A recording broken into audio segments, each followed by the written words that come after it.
so that's why I try to. No, no, no. Well, they really ain't down there either, though. Come to think about it. Oops. Tell me how you doing?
Haven't seen General Moyle or General Blount yet today.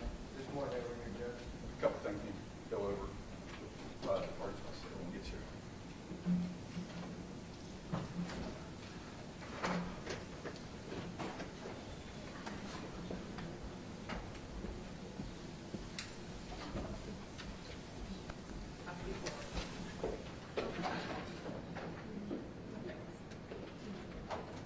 General, could you approach briefly, please, with the defense counsel?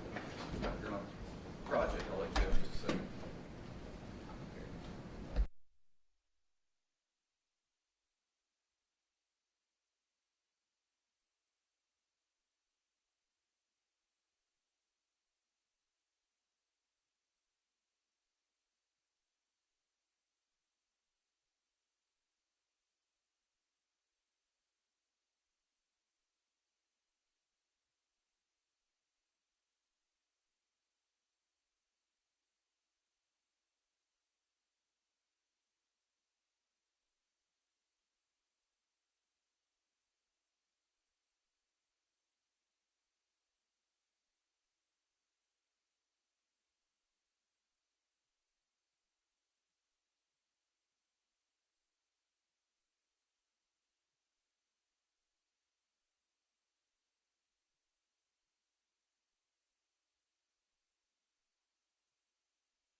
Slim. The rest of it here all day, but every party's ready to look at.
Chen's in the courtroom. You can bring the jurors in whenever they're ready. Your Honor, I have matters to address the court. Okay. Yes, sir. My name is David, and to call Dr. Cogswell next, the medical examiner. There's 4 things I'd like to bring to the court's attention or get clarification on. So first, I would like to avoid any these pictures are, as the court is going to bring about emotion. So anyone that's in the galley that can't hold their composure, we would ask that they be excused. Okay. Secondly, we know the nature of these photos. The court has seen these photos. I understand that the state has to prove its case, and they need to have they need the pictures to be able to show them. I ask that there be no excessive dawdling. If once they've made their point, once they've carried on, there's no reason to leave it on the screen after the questions have been asked, after the witness has been excused. There's no reason to have these photos exhibited to the jury for longer than necessary. Well, if I understand the number of pictures, they're going to be about the same number we talked about in our pretrial motion. They'll be pretty much rapid, I don't say rapid succession, but in succession. I don't see any dawdling, but as far as on the state's part. But if for whatever reason you think that's the case, feel free to approach and talk about it then. But I don't think that's going to be the case. So what I'll say is that your motion is for the state to put the picture on, remove it, and then discuss the relevance of the picture with Dr. Cogswell. I'm not asking for that. Okay. Well, I'm not going to hamstring the state as far as the time they want. And the jurors, they need to listen to what's being said and then look back at the photo for their own education. And I'm not asking to impose on the state's right to do that. I'm just asking for it not to be excessive. Third, based on pretrial hearings, I know that this has been discussed in this court. We are under the impression that Dr. Cogswell will testify to opinions not contained in this report. We're moving at this time that the state not are being excluded from asking Dr. Cogswell any opinions that are not contained in this report. So what specific opinions are you thinking when you ask? The state has made it clear that they believe that Jasmine Pace was bound and shackled prior to death. And that statement is not contained in Dr. Cogswell's report at all. It does say, the only thing that is relevant to that is Dr. Cogswell's report says that her Jasmine Pace's body was in the fetal position, but never said while shackled. In fact, we would argue that the proof display or wouldn't show that anyway, so it could have been addressed on cross-examination, but it's fundamentally unfair to the defense to provide us a report from the medical examiner and then have him come out here and surprise us by ambush with opinions not contained in his original report and no further sub. We discussed this in December though, didn't we? Yes, sir. Okay. So it's all right. Well, I think the the time frame is certainly not equivalent to a trial by ambush. I think that if I'm guessing here, if the testimony is going to be that there's chafing around where the cuffs were to show that she was alive, or there's blood that was coming from her wrists, meaning she was alive when she was shackled, I don't think that's so far outside the realm of what the defense was expecting to preclude the state from going down that direction. If there's something specific about time, or it gets a little further afield to that, then you can renew your motion. But is the state planning on offering anything specific beyond that type of testimony? Your Honor, the state intends to ask Dr. Cogswell his opinion regarding the condition of Jasmine Pace's body. As an expert, he's allowed to examine other items of evidence that we have in this case and other opinions that are within the scope of his field of expertise, which we tender him as a forensic pathologist. So I would submit to the court that this motion is untimely. I understand counsel is attempting to, in essence, choke off the prosecution's case. I think that if there is something that he finds objectionable, he can raise that objection at that time. And the state can make a specific argument, but it's difficult for me to comprehend what the defense is actually trying to exclude. So I don't really know how to respond to the defense motion. If I understood it, Mr. Weiss is objecting to Dr. Cogswell testifying about an opinion whether or not Ms. Jasmine was shackled while she was still alive. I think if he can render an opinion, he can. I don't know that he will. But candidly, Judge, if that is his expert opinion, I think he will find an answer to that. Well, again, I just want to make sure we're talking about the same thing. So this narrow field of expertise, I guess, regarding whether or not the victim was alive when she was shackled seems to fall within the general realm of his expertise. We talked about it in December. We talked about it in December. I'm sure people are aware of it before our hearing date. And again, I don't think that's so far outside the realm of what a medical examiner can be expected to testify to as to exclude it. So at this point, Mr. Weiss, let the motion be overruled. Feel free to renew it if it gets too much farther afield than what we talked about today. Yes, sir. And then the last thing is just a clarification regarding the demonstrative exhibit. Can the court clarify that for us? Yes.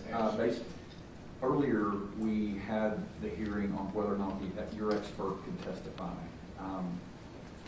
While there was no 12.2 violation to be found with the defense filing it on the Friday afternoon, it did put the state in a position where that's described a lot in the commission notes, or where the state could be unfairly surprised. I don't think that you filing the motion on Friday necessarily is ran up or crossed a deadline. However, since counsel represented that the primary reason he wanted an expert was in response to the state getting admitted that demonstrative exhibit where the picture of the victim's body in the fetal position was overlaid on a large blood spot on the carpet or in the defendant's apartment. I ruled the workaround would be that the state could not use that picture, and then that obviated the necessity of a large part of the defense's reason that they wanted the expert in. So that demonstrative exhibit cannot come in. Thank you, sir. And, Your Honor, the state has removed that demonstrative exhibit from its evidence that it has to introduce. introduce. I've submitted to council the photographs the state intends to introduce, but I can think that Dr. Cogswell, within the scope of his expertise, can opine that the blood pattern on the physical evidence that we have here in front of us was created by Jasmine Pace's body. He certainly can, and if the state wants to put the, I'm sorry, yes, Mr. White. Oh, the defense, I mean, that would be a proper, I'm not agreeing with you necessarily, but that wouldn't be an improper use by Dr. Cogswell, so we're not. Okay. Thank you. Yes, sir. And I've also removed the composite of the x-rays as well, consistent with what's rule. Okay. Thank you. Anything else before we bring the jurors in? Once. No, you're right, we're right. Bring the jurors in when they're ready.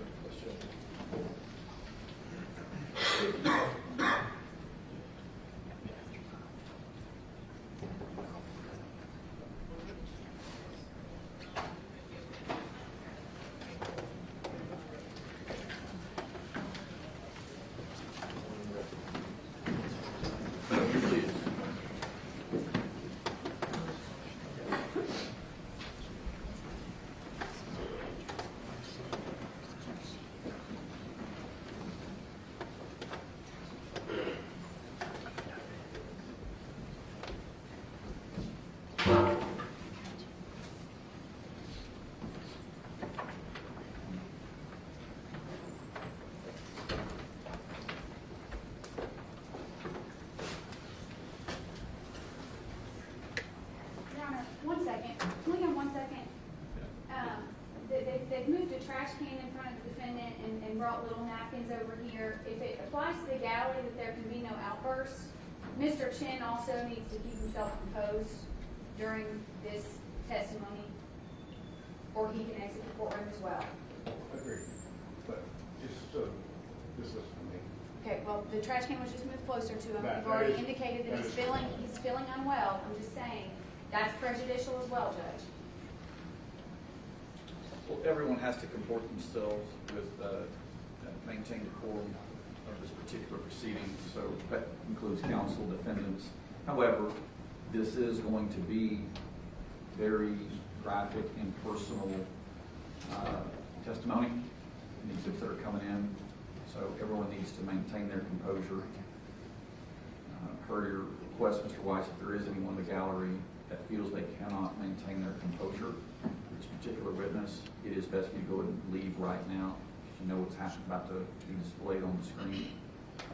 So that admonition does extend to Mr. Chen, if he can. Of course, if for whatever reason, Mr. Weiss, you feel that we need a recess for him to compose himself, just let us know. Yes, sir. Anything else before we bring the jury in? Bring them.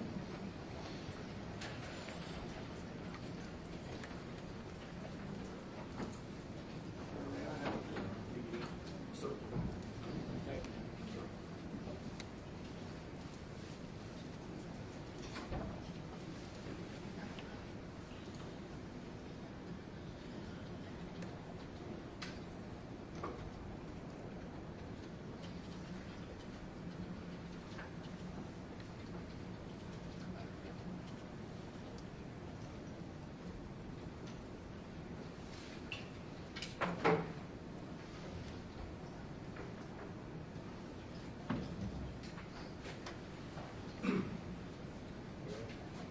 Here we go, Judge.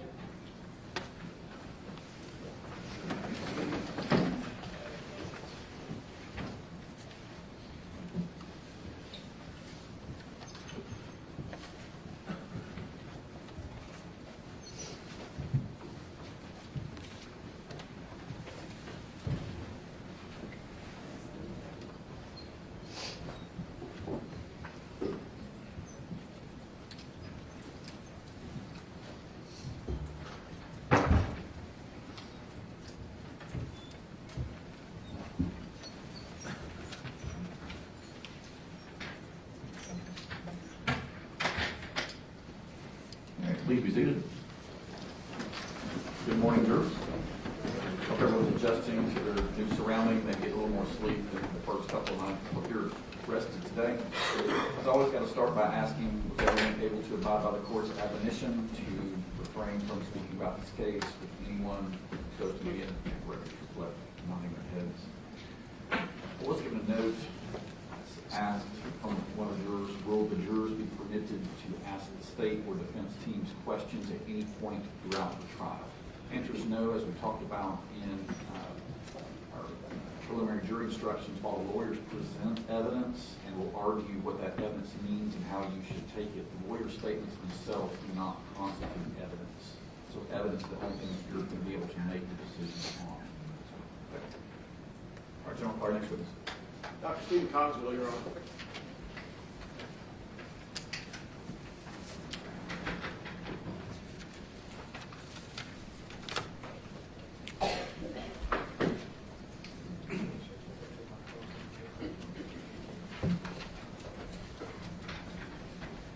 Solemnly swear from the testimony that you give the truth, the whole truth, and nothing but the truth, so help you God. I do. Good morning, sir. Would you please state your full name for the record and spell your last? Good morning. I'm Dr. Stephen Cogswell. Last name is spelled Cogswell. What is your profession, sir? I'm a forensic pathologist and the medical examiner for Hamilton County. What are the duties and responsibilities of the medical examiner for Hamilton County? Each one of our 95 counties has an appointed medical examiner. That person's job is to investigate traumatic deaths and suspicious deaths and deaths that have no medical history. In other words, unknown sorts of death. We have a number of other duties that involve cremation approvals, etc., but those aren't really germane to this. In Tennessee, all forensic pathology autopsies or medical examiner autopsies must be done at one of the 5 regional forensic centers. And those 5 are located here in Chattanooga, Johnson City, Knoxville, Nashville, of course, and also Memphis. So every forensic autopsy in Tennessee gets done at one of those 5 places. And that is where your state's forensic pathologists are. Even though all 95 counties have a medical examiner, not all of the medical examiners are forensic pathologists. So our job is basically, excuse me, to investigate those deaths that have some sort of legal bearing and determine cause, manner, and circumstances of death. Would that be a function that in other states might be called a coroner? Yes, sir, it is. And in other states where I've worked, I was in fact an elected coroner. Are there educational requirements to be a medical examiner?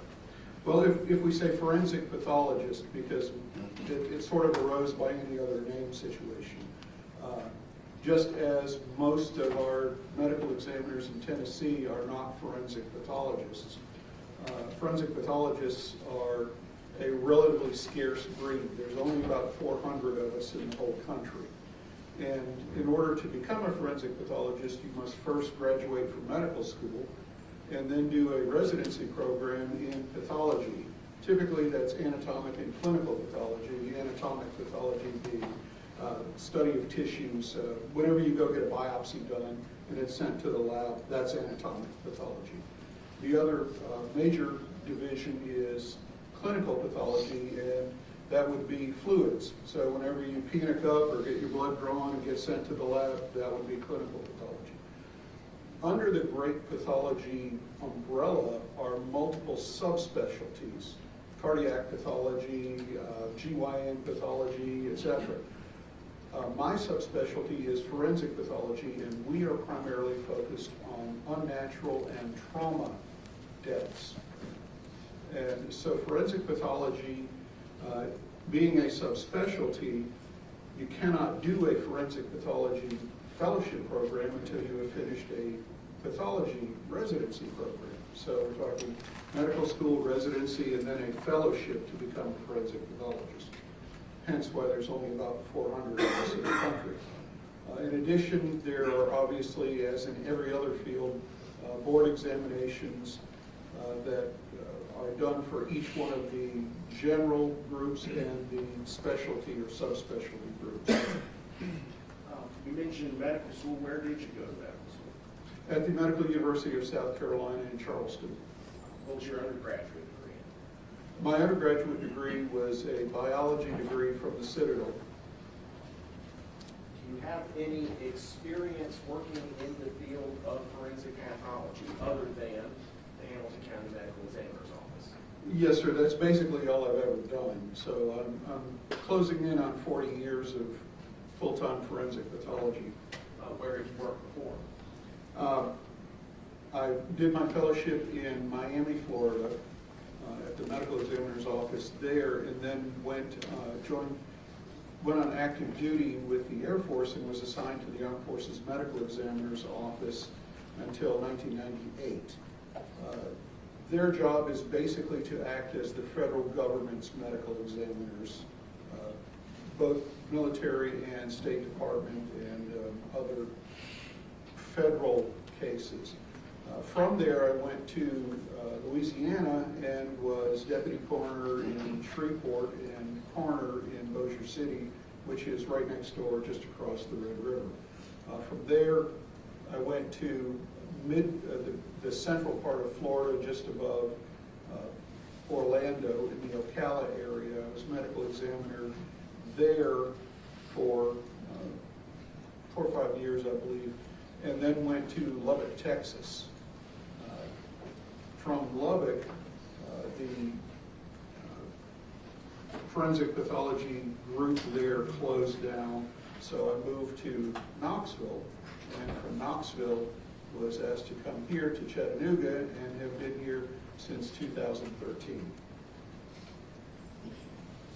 Is one of the things that a forensic pathologist does perform autopsies? Yes, sir. Explain to the jury what an autopsy is. An autopsy basically is an examination of a dead person, both external and internal, with an eye toward documenting natural disease, trauma, and ultimately coming up with a conclusion as to the cause of death and the manner of death, as well as the circumstances of death.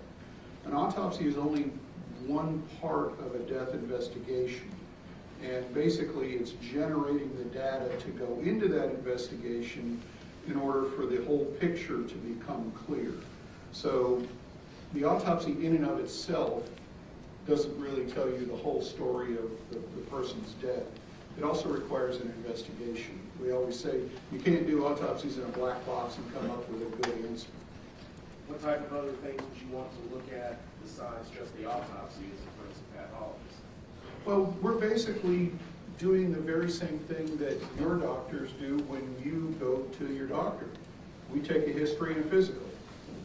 And our history is what is the history not only of the death, but what is this person's history. If we have a young, healthy person with no natural disease that is known, we don't expect them to die of natural disease, but there may be something hidden in there that we may find at autopsy. On the other hand, if we take an old, broke-down fat guy like me, we expect hypertension, diabetes, a lot of natural disease, and that has to weigh into the conclusion if we're looking at how much trauma is going to be associated with death. In a young, healthy, strong, strapping person, it's going to take a lot of trauma to kill them. In an elderly, frail person, it may take only a very little amount of trauma to cause their death. And so we not only look at the person as far as what their state of health was before they come in, just like when you go to your doctor's office and they say, what diseases do you have? And you check that whole box thing. We're pretty much doing the same thing. But we're also more concerned with the circumstances surrounding the death, just as you are when you go to the doctor's office and they say, well, why are you here? I have this pain here, or whatever the reason is that you came here. They're going to investigate that more deeply. We do that as well. We rely to a large degree on law enforcement as an adjunct to the medical examiner investigators. We don't just have forensic pathologists, we also have trained medical examiner investigators who do the medical part of the death investigation, while law enforcement looks at the evidence and legal part of the death investigation. Ultimately, then, all of the medical information, the pathology information, gets collated with the law enforcement investigation to come up with a coherent picture. In all, sir, how many autopsy examinations have you performed over the entirety of your career? Honestly, I have lost count long ago. It is definitely somewhere north of 5,000, probably not quite 10,000. So I usually settle on a middle ground of around 7,000. On those prior occasions where you have performed autopsy examinations, did they included stab and incised wounds?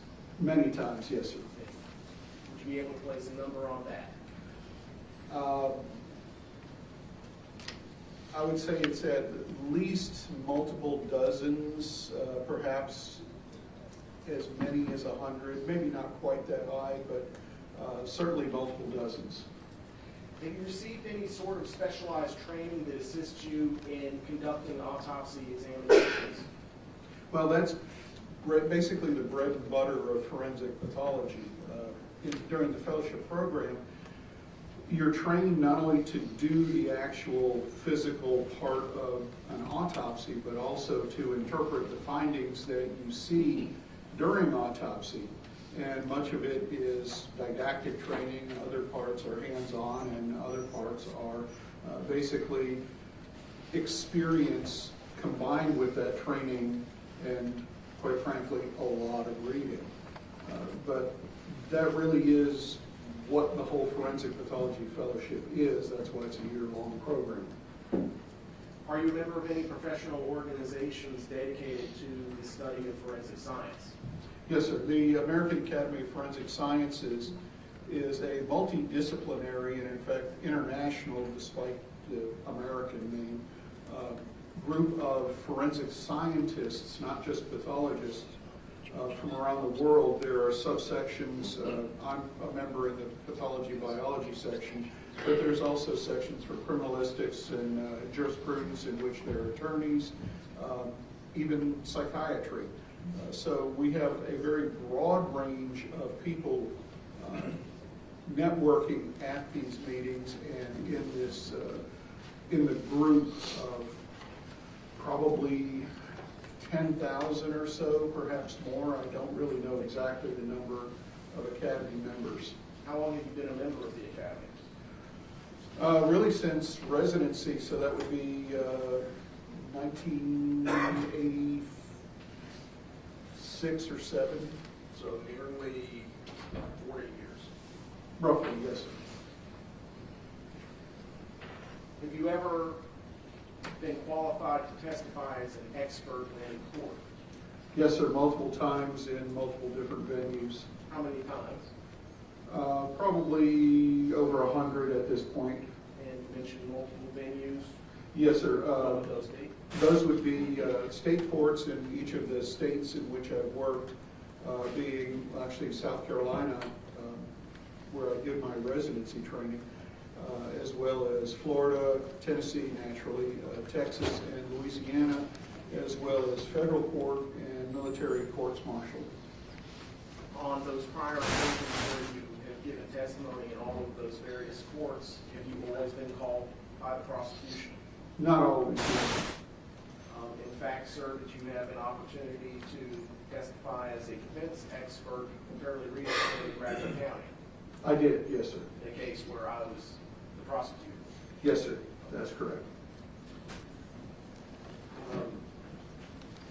Sir, is there anything about your background that makes you particularly suited to conduct autopsy examinations in this particular case? Well, again, this is part of the forensic pathology training. We not only look at cases of drug overdoses and natural deaths, but also the traumas associated with stab wounds, gunshot wounds, motor vehicle collisions, airplane crashes, house fires, etc. Basically, any of the kind of trauma that you would expect to see in a fairly busy jurisdiction, city, I would say.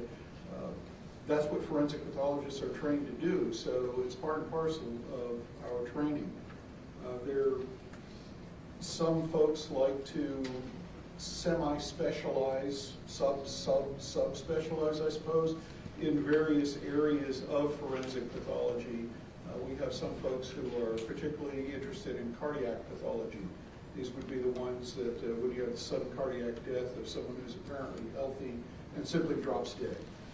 Others are more interested in the trauma pathology, and I happen to be one of those.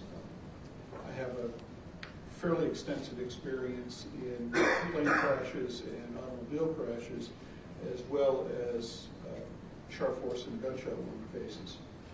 You mentioned jurisdiction is keeping you busy. Does this jurisdiction keep you busy? It does, yes, sir. How many autopsies do you perform over the course of a typical week? It varies widely. Generally speaking, since at this point I am the only medical examiner or forensic pathologist in Hamilton County, last year we did approximately 100 autopsies, and that's about our average, but it fluctuates from the high 70s to as many as 200 per year, not per week. That would be impossible. Thank you, sir.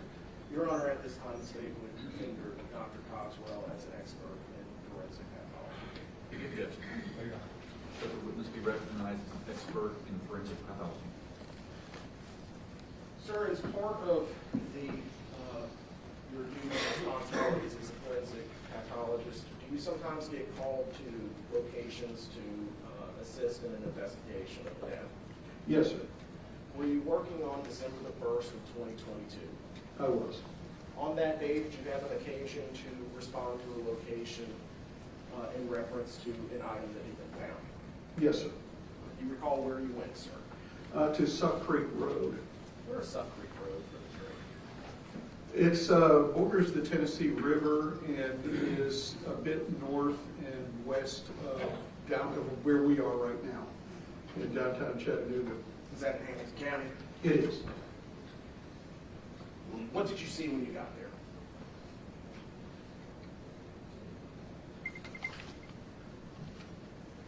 Obviously, there were quite a few law enforcement vehicles, and off to the side of the road, adjacent to the river, was a hard-shell suitcase that was laying in the brushwood area just off the shoulder of the road. Near that area were actually a couple of deer carcasses that had been tossed out there after butchering. But in particular, this suitcase was basically the kind that you would take on a relatively extended trip. Large suitcase, on wheels, handle, etc.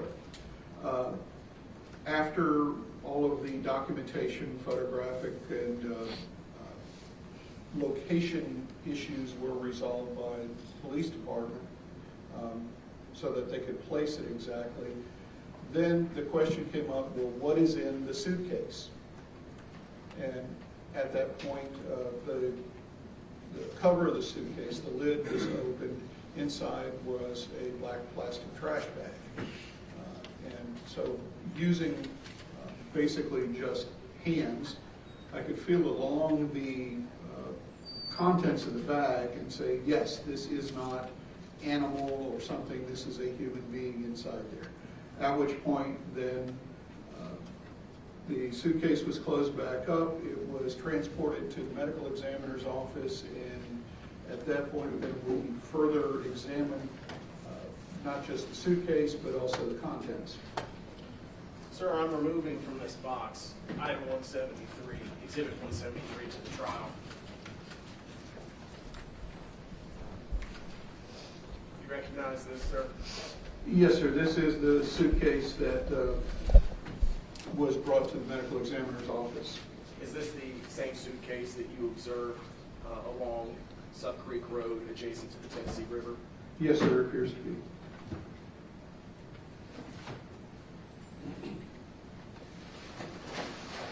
So you take this item with what you felt as human remains inside a garbage bag back to your office. What did you do when you returned to your office?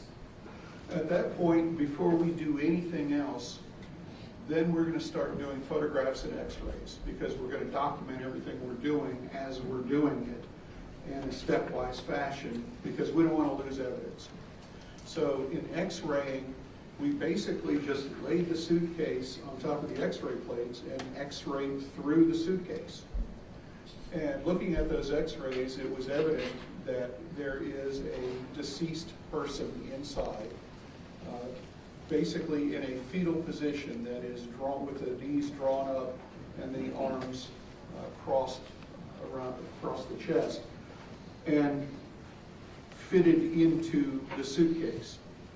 In addition, along with all of the hardware in the suitcase that shows up on x-ray, there's also a triangular metallic density piece that showed up in the area of the chest. And it's something that obviously didn't belong to the suitcase, because there's a very regular arrangement of support bars, rivets, etc., that is fairly symmetrical. So after the x-raying was done, then the body was lifted out of the suitcase, and again, it was in black plastic trash bags. And at that point, then the suitcase is laid off to the side. That's no longer of medical examiner interest, that's law enforcement interest. And then I proceeded to cut each of the black plastic trash bags along one side and along the bottom, and remove each of those in turn. Turns out there were 3. And as happens to be fairly common, at least in the bodies that I've done, in cases in which I've autopsied, where people have been disposed of in trash bags, it seems like the interior bag is always pulled up from the feet toward the head, and then there's another one down from the head toward the feet, and then there may be a third one, again, feet toward the head.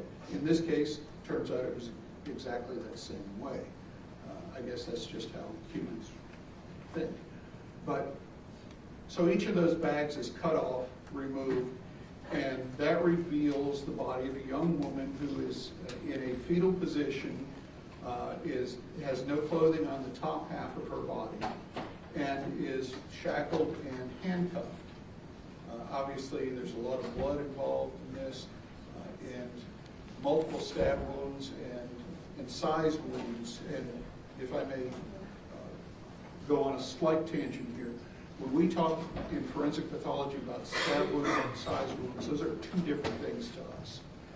A stab wound is deeper than it is long, and an incised wound is longer than it is deep. An incised wound is basically a cut. And that tells us 2 different things. You know, we're not dealing with just a sharp, pointy object, but we're dealing with a sharp, pointy object that has an edge. On the other hand, if you just have an object with an edge, like say, for example, a piece of sheet metal, that can cut you very deeply, but it's not really going to stab you unless it's pointy. So that's the distinction that we talk about. So when you hear me go on automatically about stab versus incised, that's what I'm talking about. Incised is a cut. Thank you, sir. And you described the process that you went through when you returned to the lab. Do you document those observations and your activities and findings in any kind of a document? Yes, sir. Every autopsy case, of course, has to have an autopsy report. And that report basically is an objective finding or series of findings describing what I saw. Some people tend to put in interpretations into their autopsy report.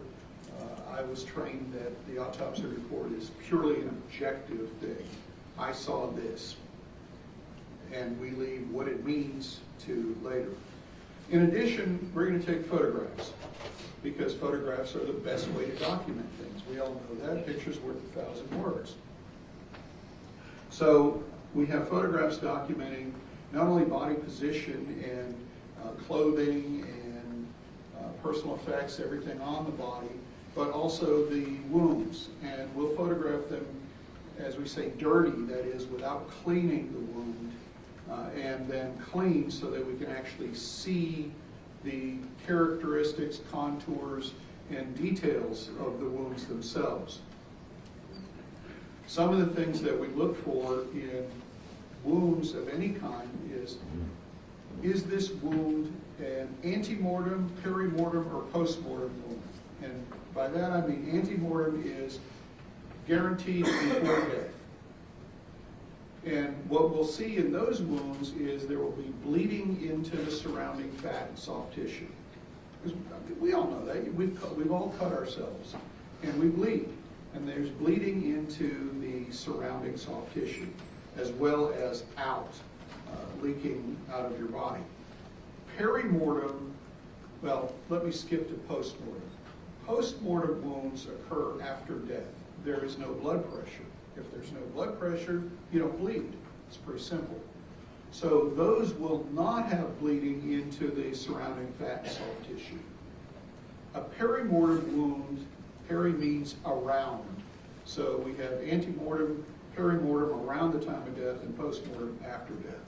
Perimortem wounds can have some characteristics of an antemortem wound, but they're not definitively antemortem.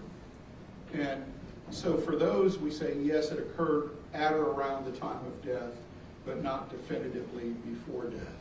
Because when your heart stops beating, you don't stop. Your blood pressure doesn't drop to zero everywhere because you have all these little capillaries everywhere. So you can still leak into your wounds a little bit around the time of death. This is complicated in stab wounds, particularly those where the cause of death, as it is in all sharp force injuries, is hemorrhage, or I should say the mechanism of death. Basically, all stab wounds, unless they actually hit your brain or central nervous system, cause death by making you bleed to death. That's the mechanism. So we look at, all right, what is the blood volume in your average person of this size? And it goes by size. So in a person who is the size of Jasmine Pace, just under 100 pounds, her blood volume is approximately 4 liters or 4 quarts of blood, so a gallon of blood.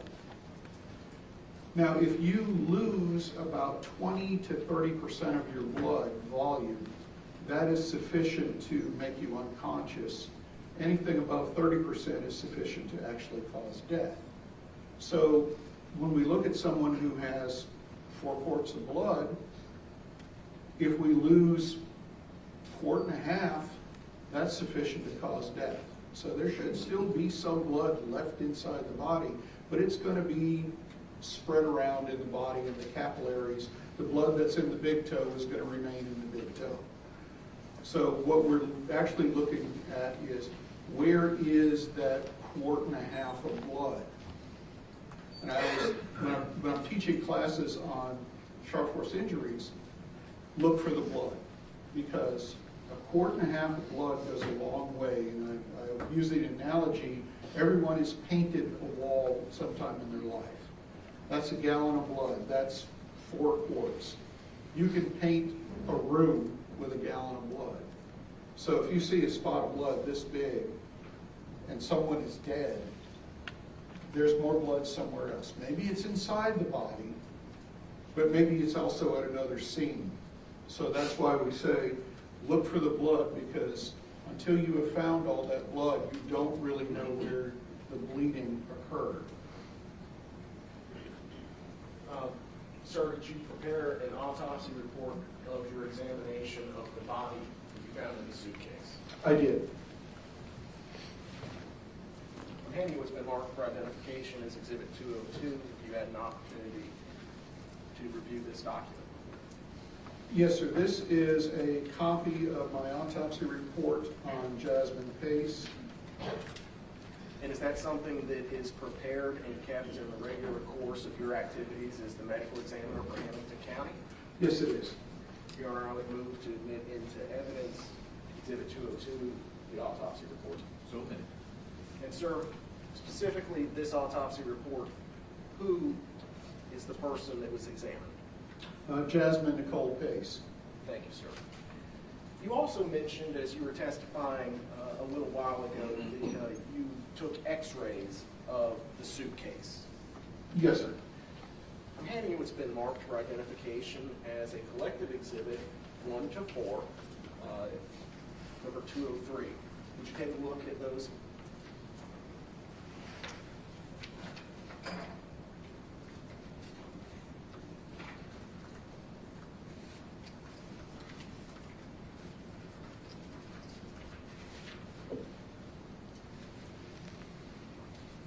Yes, sir. These are copies of the x-rays that were taken at the medical examiner's office. At the time of Jasmine Pace's autopsy? Yes, sir. Your Honor, I move to admit into evidence 203, 1 through 4 as a collective exhibit. So admitted.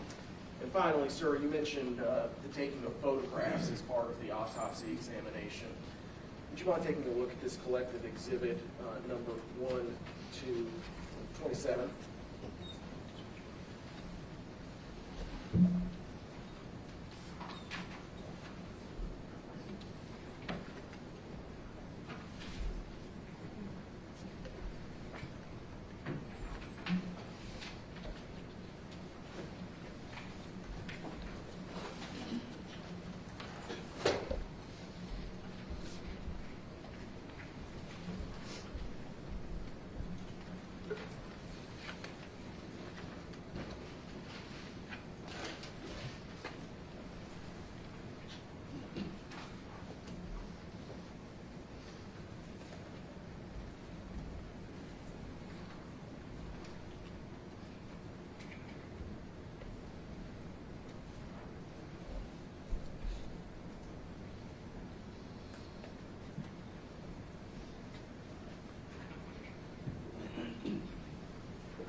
These are some of the photographs that were taken at the time of Jasmine Pace's autopsy at the medical examiner's office. Do they fairly and accurately reflect what you observed during your autopsy examination of Jasmine Pace? Yes, sir. Your Honor, I move to admit into evidence 204, collective 1 to 27. So admitted. Thank you, sir.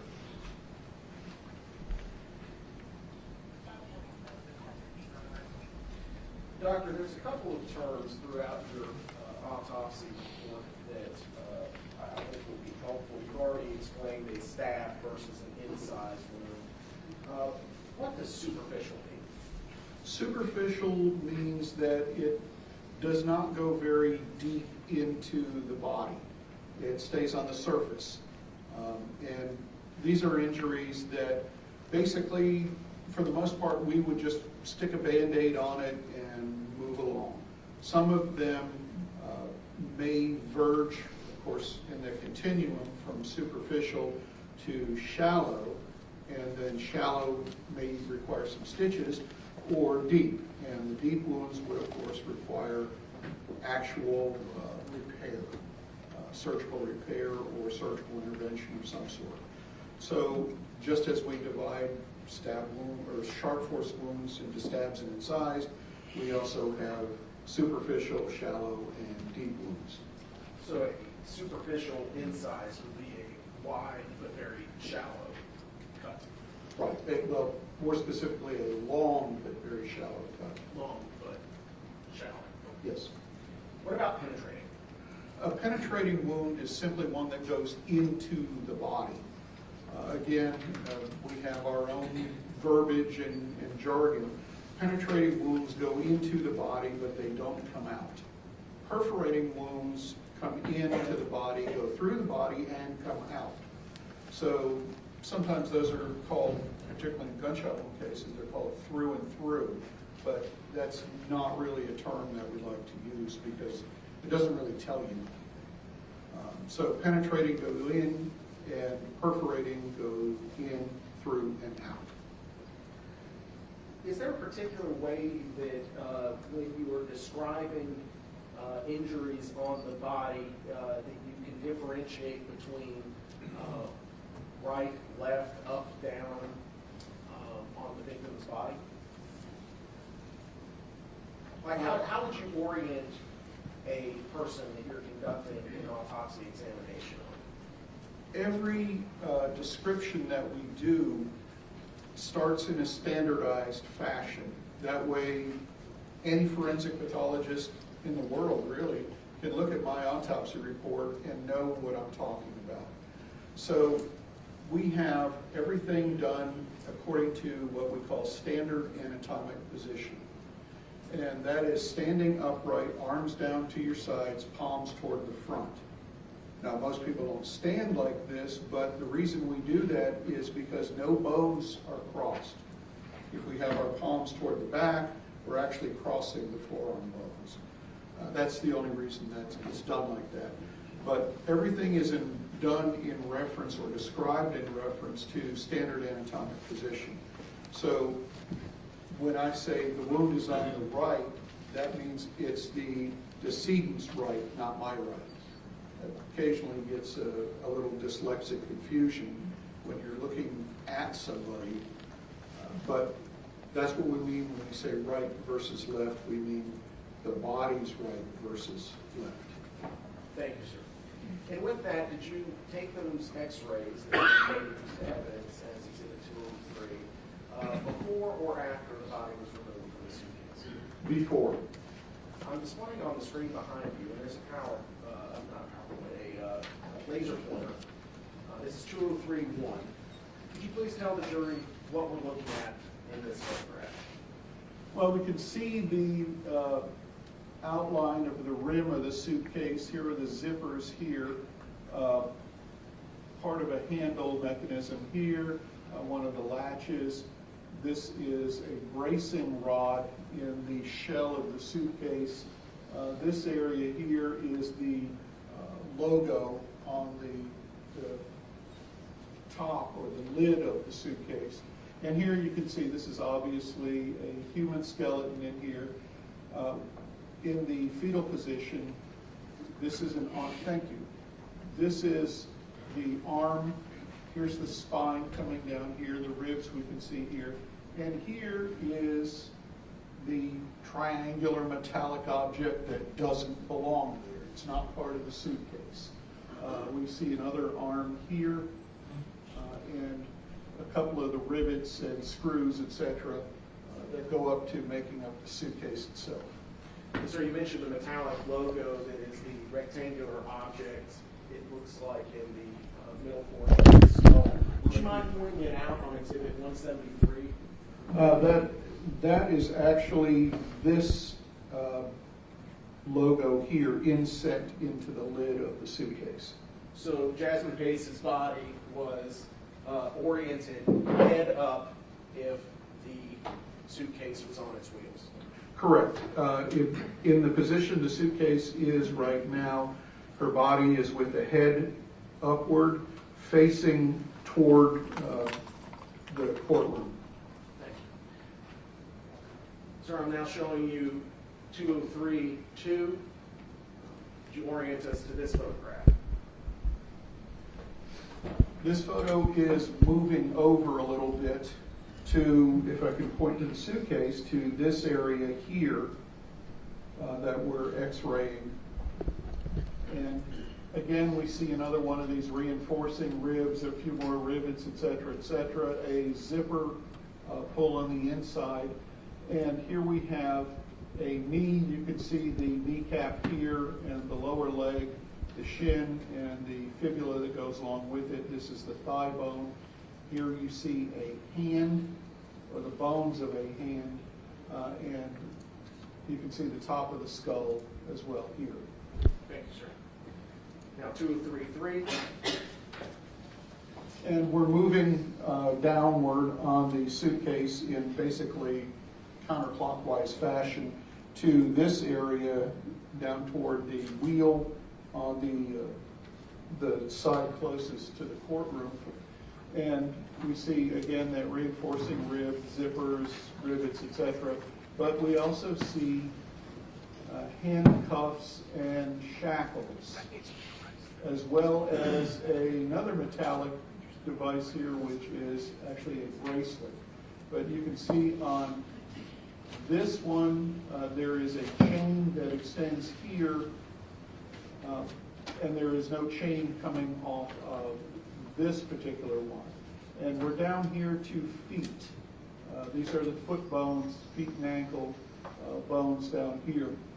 So we have forearm here, the two forearm bones, and arm and forearm bones here. And so we're down here. This is her buttocks. 203-4, sir. And we're moving over, obviously, to the last part, which is down here. And again, we have all the accoutrements or the hardware of the suitcase. We see a bit of pelvis bone here, the lumbar spine here. Again, one of those shackles that we saw in the previous x-ray. And so we have basically, by going counterclockwise, we have a complete picture of a small individual. At this point, we didn't know male or female because still inside the suitcase, still inside those black plastic bags. Now turning to your autopsy examination report, specifically the second page, you provide a description of the decedent in the fetal position inside the suitcase with 3 bags, and the victim was then removed from those bags. Was the removal process documented? Yes, sir, it was. Now showing you what's been previously admitted into evidence as Exhibit 181-1. You recognize the individual on the right? Yes, sir, that would be me. And here is actually the body of Jasmine Pace still inside the trash bags. I'm cutting, as I said, along one side and along the closed end so that the bags can be sequentially lifted off and removed from her body. Showing you 181-2, is that a continuation of this process? Yes, sir, it is. And 181-3. And here we are actually getting to the inner trash bag. And now we actually can see, obviously, a hand, right hand, handcuffs, and this is an ankle and foot. Thank you, sir.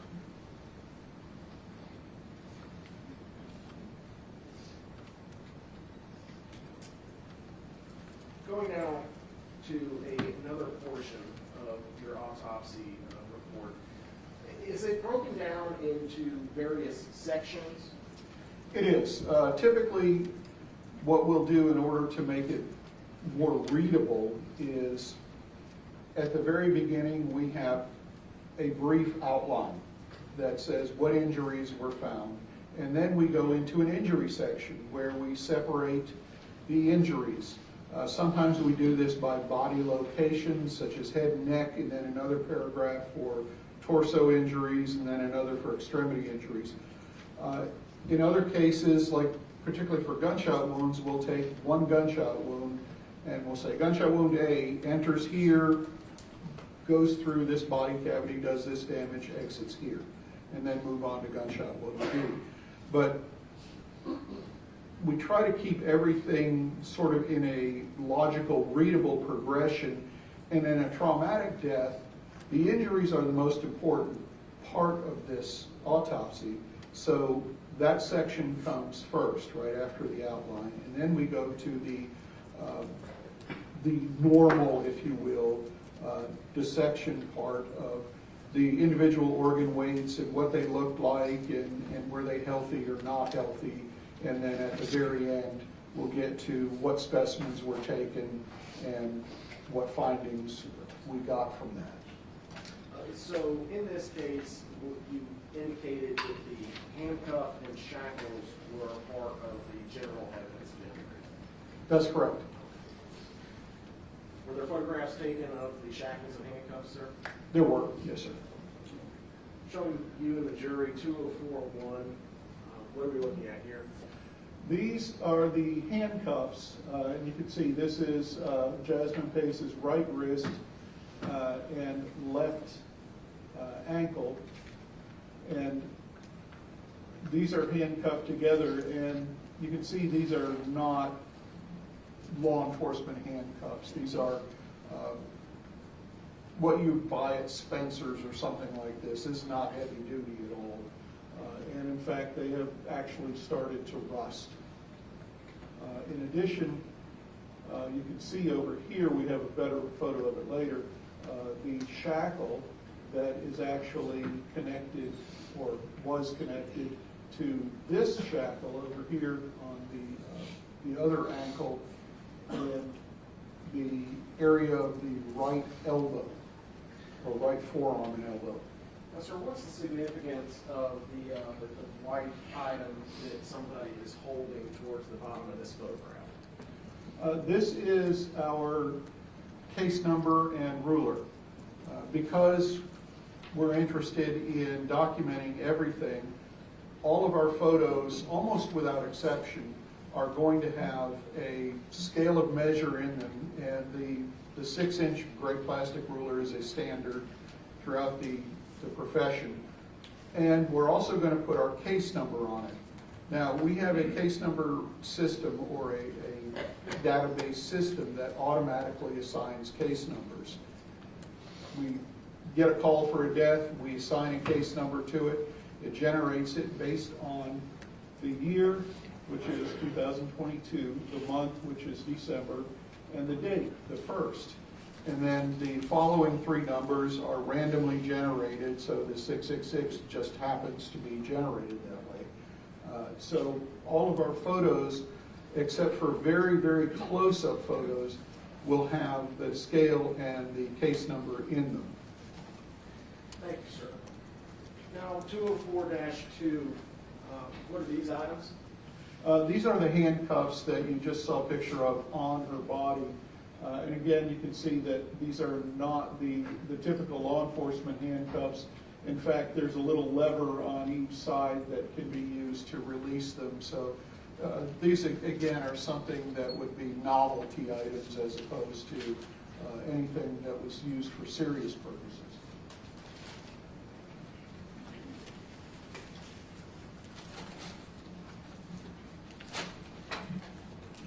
Sir, I'm handing you what's being marked for identification.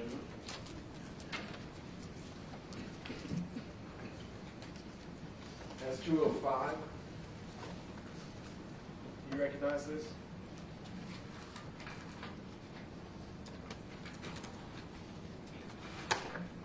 The labeling on this bag is not is not medical examiner, it's law enforcement labeling, but I do recognize the description of that.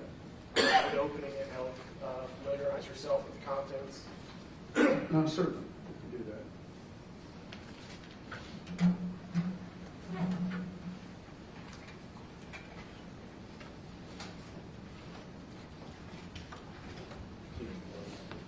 No, it's right there next to him, if he needs it. Thank you. You're welcome.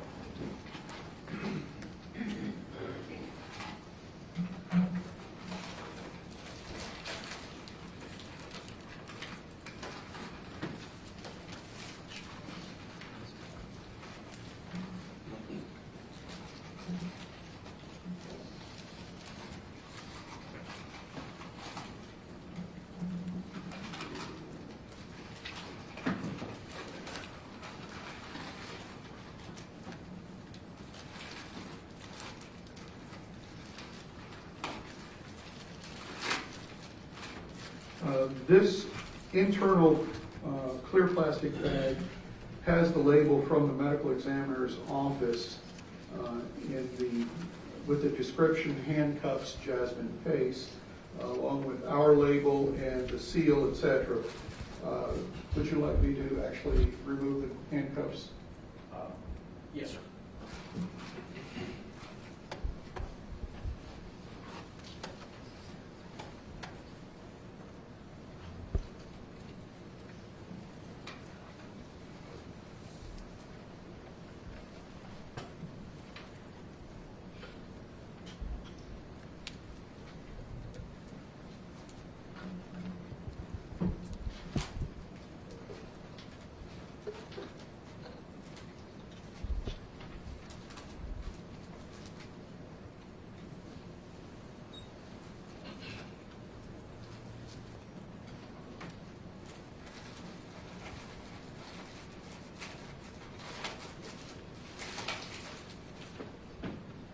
They are still wrapped in the surgical towel that came from the medical examiner's office. Do we see that towel in 2042? Yes, sir. That's actually what those are lying on. You can see the edge of the towel up here.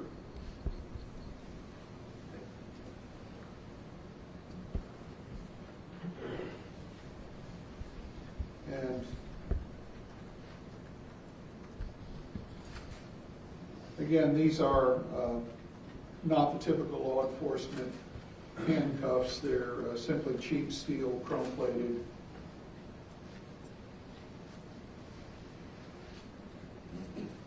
Thank you. And those are the same cuffs that we saw on the screen. Yes, sir, that is correct. The same cuffs that we can see here. Appears to be right hand, right foot. Yes, sir. Okay. Thank you, sir. There's another item up there, 206, sir, if you wouldn't mind going through the same process with it. 2 minutes.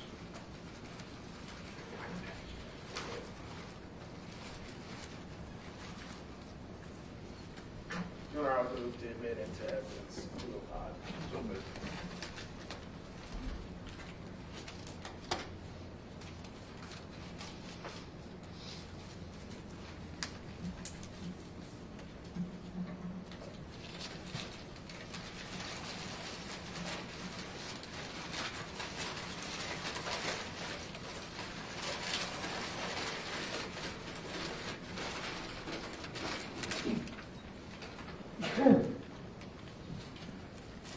And within this paper bag, we have again a clear plastic bag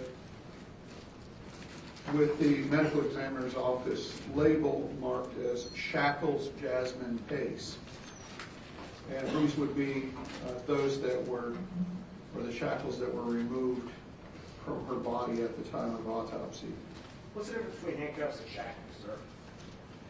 Handcuffs would have a short chain on them, and shackles would have a longer chain basically the intent is to allow you to walk with shackles. So you obviously can't handcuff someone's ankles together, they can't walk. But by the same token, if you shackle someone's wrists together, that gives them a fair amount of space. So the chain length would be basically the big distinction. There's obviously many different models, types of shackles, but these, like the handcuffs, are not the typical heavy-duty law enforcement type. They're, again, the sort of novelty type of cheap chrome-plated steel, and you can see that it's basically almost a lamp chain as opposed to a heavy-duty chain. And these would fit together like that. So the chain length isn't very long, and these, both of these have still some blood and rust on them. So, sir, I'm now showing you 204-3 are the shackles that you just held up to the jury, the same ones depicted in 204-3. Yes, sir. Where were the shackles affixed to Jasmine Pace's arm? In the case of the shackles, it was not to the left arm, but it was to the right elbow, or the forearm just below the elbow. So her left hand and arm were actually free. They were not bound. I'm showing you this admitted into evidence as 204-19. Could you tell us what we're looking at in this photograph? This is Jasmine Pace's right elbow area. You can see this would be the tattoo on her shoulder. This is her actual elbow here. And you can see two lines of rust, basically, along with the pattern of that chain, again, with a rust pattern showing where the shackle was. And in fact, you can see, I think, where the double part of the shackle is over here, right at the inside crook of the elbow. Sir, what is the substance darker in color that's adjacent to the measuring device that you have held up to the elbow? This right Yes, sir. here is blood that has dried. The lighter, more yellowish is rust. Now, some of this is rust and blood mixed because, again, her body is wet, and so the blood tends to creep everywhere by capillary action. So basically, the entire outside of her body has a thin layer of blood on it. And blood being very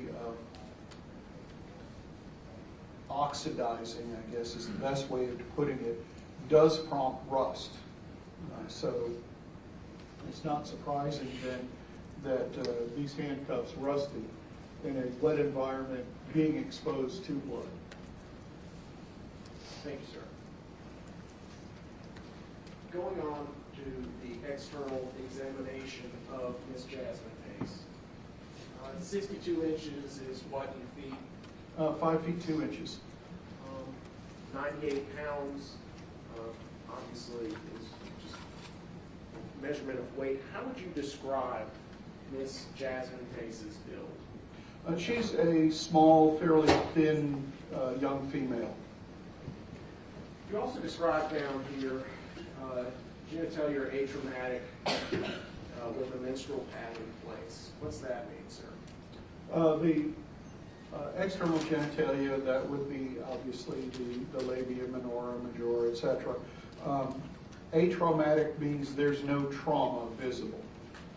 So there's no damage, there's no lacerations, abrasions, etc. There is, of course, blood because there's a menstrual pad in place. So rather than a tampon, she's actually wearing a pad. Was that item collected? It was, yes, sir. Turned over to the police department? Yes, sir. Sir Manny, it's been marked for identification as 207.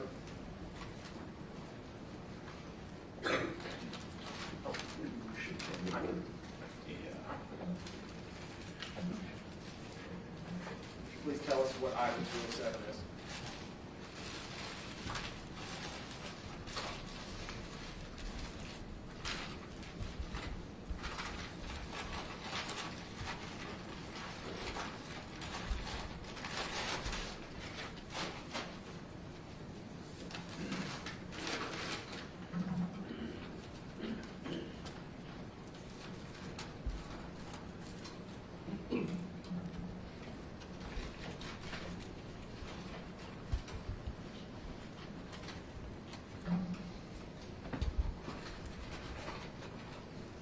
You don't have to fully remove it, just you recognize the item. I do. This is the gray underwear that Jasmine Pace was wearing at the time of autopsy, and in it is the menstrual pad that's adherent to the crotch of the panties. Your Honor, I would move to admit it to evidence 207 and 206. So then,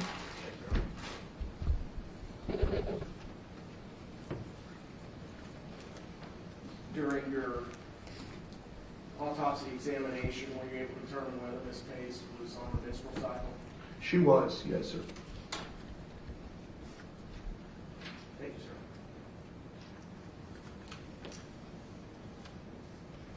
You mentioned in your autopsy report on page 2 that the injury locations are consistent with the decedent's fetal body position as found. I'm going to show you now 204-4. Is this the condition and positioning of Ms. Pace after the final interior garbage bag, I think it's garbage bag number 3, was removed from her body? Well, it's actually open. She's lying on it, so it hasn't quite been removed. At this point, because she's not even 100 pounds, I just picked her up, moved her off to the side so that we wouldn't disturb any of the garbage bags. So I just physically lifted her. But this is her position, and you can see from the x-rays that this position is documented by the x-rays that we took of her still in that suitcase. But this is obviously a fetal body position, basically knees drawn up, arms drawn up, and in as small a size as possible. Now showing you 204-5. What does this photograph depict, sir? This is after she's actually been removed from the plastic bags and is laid on the autopsy table itself before removing her clothing, the handcuff shackles, etc. Here you can see the position that she's in, where her right arm, you can see just the edge of the shackle around her elbow area. Her right arm and wrist is tucked between her knees, crossed at the ankles, and her left arm is basically free. So when you wrote down that I want to make sure I don't misquote you, the injury locations are consistent with the decedent's fetal body positioning as found, I don't see any stab wounds up there. Can you explain that? Well, this is actually showing, as you can see, this is the left side of Jasmine Pace's body. The stab wounds are virtually all on the other side of her body. And when we look at the other side of her body, in this position, basically we just rolled her over, all of those stab wounds and incised wounds are clustered in the area of her head, neck, shoulder, and upper torso. They're just all on the other side of the body. So this side of the body, as you can see, basically has no injuries. So when you say consistent with the fetal body position, what do you mean? Well, if we have, in a fetal position, by tucking our legs up and getting ourselves into as small a ball as possible, Some areas of our body are protected, relatively speaking. Others are exposed. And if you have your knees drawn up, obviously she's not quite as tightly compacted as she was inside that suitcase. If you have your knees drawn up, you're basically protecting your abdomen and the lower part of your chest. If you have your arms crossed, again, you're protecting your chest. But what you're doing is exposing your shoulders and your back. And so the stab wounds clustered on the other side of her body are all in that area that is exposed if she's in that position. And they're all pretty much about from the area of where your rib cage comes together at your solar plexus up. In fact, there's very little that's even below the level of, say, the armpit. So this is all from head, neck, shoulder, upper chest, well, upper back, really, and virtually nothing below that except for that free left arm. Because that free left arm, if we roll her over, that free left arm is up here. The right arm is way down here, as you can see, tucked in between the legs, and there's no injury down there on the legs. So that's protected. It's out of the way. The left arm, however, is not. It's free and it's folded up across the chest. Sir, you mentioned earlier that part of your job as a forensic pathologist when conducting an autopsy report is to look not only at the physical examination of the decedent, but also other evidence. Yes, sir. Have you had an opportunity in this case to look at other items of evidence? I have, yes, sir. Is one of them a photograph of a blood stain? It is. I'm showing you what's been admitted into evidence as 127-4. Have you seen this photograph before? Yes, sir, I have. Is there any medical significance to the stain that we see in item 127 to the physical evidence that we have as 173? Oh no, I'm sorry, not 173. 158. Carpet. When I first saw this photograph, it immediately struck me, and I think I actually blurted out, that looks like a Shroud of Turin. And what I saw here was basically a recreation of the bloodstain pattern, or a bloodstain pattern that I would expect to see if someone is bleeding in that fetal position that we saw. Because we have the feet and legs down here with the knees drawn up, arm down here, other arm here, head here.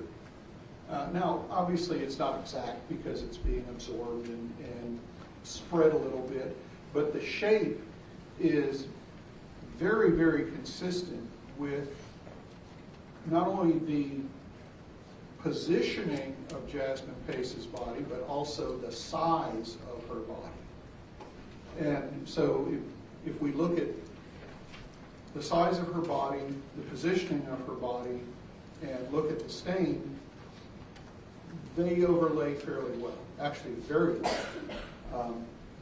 Now, can I say that's absolutely her blood? No, I don't know what testing was done to match that to her. But the stain is extremely consistent with her body as found. Based upon your anatomical observations of her size and shape? Yes, sir. Because the dimensions of her from her head down to her buttocks and from her back to her knees and feet, etc., that matches this very well. And as you can see, we have scales of measure on this piece of evidence, which was done by law enforcement, as well as the scales of measure that we have at autopsy. So it's very easy to match sizes because we have a scale and measure in both different photographs. So, sir, you mentioned both different photographs. I'm now displaying 204 and 127-4.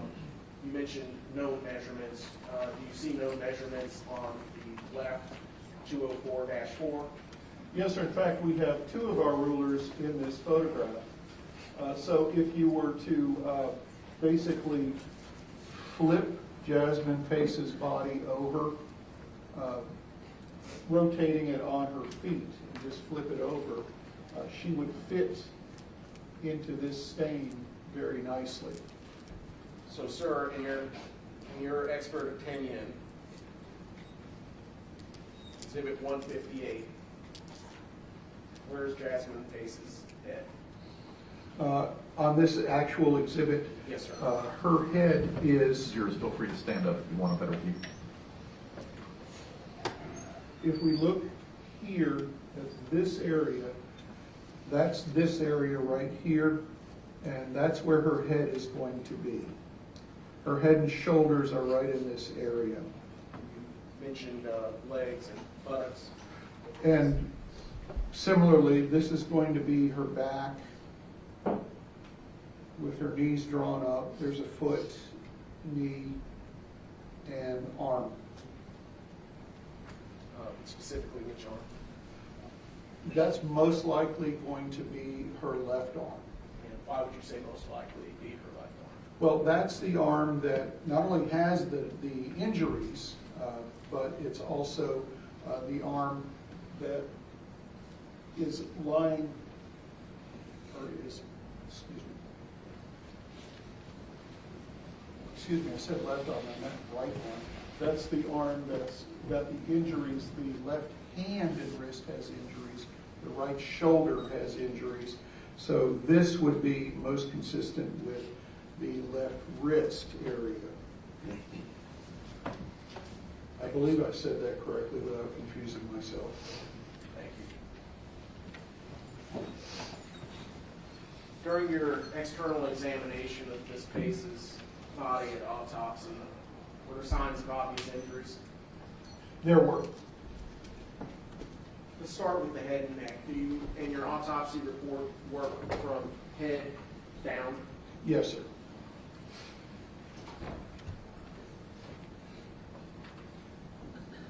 First injury you document, sir, on page 2 of your autopsy report is a 1.5-inch, slightly curvilinear stab incise wound at the vertex of the scalp. What would a curvilinear stab and incise wound look like? Well, we have our stab and size wound, and obviously since we have stabs and we have incised wounds, there's got to be sort of a middle ground where it's kind of stabbing and cutting as well. And so that is a stab and size wound. Curvilinear means it's not absolutely straight, but it's curved. And it's not irregular, it's linear. So we have a curved but linear wound that is a combination of a stab and incise wound, and the measurements all refer to the length of that wound. And the vertex scalp is the top of the head. It's at the vertex, the most vertical part of the body. So at the top of the head, we have this wound on the scalp. I'm showing you now 204-6. Is that injury depicted here? It is. If we look, here is her forehead. Here's her nose. So just to orient you, so this is forward, and here's that wound. You can see that it's got stabbing characteristic here, and then it slices. So that's where you get the curvilinear stab incise. So the blade's going in, it doesn't penetrate the bone, it just goes down to the skull, and then it cuts backward. Thank you, sir. The next injury you describe is a 1 3/4 inch stab incise wound on the right forehead above the eye. sir, I'm going to show you 204-7. Would you mind pointing that out to the jury? That would be this wound that we see here. And here, obviously, now we've got what we call clean pictures because we've removed this, washed away as much of the blood as we can. And now we can see the characteristics of the wound themselves. This is that wound that we're talking about. And you can see there's a blush of bleeding around these wounds. So again, these are wounds that have some blood pressure with them, but you also see the underlying fat here. Our fat is yellow. It looks like chicken fat, quite frankly.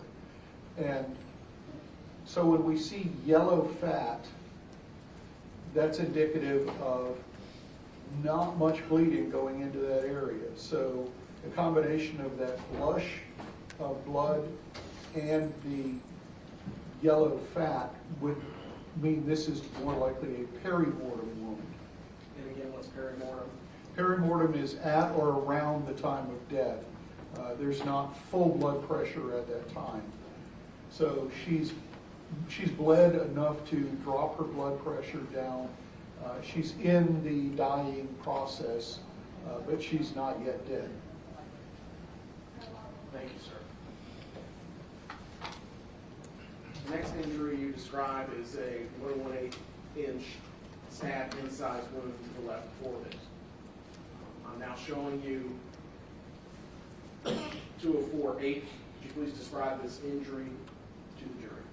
Here is that injury. It basically cuts across the eyebrow and goes under the brow ridge itself into the eyeball itself, so that her eyeball is actually ruptured. So the wound track here is downward and backward. Next injury is a half-inch irregular stab wound. What is an irregular stab wound? That's going to be one that isn't linear, doesn't have the usual characteristics of a straight stab wound. We've all cut up our food and prepared food. If you take your knife and you stab it into the roast beef, that's going to be a typical stab wound. If on the other hand you sort of wiggle the knife around as you're doing it, that's going to leave an irregular stab wound. Now showing you 204-9. Please describe the injury to the jury. The philtrum, by the way, is that ditch in the middle of your upper lip coming down from the nose. And here you can see it goes here, then curves, then goes down, and then curves. So this is a knife that is, it's a stab wound, but it's hitting bone and being deflected. So that's why you get this curvilinear thing. In addition, that skin is not uniformly smooth because you have the philtrum. So you have a peak and a valley and then another peak coming up, as well as the bottom edge of the nostril. So the contours of the face are very irregular and you're hitting bone, but not penetrating deeply into it. That's what makes it an irregular stab wound. Thank you, sir. The next injury is a 3/8-inch stab wound to the chin, just left of midline. I'm showing you 204-10. And this is that stab wound, and you can see it's very regular, very consistent, very smooth, very linear, but it's not very big, so it doesn't go very deep.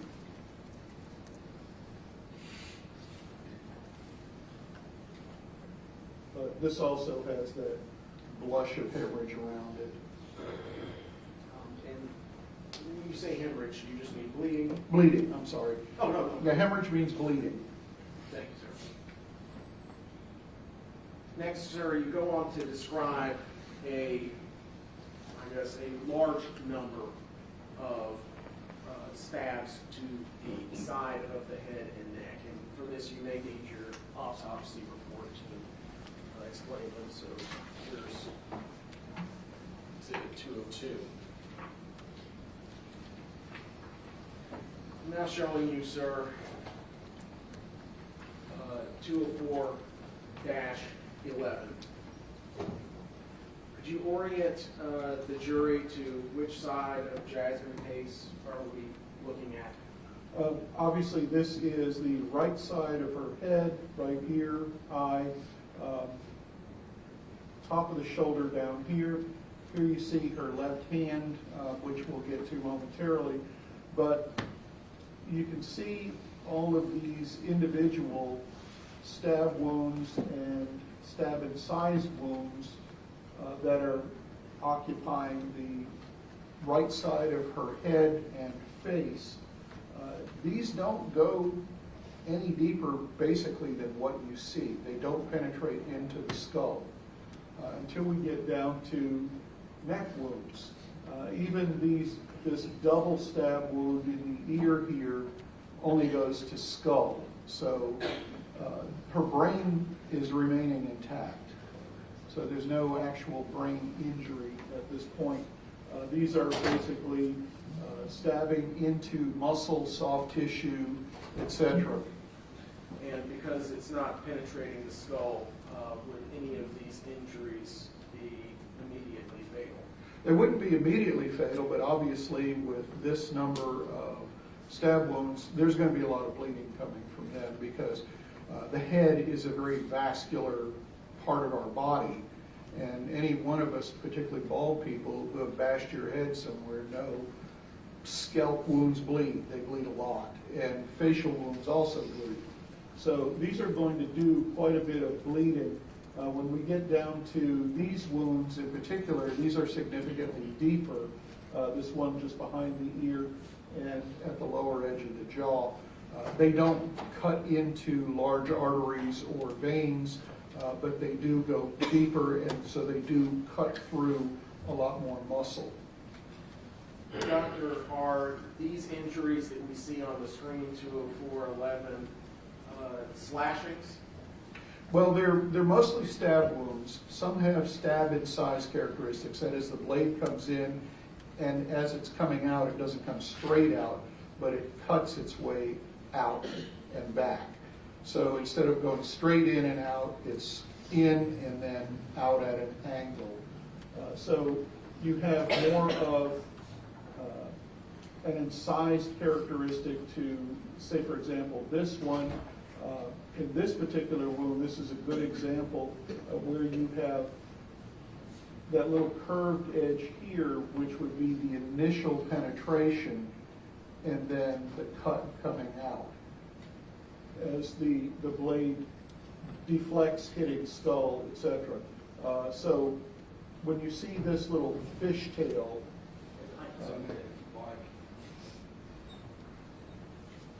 when you say a fishtail, what are you talking about? this little double peak thing that you see along here, we don't see it in every stab wound. What we're looking for is basically the contour of the knife, the cross section, if you will.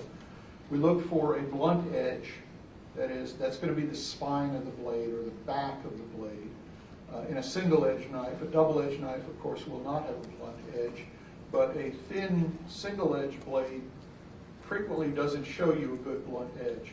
The other thing we're going to look for are the fishtails, as you can see here and here. And that's because things are in motion. As the knife comes in, it creates one of those little fishtails, and then a little bit of motion as it's coming out creates the other fishtail. So you have one coming in, and then a little rotation, and one coming out. So that tells you the edged part of the blade, or the edge of the blade. Even if you don't have a good blunt edge to see, that tells you where your sharp edge is. Sir, if Ms. Jasmine Pace was in the fetal position at the time of the infliction of the injuries, are you able to tell anything about the, I guess, direction from which the penetration stab occurred? Well, these are all going away from us. and with variable degrees of forward and backward or downward, for the most part downward. Some of these on the skull, they're shallow enough that it's hard to get a good directionality, but they are all coming from her right to her left, and for the most part a bit downward.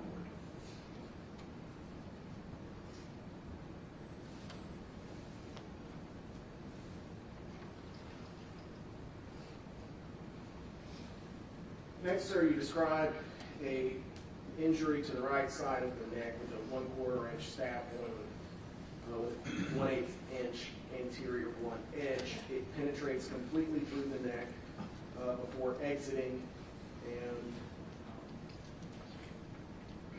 transecting the thyroid horn as well as the jugular. Sir, I'm showing you now what's been admitted into evidence is 204-12. Can you please tell us what we're looking at here? Well, for orientation, here we have the top of the left shoulder. Obviously, this is the neck. Here's that stab wound on the chin that we saw before. This is actually one wound pathway. It comes in here and exits here. In the course of this, it actually cuts across the larynx or the voice box, and your larynx has two cartilage horns that stick up. Those are called the laryngeal horns. And they're about the size of a pencil lead. And the one on this side, the left side, is completely severed. In addition, the jugular vein, which sits right next to the carotid artery, is also transected. By transected, we mean cut in half. So it's completely divided.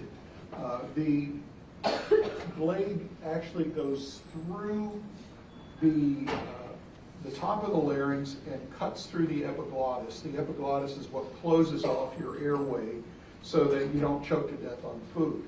So it's basically a thin flap of cartilage about the size of your thumbnail. And as you swallow, it flips down to close the larynx and the trachea so you don't get water into your lungs. So that is cutting right through there. The interesting thing is that it doesn't actually cut through carotid arteries, even though the carotid runs right next to the jugular. So it misses the carotid and it severs the jugular. The important thing to that is the jugular vein is a large volume of blood, but it's at low pressure. So you don't bleed as fast from a cut of the jugular vein. In movies and TV and books and stuff, they always talk about, oh, he cut his jugular vein and blood spurted out. No, blood doesn't spurt from a jugular vein or a vein cut, it flows out. Arteries are the ones that are under pressure, and that's where the blood spurts. In this case, the arteries were not damaged in the neck. Now, doctor, can you tell, since it was a entrance on to our left, okay, on the screen, and exiting on the right side of the screen in 204-12, are we able to glean anything about the size of the knife? The knife is going to have a relatively broad blade, but relatively thin. And by a broad blade, I mean that from the spine to the cutting edge is going to be wider. So this is not your average steak knife or anything like that. It's what most people would call a butcher knife. Actually, it's a chef's knife. And it's the kind that when you're watching the cooking shows on TV, when they're rapidly chopping their onions, that's what they're using, is a chef's knife. And so those are going to have a fairly wide and fairly long blade. And the reason for that wide blade is to get the handle up off of the cutting board. That's the only real reason that it's that shape. The skinny blades are going to be more slicers. And if you're a knife nerd, then you know exactly what I'm talking about, but most people are not. I'm showing you 204-13. What is this? This is actually the exit side of that wound, and you can actually see through it to the autopsy table on the other side, here is part of the larynx at the base of the tongue itself, or excuse me, the root of the membrane that holds the tongue. And you can see there's a couple of ragged areas here. So the blade is not a quick in-out, it's an in with some motion, not necessarily twisting, but some relative motion. Not a lot, because as you can see, this is a pretty symmetrical wound coming out. But it's coming in from the right-hand side and coming out toward us. Doctor, the injuries that we just saw on the screen, it bisected the larynx with the hole on both sides. Would that affect a person's ability to vocalize, talk? You're above the vocal cords themselves. Those are buried down in the larynx. So you can actually make sounds, but because the sounds that you would make are not just made by your vocal cords, they're made also by the back of the throat and the tongue, but you now have that air escaping out of the sides. And so what used to be one pathway is now three. So in combination with that, we have bleeding, and a fair amount of bleeding. And so that blood pouring into that area is also going to affect the ability to vocalize, at least vocalize in anything intelligible other than just sounds, wheezing, gasping, bubbling, that sort of thing. You also mentioned damage to the thumbnail-sized flap. I forget the term. The epiglottis. The epiglottis, that was damaged as well because of that wound? Yes. What would the end result of that be with blood beginning to come out of the jugular vein? Well, you're not able now to close off your airway. So now the blood is flowing down in your airway from that jugular vein. Of course, it's also coming out of the neck on both sides, but it's flowing down into your airway as well, down your trachea into your lungs. So that's going to fill your lungs with blood. It's not to the point of, quote, drowning in your own blood, but you are inhaling blood and filling your lungs with blood. Thank you, Doctor.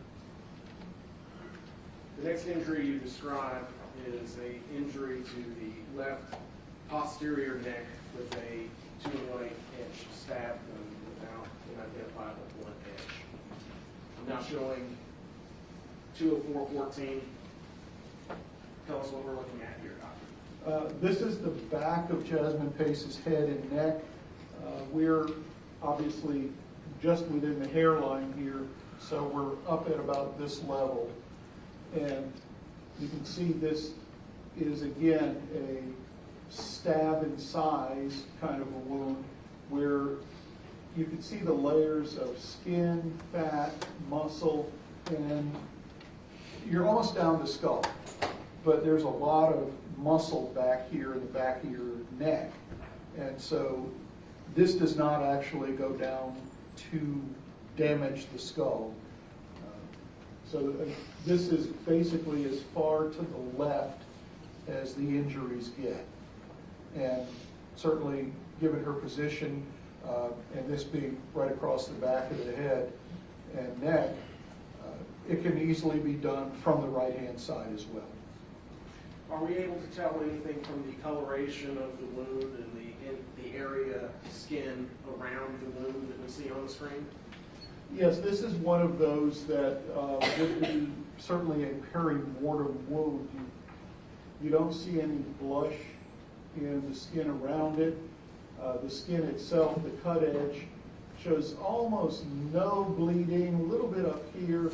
The underlying fat is still quite yellow. And the superficial layers here of the fibrous tissue have almost no bleeding in there. So this is definitely going to be a perimortem wound. It's possible that it's even post-mortem, but again, this is just a gradation. There's no rigid distinctions between them, because obviously when you're bleeding to death, you don't bleed to death all at once. It takes a little while. Thank you, Doc.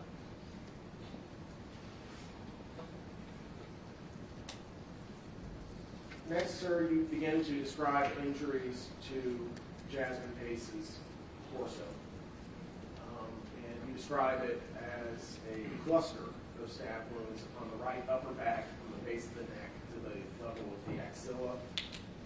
You then describe the individual injuries themselves.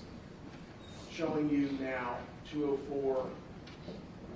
Could you please show the jury where those injuries are? Well, we've already discussed the head injuries. We haven't yet discussed the arm injuries, so we're in this area right here.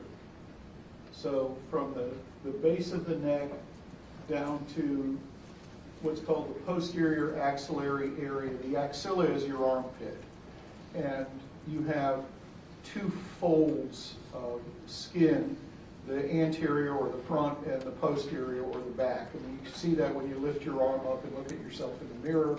You've got basically two columns that define the front and back of your armpit. So this would be the posterior axillary area, and so we're looking at this cluster of stab wounds.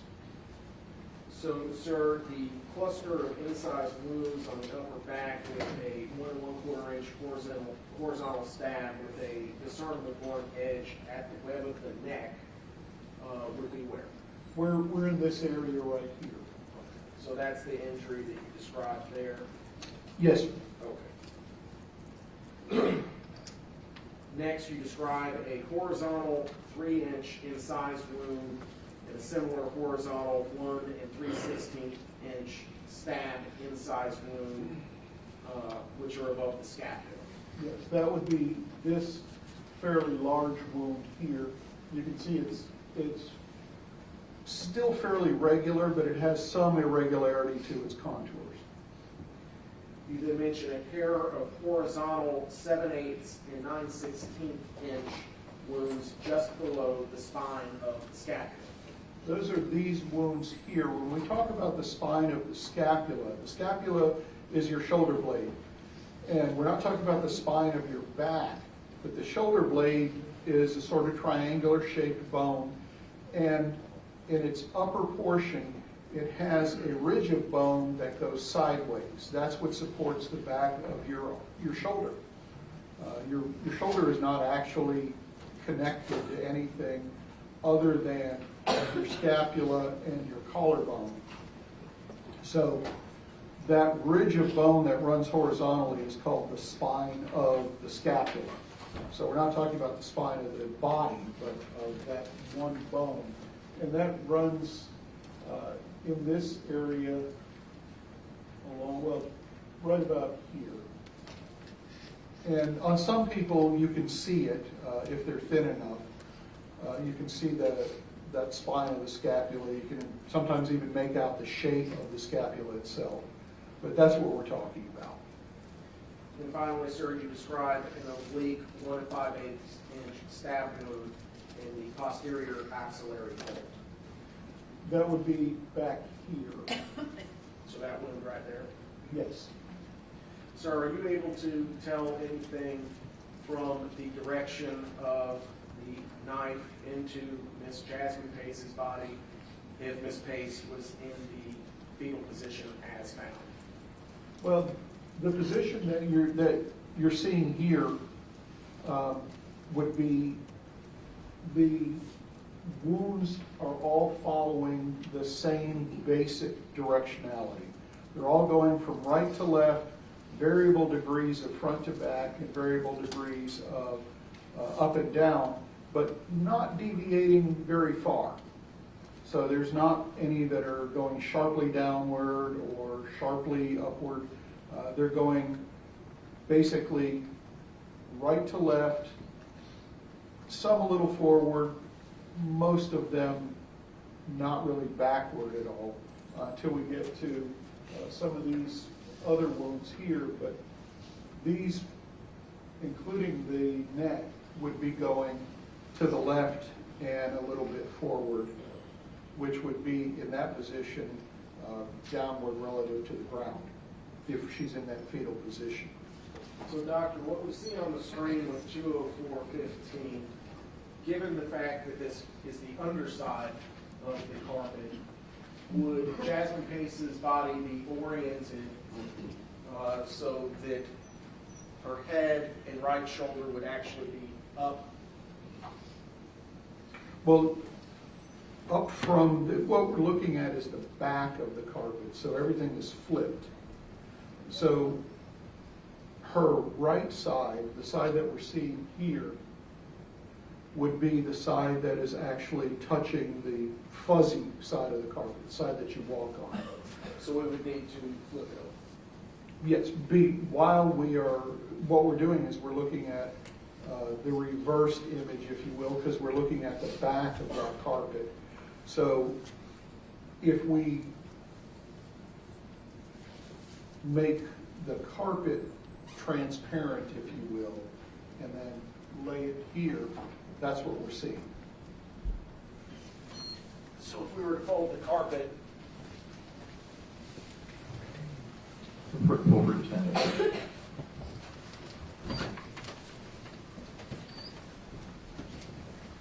if we were to fold the carpet back over, you described the wounds as touching the fuzzy part of this physical exhibit. Is that correct? Yes, sir. So if we were to flip it back again, just to orient ourselves, you described your head as being here, Correct. meaning that Jasmine Pace's head would be at this location, but the injuries would be down. Correct. Fair to say that she was not at this location when she was stabbed. Not during the stabbing, but placed there while she was bleeding heavily. So if she's there during the stabbing, I mean, the blood's going to flow out of her, but if she's lying on her left side as opposed to her right side, the blood is going to flow into her body cavities because there's no holes for it to flow out of the body cavities on the left side of the body. So she has to be actually stabbed and then rolled into that position, and then the blood flows out. Now, she could have very easily been a foot over this way and simply rolled over after she was stabbed, but obviously you can't stab from underneath the carpet, but we have to have a pathway for her blood to come out. And so that means that she has to have the right side of her body, all of these injuries, to allow the blood to leak out of her body or flow out of her body. So that puts her with this side of her body against that while she's actually bleeding to death. Thank you, sir. Next, you describe a gaping complex wound with an oblique 2 3/8 inch stab wound crossed by 2 vertical stab wounds of 1 1/2 inches in the mid-scapular region. You describe the blade penetrating the scapula, entering the oral cavity through the 3rd intercostal space and the 4th rib, which is splintered. You then state that the end of the knife fractured off and remains in the lung. I'm now showing you 204-1. Would you please point out that knife blade to the jury? This is the end of the knife. It's a little bit rotated. It's not flat on, but this is where it is in her lung. Thank you, sir. Now, going back to 204-15, could you please point out the gaping complex wound that you described earlier? That's this wound right here. And you can see you've got one pathway here, one there, and then there's another here. So you've got the big wound and then the two crossing wounds. And the dark area here is actually going into the chest cavity, the pleural cavity. So when we perforate the scapula, as it goes in and comes out again, and it hits the third intercostal space. The intercostals are the muscles in between the ribs. So the third rib has the third intercostal space below it, right above the fourth rib. So when we say the third rib down and the third intercostal space, and then the fourth rib, what we're talking about is the area of muscle in between the third and fourth ribs, and then the fourth rib is actually splintered by the blade. So it's not just a cut through, but it's splintered in multiple fragments. Sir, are there any vital organs inside the pleural cavity? Certainly the heart and lungs. In this case, the knife blade actually goes into the right lung, and it's snapped off with the end of the blade actually propped up against the fourth rib, with the tip of the blade still embedded in the lung. How deep into Jasmine Pace's chest did that knife blade penetrate? Well, if we look at the end of the knife blade that's broken off, I believe it's 2 inches, if I'm not mistaken.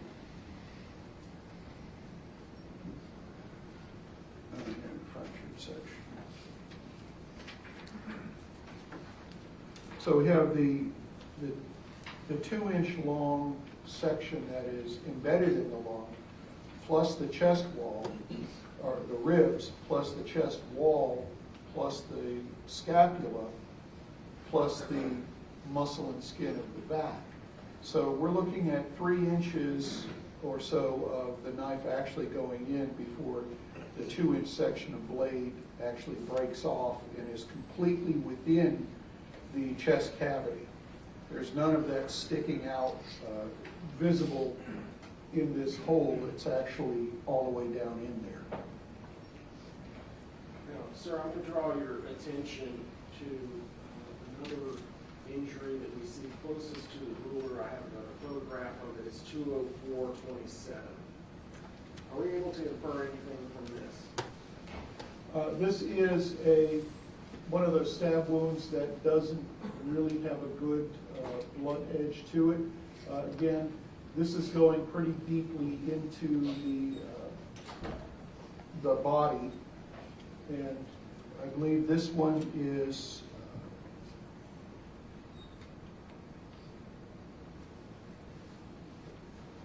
the one that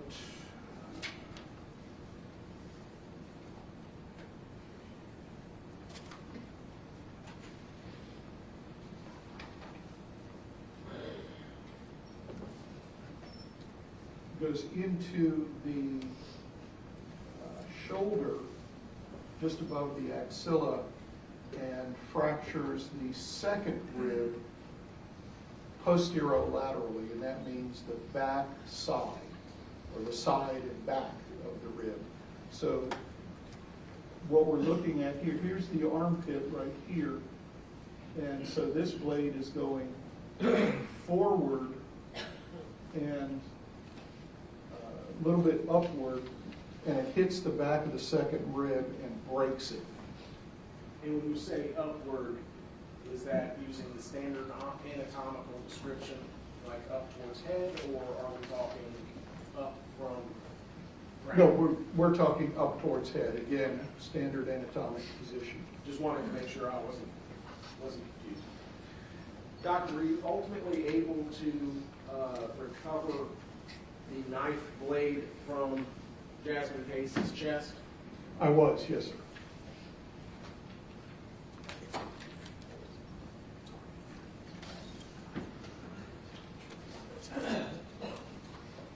So I'm handing you what's been admitted evidence is Exhibit 177. Do you mind opening that up?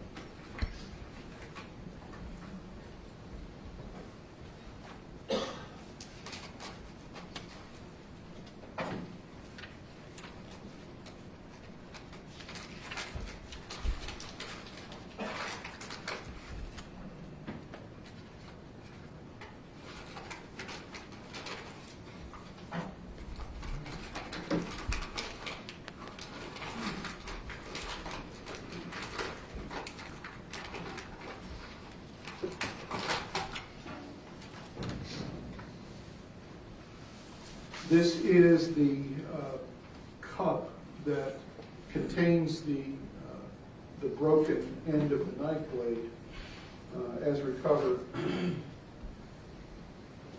at the time of autopsy from the medical examiner's office.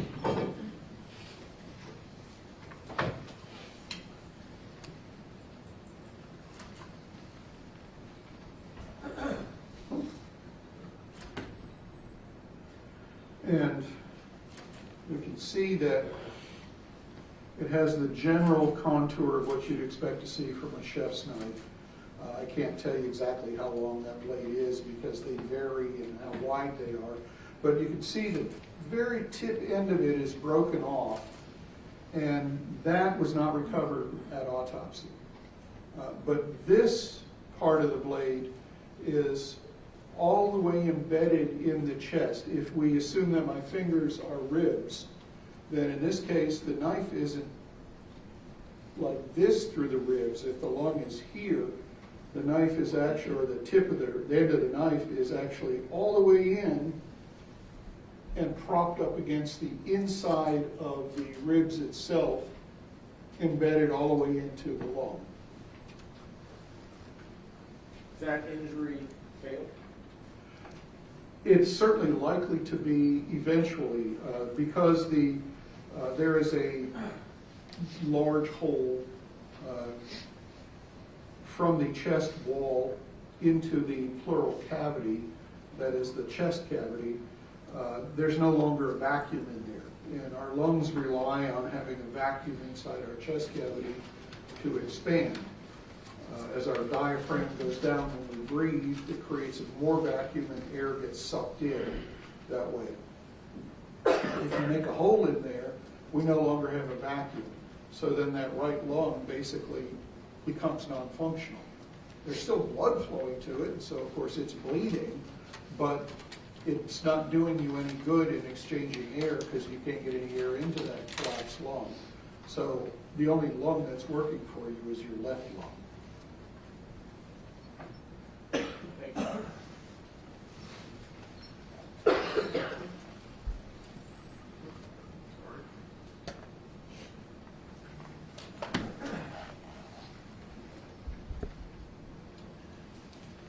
That was that other injury that you already described, Doctor. I'm sorry. Next, you describe a contusion 3.5 by 1 inch to the right chest.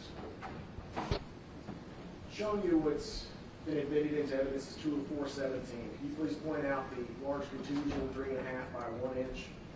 That's this contusion here. It actually has a little blood blister in the middle of it. This is the back of Jasmine Pace's torso. Her front is here. You can see her armpit here. And this is the right upper arm. Here is this large pink to red contusion. Do contusions form, post-mortem? Well, blood has to flow into a bruise. A contusion is a bruise. And so blood has to flow into the area because what you're doing to make a bruise is crushing tissue. And when you crush tissue, you actually rupture capillaries, and the capillaries leak into that area. That's how we get a bruise. And so you actually have to have blood pressure to flow into the area of damage before you get a contusion. So how long does it take for a contusion such as that to form? It can be a matter of minutes, depends on what the blood pressure is and how much damage is done. Obviously, you damage more capillaries, you're going to get more bleeding, and so the contusion is going to become visible. The other thing that matters in the formation of a contusion is how deep is it, which again goes back to how much tissue did you crush. A small bump may not pop up a bruise until later on that day, possibly even the next day. But you fall off a ladder and you give yourself a really good whack, you're going to have that contusion by the time you pick yourself up. So again, a lot depends on how quickly or how much damage is done will depend on how quickly the contusion or bruise shows up. Sir, in this case, how deep was this contusion? This one goes through skin, through the subcutaneous fat, and just to the outer layer of chest wall muscle. So this is a fairly deep contusion. It's not one that involves a lot of the chest wall muscle, but it's not trivial either. When you say it's not trivial either, are you able to describe the amount of force that would cause that kind of injury?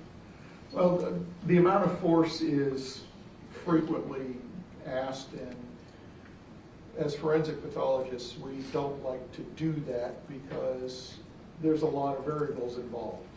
In this case, we have a thin young woman who doesn't have a lot of subcutaneous fat, so the amount of force it would take to cause that contusion may be different than a robust male or an older person, et cetera, et cetera. So this is, again, not something that is likely to come up in her from just bumping into the counter.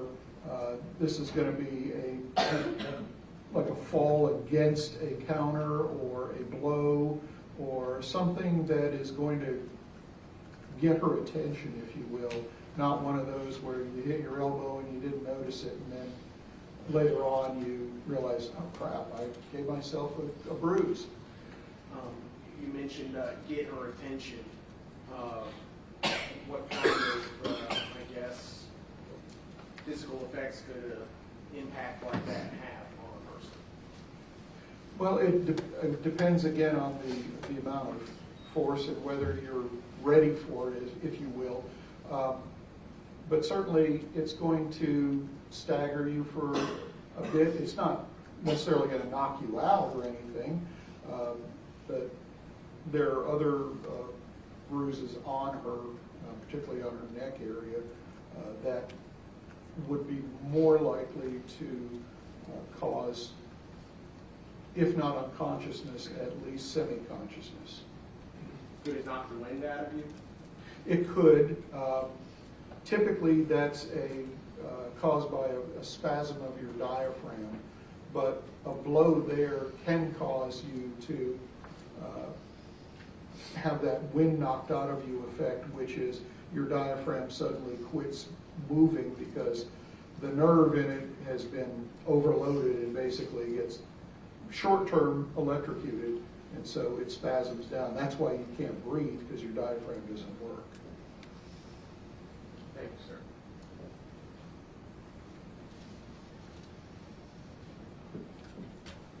You mentioned bruising the neck. Yes, sir. On the front of Jasmine Pace's neck, there's a number of abrasions and faint bruises, but the abrasions aren't associated with any stab wounds. And typically, this would be an indicator of we need to go and do a formal layer-wise neck dissection looking for things like manual strangulation.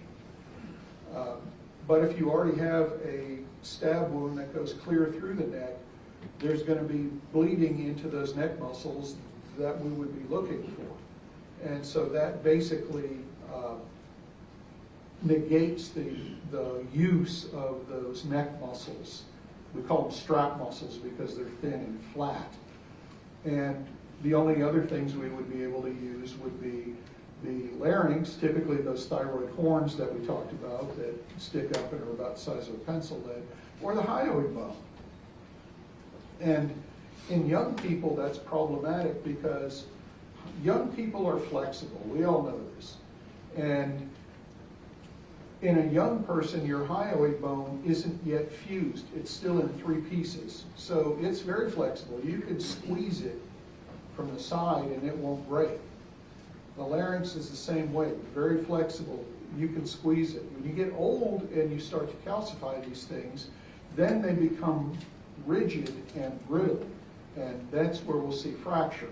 So in her case, in Jasmine's case, there's no fracture of the hyoid bone. But it is quite flexible, and there's no fracture of the thyroid cartilage, except for the knife blade cutting off that thyroid horn. But again, she has a very flexible larynx. So can I tell you that she was manually strangled? No, I cannot. The only thing I've got is the abrasions on the outside of her neck, a little bit of surrounding contusion that may be associated with it, but don't have to be. I'm showing you 204-12. Would you mind pointing out those observations that you just made to the jury? This is what we're talking about here. You can see these reddening areas along here. Those are bruises, because bruises, again, is just bleeding into that area. And you can see it around here, too, where we have that blush of hemorrhage. And we actually have some abrasion on the front of the neck. And remember, there's no clothing on. So we have unexplained bruises and abrasions on the front of her neck. They may indicate a degree of manual strangulation or choking, but I can't tell you definitively that that is what happened. It's simply that that's a marker that is consistent with that and frequently seen during that. Thank you, Doc. Next, moving on to the extremities, you described an injury to the right shoulder with a 3.5 by 1.25 complex incised wound compromising 4 incisions. I'm now showing you 204-15. Could you please point out the injury you're describing there? This is that injury, and you can see that it doesn't go very deep. These are slices. And you can count them in there. There's 1, 2, and you can see how it slices up here. So we're actually slicing up sections of skin and underlying subcutaneous fat and a little bit of muscle of the actual shoulder itself. Now, Doctor, I'm going to zoom in. Are you able to tell us anything about the color of the injuries and redness to the surrounding area? Well, if you look at these areas in here, there's more redness to them. You can see this is nice and red here. This is the one that goes all the way through the neck. But look at how yellow this is relative to the amount of yellow fat displayed in this wound. So this is going to be more of the antemortem side of that wound. So we have, that gradation going across from antemortem to perimortem. In her case, I don't see any definitive post-mortem wounds. I see perimortem wounds that are probably right near death. But again, death doesn't occur instantaneously. You're bleeding to death, and so it's a relatively slow process. Thank you, Doctor. Next, you describe a mid portion of the shoulder with a complex 1 3/4 by 1 1/2 stab wound with 4 separate stabs. Going back to that same photograph, 204-15, could you describe the location of that? This is actually that wound. It sort of has the shape of a Z, but you can see there's 1, 2, 3, and then a 4th one right there. This wound is actually one of the more damaging wounds because unlike this wound here, which is more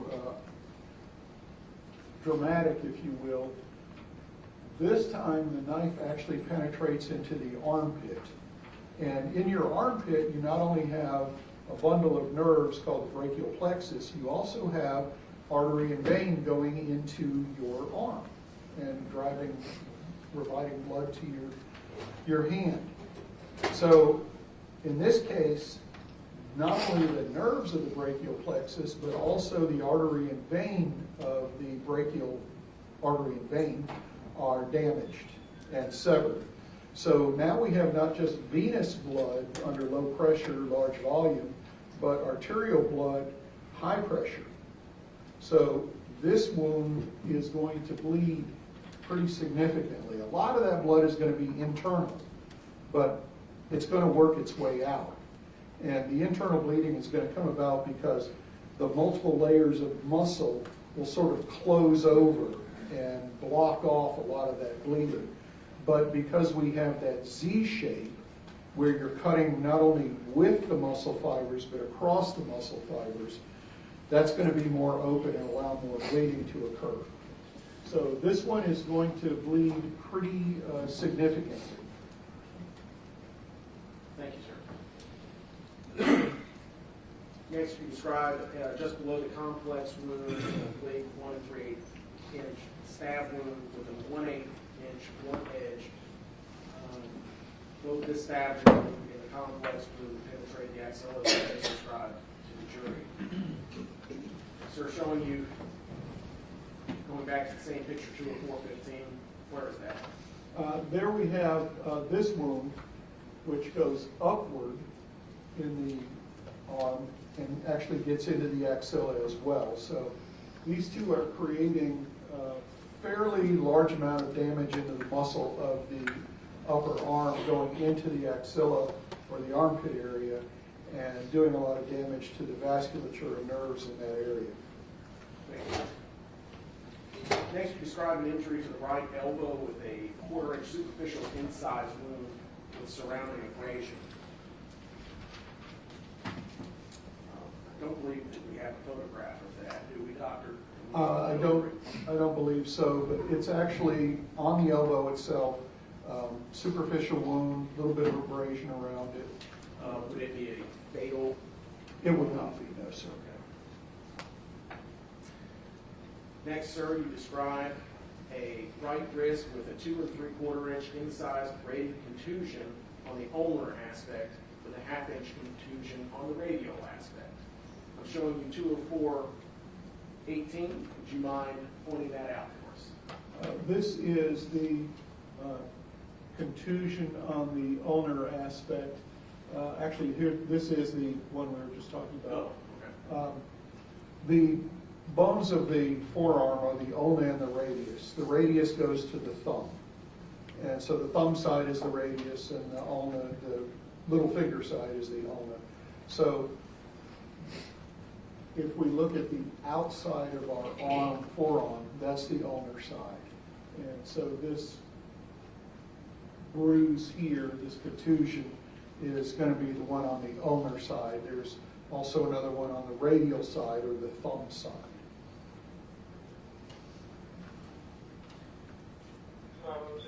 You mentioned the thumb side with a 1/2 inch contusion on radial aspect. Sir, would you mind pointing it out? That's right here, Next to the tattoo. next to the tattoo with the handcuff. Judge, it's 2 of 420. Sir? Next, sir, you describe a incised wound to the right palm with a 1 1/4 horizontal incised wound of the distal undetermining just proximal to the ring and middle fingers. I butchered that. Sir, would you mind pointing out that injury? This is that injury. You notice all the wrinkling of the hand that whenever we're in water, we all see it. We call it washerwoman skin. More formally, it's immersion changes. But the undermining is what we call the term used when the blade scoops under the skin and cuts. And we've all done it to ourselves. But in this case, you have sort of a curvilinear shape here, and instead of a stab going in and through, it's more of a slice. But it doesn't come this way, it comes this way. It comes from the palm toward the fingertips. So that's what that distal is. Distal means toward the outside, proximal means toward the core of the body. So distal undermining means that the wound itself is cut this way. Is that the only injury to the right arm and hand? Yes, sir. Thank you. Next, we move on to the left arm. No injuries to the upper arm and forearm. But you describe a 1/4 inch superficial stab wound to the right wrist, showing you, or I'm sorry, the left wrist. I'm showing you 204-25. Could you please point out that injury? That's this wound here. You can see it's relatively small, and the anterior surface, again, using that standard anatomic position, anterior means front. So our hands, palms of the hands are toward the front. So the anterior surface, it's also called the ventral surface. The back is the dorsum, the belly of something is called the ventral. When we go fishing, the fish have a vent. That's on their ventral side. That's this wound, and it does not go in very deep and does not sever the tendons that go to the arm, or the hand rather. The next injury you describe is an injury to the wrist, 1/4 inch vertical stab wound, showing you 204-22. That's on the ulnar surface there. Again, you can see that this is the outside, the little finger side of the hand. Thank you. How do you pronounce that word? Posterior ulnar. What that means is the ulnar, or the little finger side, and the posterior, or the back.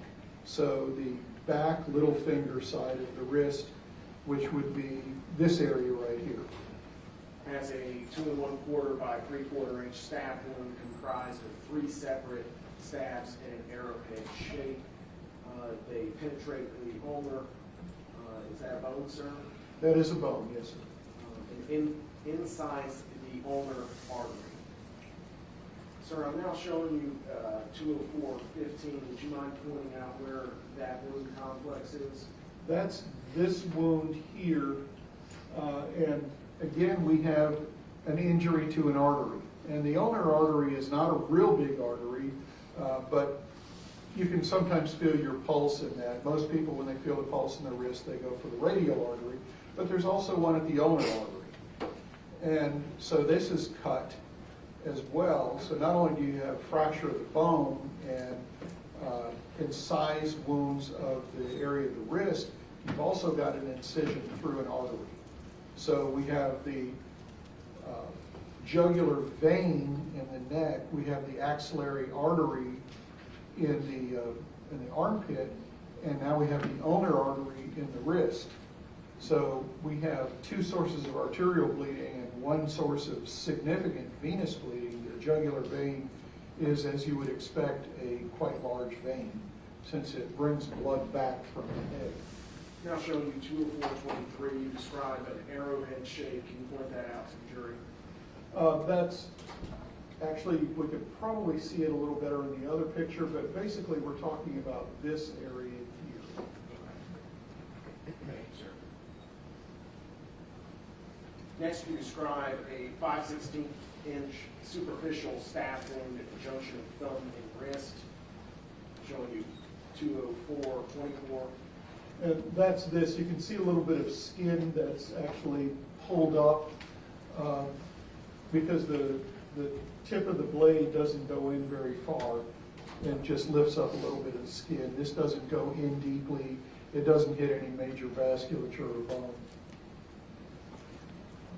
You describe a 1 3/8 inch stab wound with a 1/16 inch blunt edge just below the distal wrist, and it goes completely through the hand, exiting the palm with a 1 1/4 inch wound. Would you mind pointing it out to the jury on 204-23?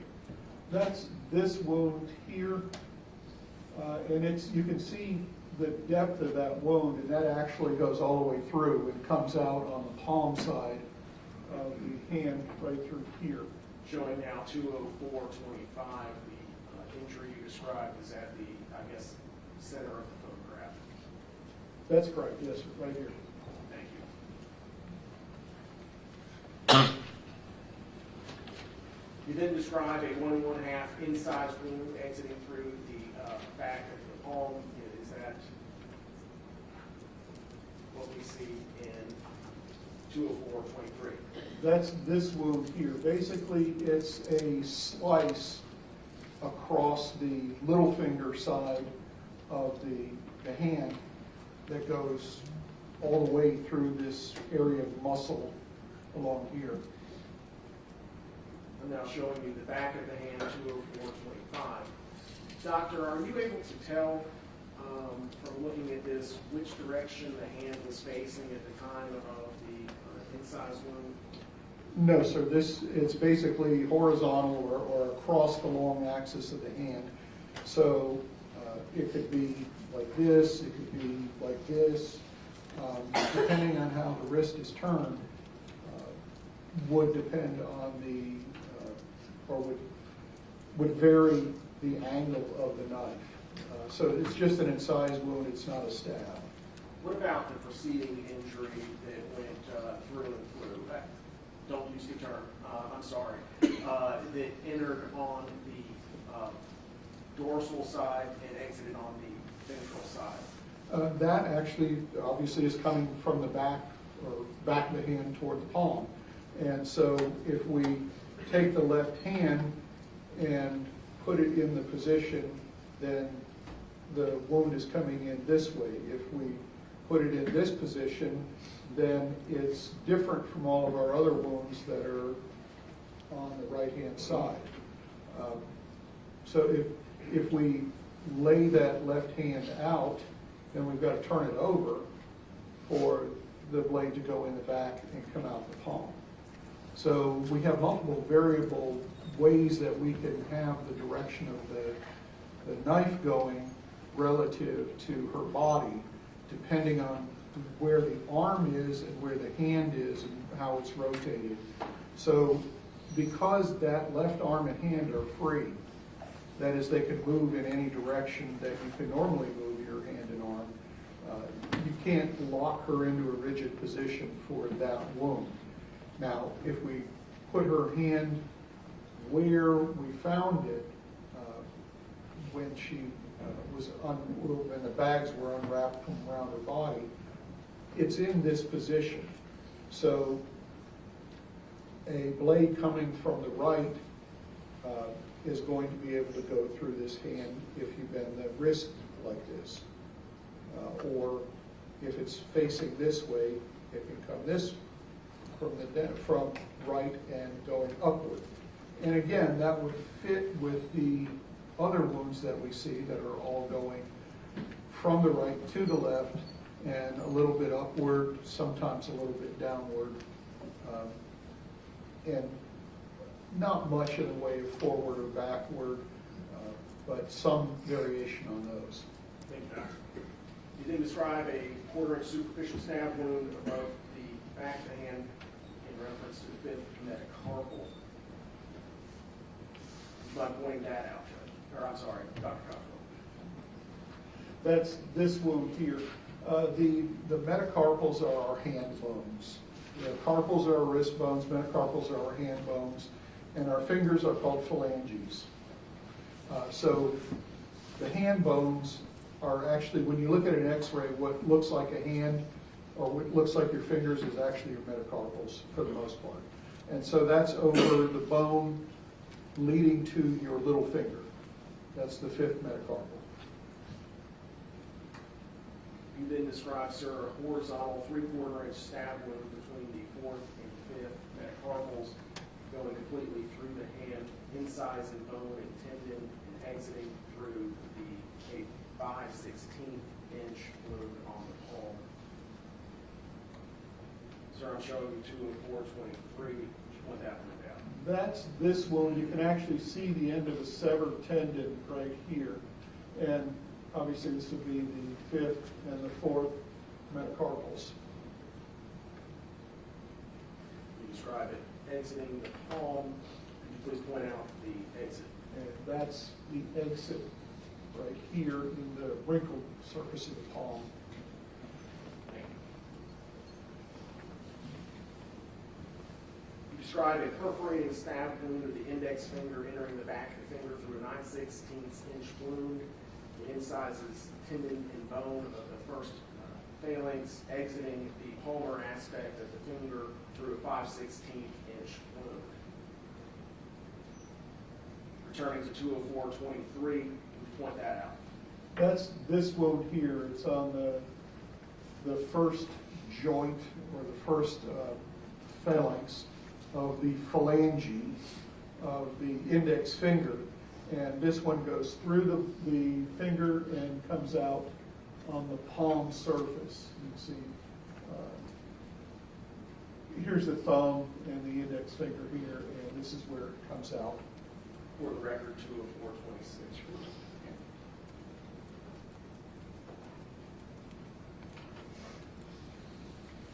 Doctor, you said earlier. General, I mean to catch up. Not approaching.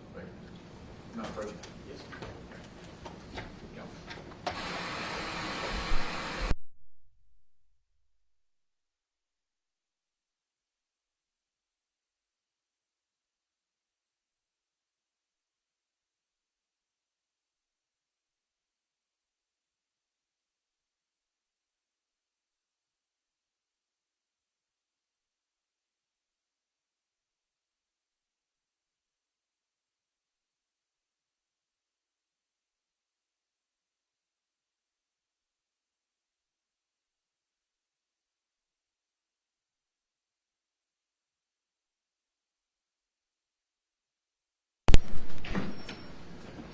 Ladies and gentlemen, it is 5 minutes after 12. We did not get a mid-morning break. I want to get through as much as possible. So we're going to take our lunch break at this point. It's 5 minutes after 12. We'll try to resume this jury trial at 1:20.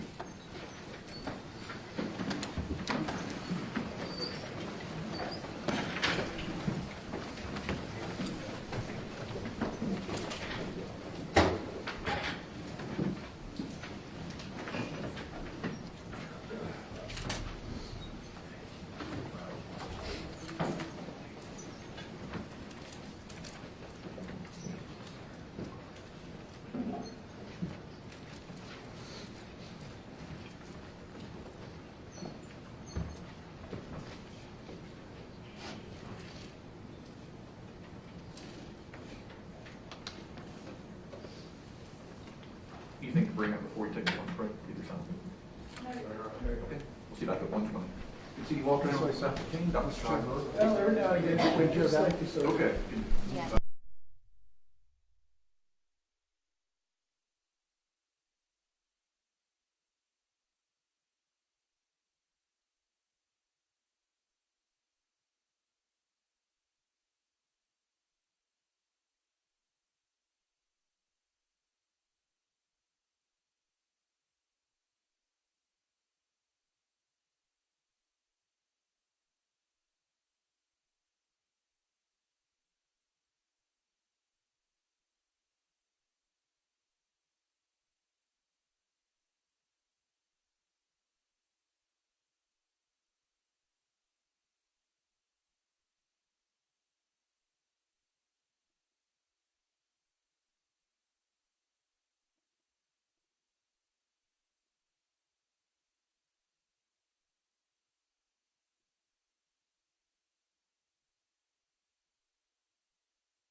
Stanley know the answer.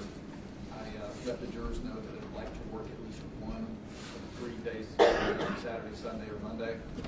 I let them know we work when they want to, or, but they need to let us know how many days they're willing to work the next, as far as including Sunday and Monday.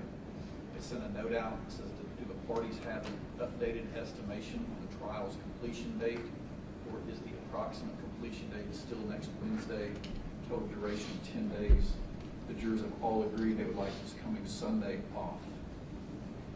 So, I have to say this, I think the state indicates they will probably rest sometime tomorrow, likely.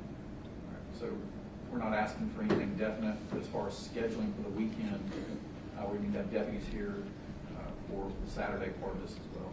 Beyond that, I'll leave it up to y'all to let me know how long you expect your proof to last.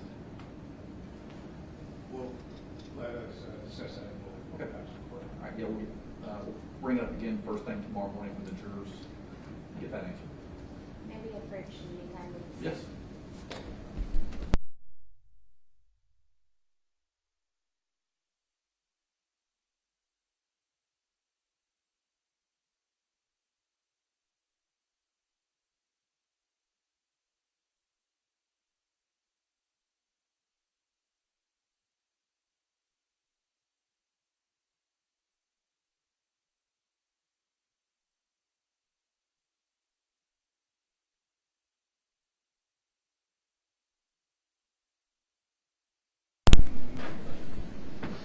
Dr. Caldwell, if you could retake the stand, please.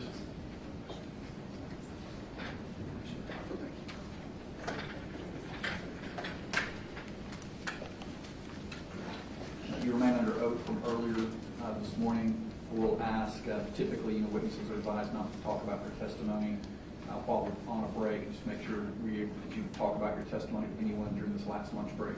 No, sir. Okay, thank you. I'm bringing the jury when they're ready. Okay, Mr. Chen first, sir? Oh, yes, yes, sir. That's what I meant to say. I know. Okay. That's not good.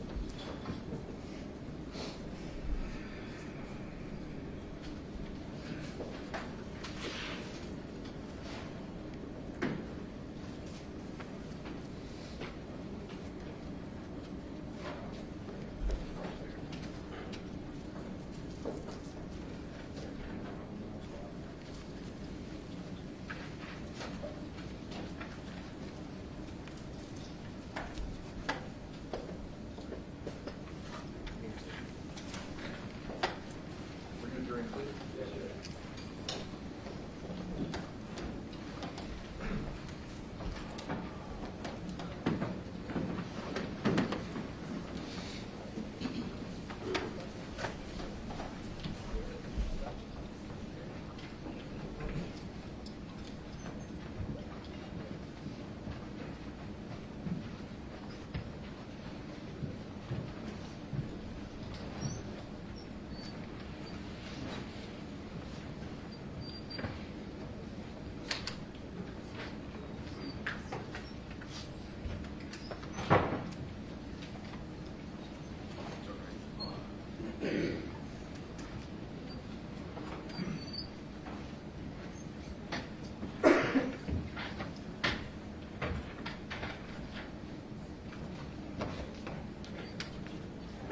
All right, please be seated.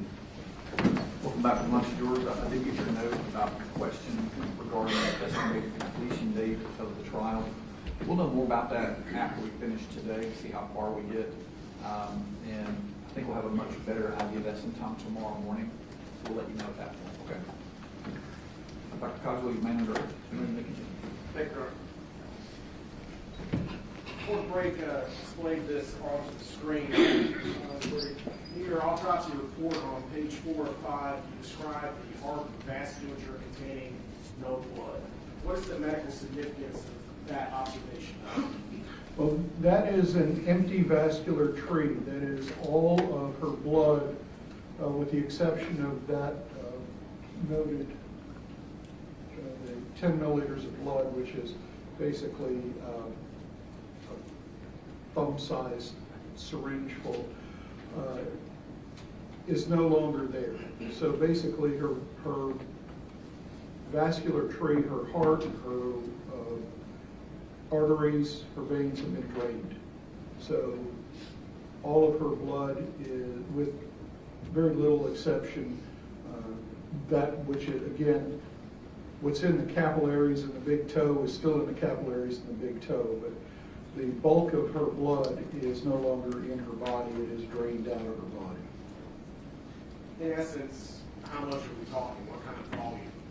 Well, again, we're looking at about a quart and a half gallon, just for her to die, but she's got about 4 quarts of blood, so about a gallon of blood is her total blood volume. So you're really looking at 3, probably a little more quarts of her blood is outside of her body, has come out of the wounds that she has suffered. Is that caused by her positioning post-mortem? Yes, sir. She's allowed now to drain because we have wounds that are open to the outside, and the blood that's in body cavities, specifically the chest cavity, can drain out through that wound. The blood that's in the vasculature can drain out through the ruptures of the jugular vein, the axillary arteries, the ulnar artery in the hand or in the wrist. So all that is draining out of her body, and so that's why we're getting a large volume of blood basically on an area of carpet or within the apartment. Thank you, sir.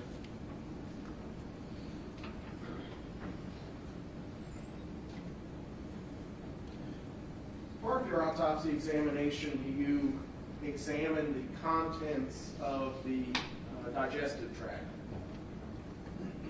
Yes. Did you do that in this case? Yes. What were your observations during that examination? Well, if we go to the normal internal exam portion of the autopsy report, that is not the injury exam, we've got only about 15 milliliters, which is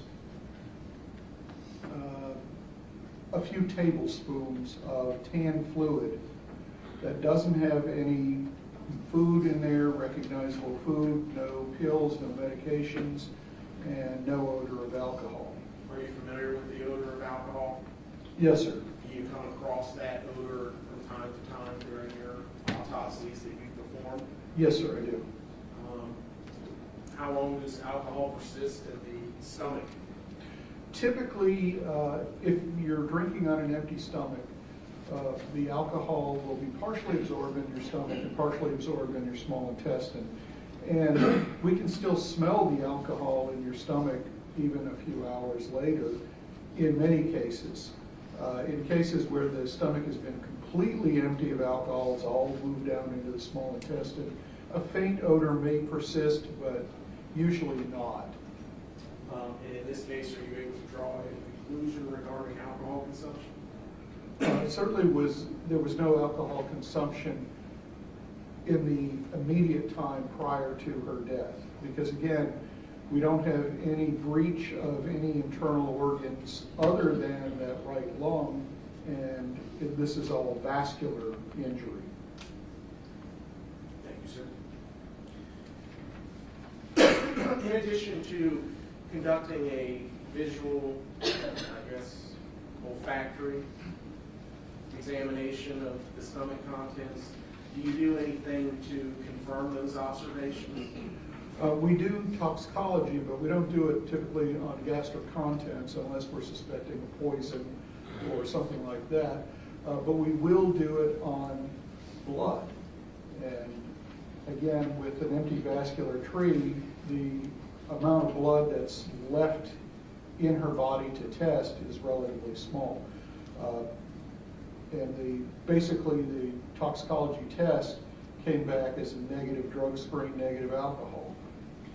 is the report of the examination that is done on the quantity of blood that you submitted from Ms. Jasmine Pace attached to your autopsy report. It is. Going now to that document, is this the report that was submitted to you from NMS Labs Yes, sir, it is. regarding the examination of whom? Of Jasmine Pace. Now, it says at the bottom that there were no positive findings, none detected is what it says. But it references that you need to see an additional detailed finding section for additional information. What does that tell you based upon your years of experience conducting thousands of autopsies? Well, the toxicology laboratories, when they test, there's no such thing as a true negative, that there's absolutely not anything there. What they have is something below detectable limits or below reportable limits. And this gets into basically, is this number reliable? And they have, over the course of decades and really almost a century of testing, we know what the lower limit of detectability is, reliable detectability for certain substances. And if we have basically it looks like an EKG tracing, if you will. It runs through the machine and you get blips, and depending on where these blips come for time, that tells you what that substance is, and then that gets confirmed by a different test. But if there's a little tiny peak, but it's not up to where it needs to be reliable, it won't be reported. We'll just say, yeah, it may be there, but it may not be there. We can't say reliably, so we're going to say not detected. So the rest of the toxicology report tells you what we tested for, or what NMS tested for, and what their reporting limit is, so that you know that whatever it is that may or may not be there, it's at least that much if we've said we found it. If we don't find it, or we say not detected, then it's below that reliable level. Because there's always a little bit of noise in these testings, especially when someone is starting to decompose, as Jasmine Pace was, because she'd been dead for a while. So even though she's still relatively fresh, she is starting some internal decomposition. So there's some noise in that little blip tracing, if you will, that comes out of the instruments. Specifically, sir, the second page of the NMS reports indicates that testing was not performed for THC and what appears to be metabolites due to interfering substance. Can you interpret that for us? That's typical of what we'll see when we start to have decomposed or not the greatest specimen. It may be mixed with some fat or something like that, depending on how clean, if you will, the draw is. In this case, it was clean blood, but it was kind of decomposing slightly. And so finding interfering substances is not unusual in that case, because as we start to decompose, we create a huge number of very complex compounds that will also broaden out those peaks or blunt those peaks or make it impossible to say, yeah, okay, it is THC in this case, or not THC, but we can't really be sure, so we're just not going to test that because there's too much noise in the background to this. So, and that's not uncommon. We'll see that in, I'd say, probably about half of the decomposed cases that we have. One or another test won't be able to be run because of interfering substances. And this is an insurance policy, basically, to say, if we say it's positive, then it really, really is positive, and you can count on it. So that's really all that means. The test wasn't run. She may or may not have had THC or marijuana metabolites in her system at the time of death. Moving down towards the bottom, can you please describe to the jury what this portion shows? Well, this is, as I was referring to a little bit earlier, this is the list of what NMS tests for and what their reporting limits are. So for example, if we say amphetamine, if it's below 20 nanograms per milliliter, and that's that NG/ml, if it's at a concentration lower than that, it will be reported as negative. Same thing holds for all the rest of these tests. And this shows the test protocol, enzyme-linked immunosorbent assay, or what we call ELISA. And the alcohols are tested by a different protocol using headspace gas chromatography. Ultimately, it all sort of comes out with the long trace with the little blips on it. We use time to tell what's coming off, and then the height of the peak tells us the concentration that it is. It's actually fairly simple, but at the same time, the instrumentation is quite complex, and if anything shows up as a peak, then it has to be confirmed and quantitated by a different method rather than doing the same test over again, just to make sure that it really is what we're saying it is. So you notice there are different units, nanograms per milliliter, milligrams per deciliter, and occasionally micrograms per milliliter.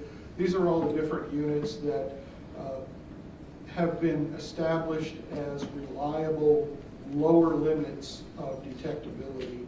And so toxicology lab is going to have those same limits because that's basically a university or a universal standard among the toxicology laboratories.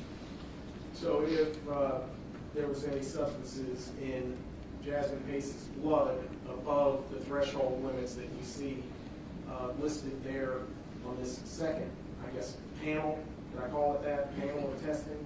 Well, it's the report of what specific tests were done. In those specific tests that were done, if they were greater than those quantities listed, we would have seen that on the preceding page. Correct. But none were. That is correct. Thank you, sir.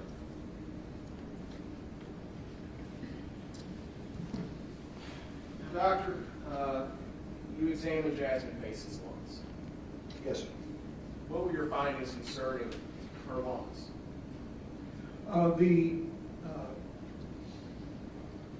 right lung, of course, had a stab wound into it.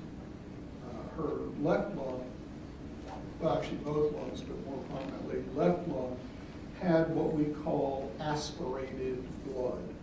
And that's blood that's being inhaled into the lungs itself. And it leaves a pattern that we call leopard spot pattern because it really looks like leopard spots. Because what's happening is the blood is getting into the little air sacs in the lungs, and there's blood in each one of those air sacs, and it creates a spotted pattern. So aspirated blood means that there's active inhalation at the time that the blood is coming down into the lungs. If it's post-mortem and blood is coming down into the lungs, there's no active inhalation, so it doesn't get out into the airways, and it certainly doesn't create a spotted pattern. It just would flow down gravitationally, and we would have essentially a line where the blood would settle to in a dead lung, dead person's lung. In a live person's lung that's still attempting to breathe, then the blood is carried with the air into the individual air sacs, and that creates the spots because blood is darker than air. Are you able to draw a conclusion between the observation of the aspirated blood and any of Jasmine Pace's injuries? Well, yes, sir. She's bleeding into her airway. And again, we have that perforating stab wound in the neck. She's bleeding into that airway, and she's still trying to breathe. So she was alive? She was alive at that time, yes, sir.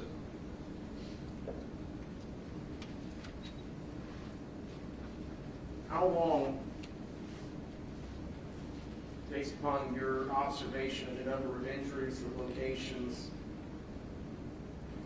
would it take for someone to succumb to those injuries? This is not a rapid death. This is a death over the course of at least some minutes. It's hard to say exactly how long because heart rate has a lot to do with it, and obviously the more stressed you are, the faster your heart rate is, so your heart is pumping more blood and at higher pressure, and if you already have breaches in your arteries, you're going to bleed faster. The other thing is, as you start to bleed to death, then there's less pressure behind not only your arteries but also your veins, so the bleeding actually slows down. And so this is, at best, we can estimate some minutes, but it could be significantly longer. This is certainly not a half-hour event, but it's also not a half a minute. So we're in comfortably around the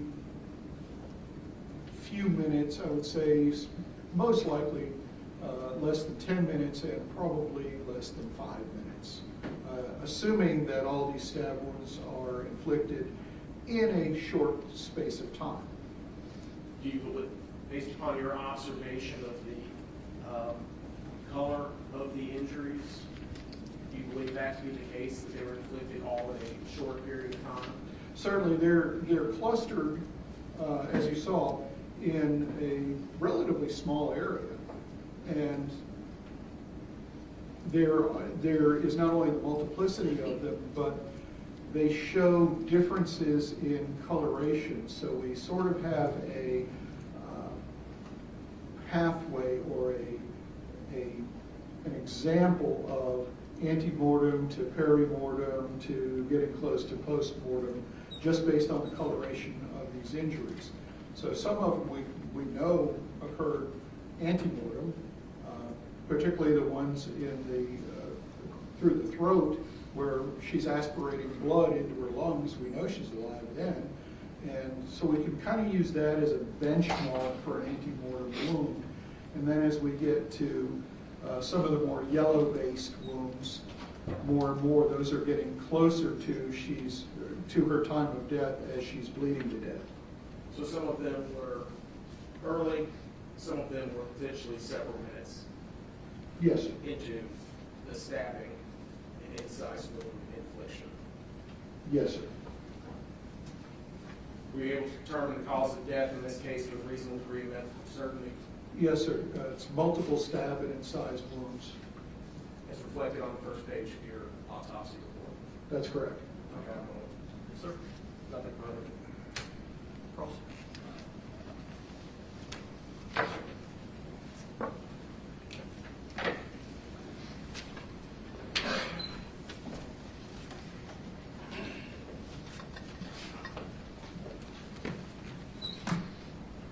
Good afternoon, Dr. Cox. Good afternoon, sir.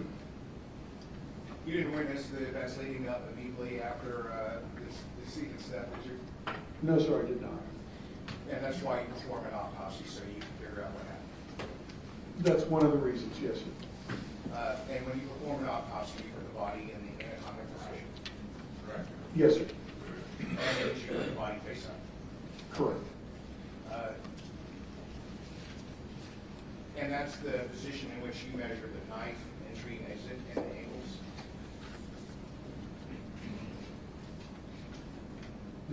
On which particular wound, or are you just talking about in general? In general. Depending on where the wounds are, it could be with the decedent in what we call supine, that is face up, or prone, face down, or on their side. In this case, obviously, with the majority of the wounds on her right-hand side, the measurement of depths is most easily done with the wounds up. Now, in the case of the stab wound that penetrated into the lung and the blade broke off, that was with her body actually supine, that is on her back, with the chest plate removed, so that I could get the internal organs examined. And in this case, when you were performing this autopsy and looking at these knife wounds, would you say it's impossible to tell the position of the defendant and the decedent relative to each other when she died? I can tell the directionality of the wounds, but as to the relative position of the two individuals, there's only a limited amount, because if you're going to stab somebody, let's say on the right side of the body, and you're both standing there facing each other, and you're left-handed, then you can stab on the right side of their body. On the other hand, if you're coming up on them from behind, both standing up, now you need to be right-handed and stab this one. Or if you reverse your grip where the knife blade is coming out here, you can still do it left-handed. So the idea of I could look at a wound and tell which hand the person used and how they were standing, there's only limited cases in which you can actually do much with that, because you have to know the relative positions of the two people, as well as how are you holding the knife. And because there's a lot of different ways two people can be oriented, as well as multiple different ways to hold a knife, all of those have to be taken into consideration.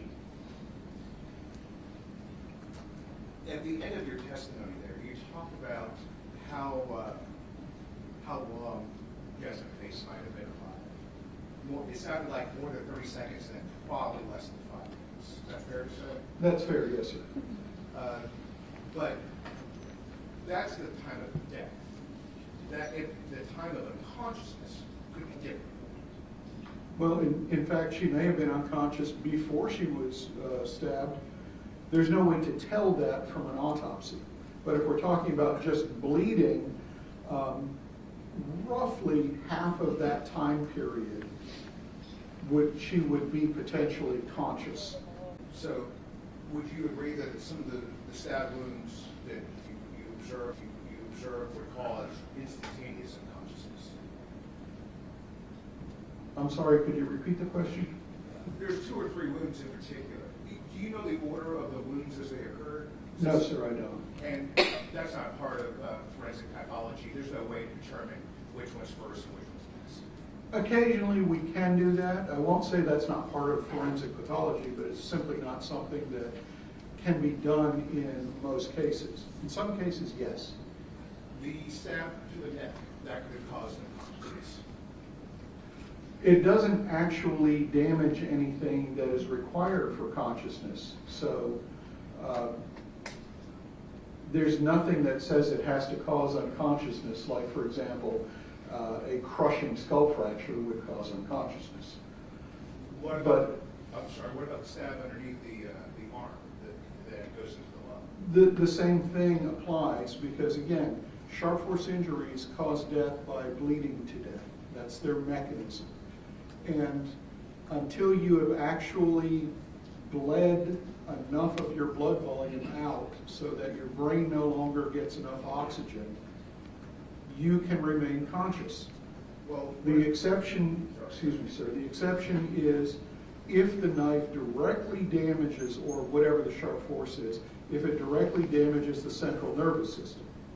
So the brain or spinal cord. In this particular case, there was no damage to the brain or spinal cord. So it's simply bleeding to death. And however long that bleeding to death takes, you will remain conscious until your brain runs out of oxygen, and then you will lose consciousness and proceed to death. But what are the jugular vein and larynx, the wounds to the neck there, that would cause rapid blood loss, wouldn't it? Again, jugular vein is large volume but low pressure. It bleeds, but it does not bleed rapidly. Arterial bleeding is more dangerous than venous bleeding. So this is not like it shows on TV or movies where someone's throat is cut and they collapse within a matter of a few seconds. That's not how that works. So no, that would not necessarily lead to unconsciousness. There's no physiologic reason for her to lose consciousness rapidly from any one of these stab wounds.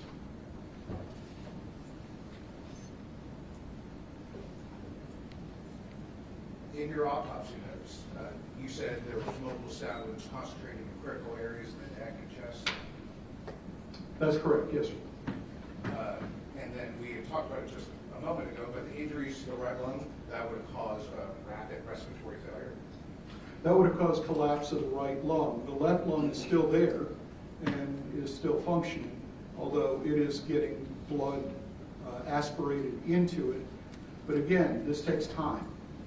This is not a rapid sequence of events. And when you were, you had motioned to the jury that, you indicated that you had put your arm to the head, and that's where those wounds on the right hand are coming from?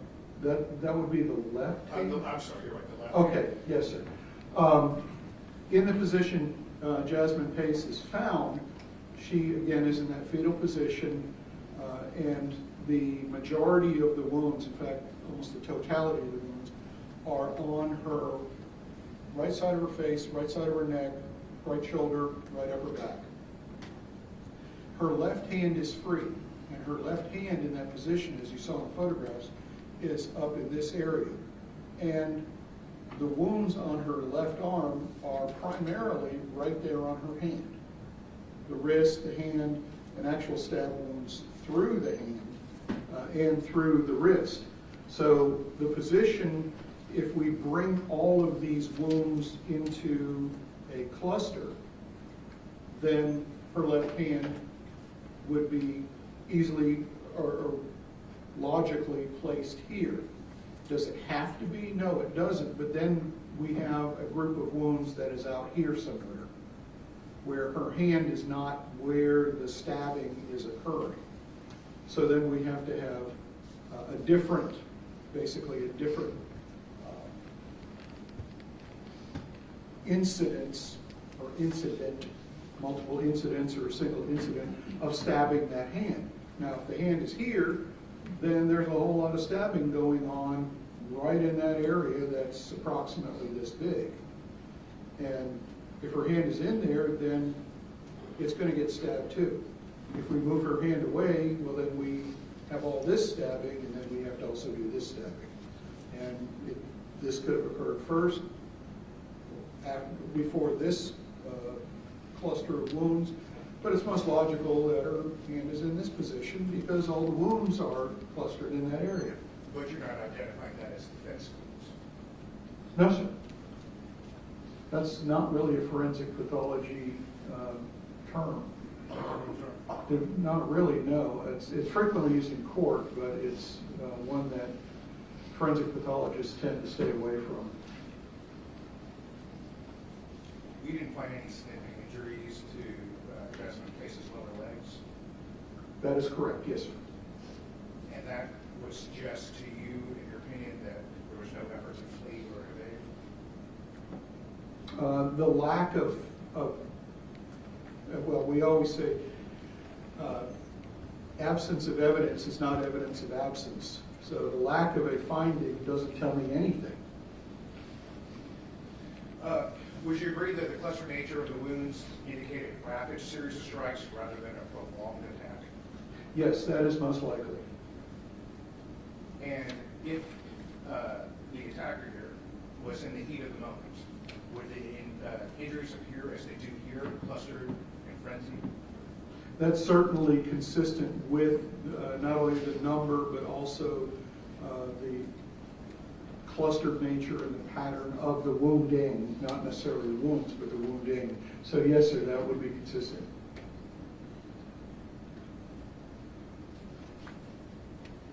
The suitcase was found by the banks of the Tennessee River. Yes, sir. That's going to be a moist area, right? It is, yes, sir.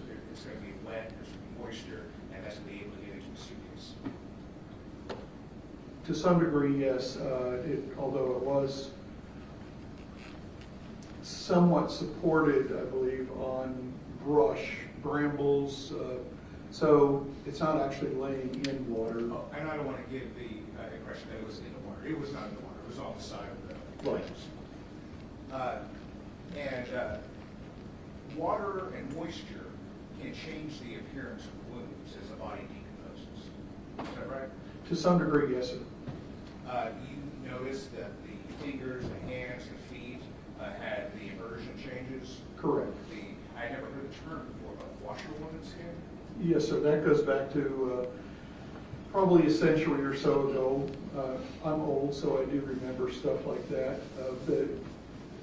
The women who would hire out to wash people's clothes frequently had wrinkled up hands like that because that's all they did. Their hands were immersed in water and soapy water constantly, and so they would almost constantly have skin that looked like that. And it's when your skin gets all pretty, right? Yeah. That's what we call it in my house, pretty.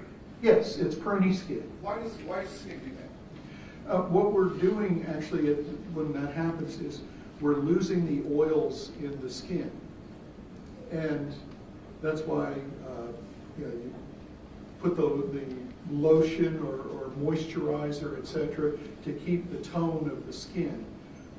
When you're immersed in water, then you lose some of those oils and the skin becomes waterlogged, really.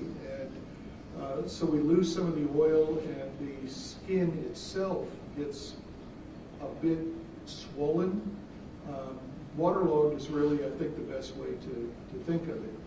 And it gets softened, and as we know, it can sort of, if you get really intense immersion changes, you can actually start peeling a little bit of your skin, the outer layer, and that will occasionally occur. Now, I want to talk about how the immersion, the pruning, or whatever we're going to call it, Pruning is good, sir. might affect a decision or a stab wound. Prolonged exposure to water can cause the edges of the wounds to appear more open and exaggerated than less than time, right? Actually, it's the reverse. Because the prolonged exposure causes the skin to lose oils, but at the same time become more edematous. It tends to spread not open, but closed. It doesn't cause curling. It causes curling if you have a wound that is on a surface that has a thick layer, palms and soles basically, you may start curling. But as you saw in these photos, on the hand wounds themselves had that very pruning contour to them. But the other wounds on her torso, head, and neck, they look pretty much like a normal stab wound would look, at least to the forensic pathologist side. There's no real distortion to the edges of the wound. Well, I didn't see any immersion on the neck or arm. I only saw the immersion on the lower extremities, right? Well, and this is, we don't get that effect except on areas where we have a thick layer of keratin, and that's our palms and our soles, because we walk on our feet and we do things with our hands, and we have a lot of thick skin here. That's the whole purpose for having that skin that thick, but that skin is multiple layers that don't have blood supply to them. That's why we can peel our skin off. Don't really want to, but you can. And you're not going to bleed from that because there's no blood supply there until we get down to the actual base of the skin. So what that really is just multiple layers like pieces of paper that are protecting the underlying soft tissue from the damage from picking stuff up and doing everything we do with our hands and walking along. People who walk barefoot all the time, especially walk barefoot outside, have very thick soles of their feet for that very reason. And construction workers have much thicker skin on the palms of their hand than, say, an accountant or someone who just sits in an office all day. Or a lawyer. Or, well, some pathologists who just use microscopes. Going back to water moisture on the wounds, can that distort the natural shape of the wounds? Not to any significant degree. What about the size of the wounds? Again, not to any significant degree. So we talked a lot about that blood edge that you can see on some of the wounds. Would the water or moisture make those appear more irregular? Once the blood that we're seeing there is blood that has escaped the capillaries. It is now in the soft tissue. And so it's percolating between the cells. If you think of a brick wall, basically, all our cells are like the bricks, and the mortar is where the blood is trickling in there. So you can flush blood out of a vessel with water pretty easily, actually. But flushing blood out of the soft tissue in between the cells is not so easy. It tends to stay there. Now, if her body stayed in water long enough to actually start really decomposing, like for example, if she was found in the river after that period of time, then we can see leaching of the blood from the wounds themselves. She's not at that stage of decomposition yet. She's still pretty early. So if we have, for example, someone who's been pulled out of the Tennessee River or a swamp or something, and they no longer look like themselves because of decomposition, those wounds will have a different appearance, and that we won't see that blush of hemorrhage in there because the water will have leached that out. But in her case, she's damp, she's moist, but she's not immersed in water.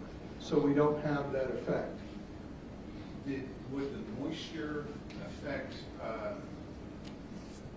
or would it be hard for you to determine the original depth and dimensions of the wounds, or would the moisture not have any effect? Dimensions of the wounds, it has minimal effect.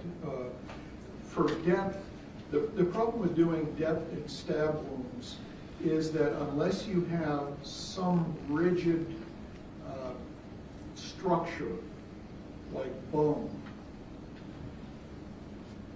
people are compressible. And if the knife blade is pushed in, we don't know how far it's pushed in, because you can take a 3-inch blade and push it 4 inches deep because people are compressible. On the other hand, if you have a rib cage to stop it, then that's a more reliable depth. The other problem is if our internal organs are relatively fixed in position but not completely, particularly things like lungs. Lungs have to move around inside the body, that's their job. Intestines and other things will move around inside the body too. So if I'm leaned forward and I'm stabbed in the front, my lungs are actually farther forward than they would be if I'm laying on my back. So now the apparent depth that's measured when I'm on my back is greater than the actual depth of the wound. So trying to deal with depths in stab wounds, and you'll notice that for the majority of these, there's no depth given. It's a description of what internal organs and structures were injured. And the reason for that is because of that mobility, and because if I say, oh, this wound was 4 inches deep, and we have a knife that's only 3 inches long, then it's easy to say, well, that knife couldn't possibly have done it, when in fact it could have. I have actually seen in my career stab wounds that were almost twice the depth of the knife that was left in them. So I know that knife actually caused that wound. So that's why measuring depths of stab wounds is sometimes helpful, but it has to be used with caution. But as far as the dimensions, the length, again, if we have a nice, cleanly defined stab wound where the blade goes in and straight out as much as possible, that can give us a good idea of the cross-section of the knife, how wide the blade is, how thick the blade is, whether it's got a blunt edge. But for the majority of stab wounds, they don't go in and straight out. They go in and there is some relative motion on the way out. So virtually all stab wounds, even the ones that we call stab wounds and don't say stab incise, have some incise component to them. And so again, those dimensions, those are not absolutes. And the other confounding factor to that is, as we know, skin is stretchy. And we can change the look, the character of a stab wound depending on its orientation relative to the elastic fibers in our body. These are called Langer's lines after a surgeon by the name of Langer. We've all seen people with big, ugly scars from surgery. And mostly this is from trauma surgery. And those are the scars that cut across Langer's lines so the elastic fibers pull them apart. And those are the real ragged, ugly looking wounds. A good surgeon is going to cut along the line so that the elastic fibers just go right back together. And so that will change the look of a stab wound. So all of these things can modify the look of a stab wound, and out of all of that, way down on the list is moisture. So it's really not going to make a difference. I should have asked this earlier on. You said there's 60 wounds, correct? Yes. And that combines both stab and incise wounds, correct? That is correct. How many stab and how many incise? You know, I don't know that I've ever separated them out that way. Because of what we just talked about is that most stab wounds have an incise component to them, at least a little bit. And many incise wounds have a little bit of a stab component to them. Typically, we lump them under just sharp force injuries. But as far as actually separating them out, because it's not really that critical, you know, there are some that we know are stab wounds, like the ones that hit the large vessels. That's pretty easy. The one that broke off in the lung, we know that's a stab wound. But others that are just going into the muscle, there's going to be a stab component to them, maybe a little bit of an incise component. Others are going to have more incise than stab. So part of that is a stab can turn into an incised wound if it's not accurately placed or if there's motion. So what may be an intentional stabbing motion may simply turn into an incised wound, and vice versa. An incised wound can turn into a stab if the other person isn't where they're supposed to be from that context. Especially if it's coming at a quick and frenzy stage. Certainly. So during your examination and on direct, you noted yellowing around some of the stab wounds. Yes, sir. And yellowing around the skin can indicate reduced blood flow at the time of age. Well, it's actually in the fat, but yes. And when blood flow is significantly reduced, it may suggest that the individual had already been incapacitated or deceased. Well, it tells you that there's not much blood flow in this area. And if there's not much blood flow, then there's not much blood pressure or there's not much blood. And at some point during the loss of blood, yes, you are going to die. And so those wounds won't have bleeding into them, or they'll have very little bleeding into them. When the yellowing of the skin does not occur if the blood flow is normal, though, at the time of injury. Correct. And again, I don't want to be pedantic, but it's the fact that we're talking about. I don't know if that's. I know you. I'm not a doctor, so I'm just trying to keep up with you. Does the presence of yellowing support some of the wounds were inflicted after significant blood loss? Absolutely, yes, sir.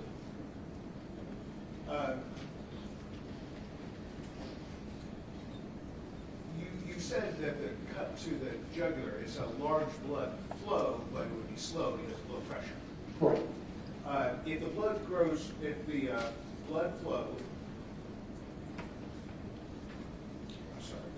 decreased rapidly, however, that would result in some stab wounds appearing less severe or with less surrounding areas. Did I say that correctly? That makes Let me rephrase that. Please. If the blood flow decreased rapidly, again, if the blood flow decreased rapidly, this would result in some stab wounds appearing less severe, right? Or having less bleeding into the soft tissue surrounding them. Yes, again, as blood flow progresses, we're going to see less bleeding into the, I said blood flow, excuse me, blood volume decreases, we'll see less bleeding into the surrounding soft tissue. As to the length of time that takes, it's going to occur in the same order, but the time frame is going to be flexible depending on how quickly the bleeding is taking place. But again, jugular vein bleeding is vein bleeding, not artery bleeding. So it's going to bleed more slowly. And it's actually more amenable to pressure being applied to help stanch that bleeding. Arteries are a lot harder, and particularly if you're up in the axillary arteries, you can't put a tourniquet on that because the injury is actually above where the tourniquet would apply or could be applied. So that's going to be uncontrollable bleeding. The best you could do is press in that area and try to slow it down a little bit, but it's bleeding under pressure, so there's going to be a spurt with every heartbeat. So, again, we're going to talk about the yellow, the fat. Yes. I got it. The pattern of the yellowing of the fat around these wounds, that doesn't appear to be a methodical infliction of injuries, does it? I'm not sure what you mean by methodical. It's not someone's intentionally trying to stab in a pattern. I don't see a pattern of wounding here from the standpoint of go down one side, come back up another, or in a circle. I don't see that here. I see almost a randomness to it, but still a cluster. So we talked about perimortem, antemortem, and when wounds can be inflicted. So would you agree that perimortem injuries can sometimes be difficult to distinguish from postmortem injuries because the body tissues might still be responding to trauma shortly after that? Well,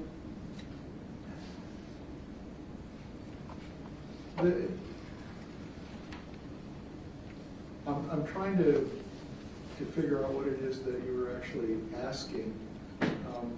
The difference between perimortem and antemortem. Well, again, antemortem is we know this person is alive. Postmortem is we know this person is already dead. Perimortem is in between those two. And it's all on a continuum. There's no rigid separations between them. So saying this one wound is definitely antemortem, that's possible to do. This one wound is definitely postmortem, that's possible to do. This wound looks more antemortem than postmortem, now we're in the perimortem category. And again, there's not rigid distinctions between them. So I'm kind of unclear what it is that you're... Let me kind of lay a foundation there. Okay. You didn't notice in your report any postmortem wounds. That's correct. Any. That's correct.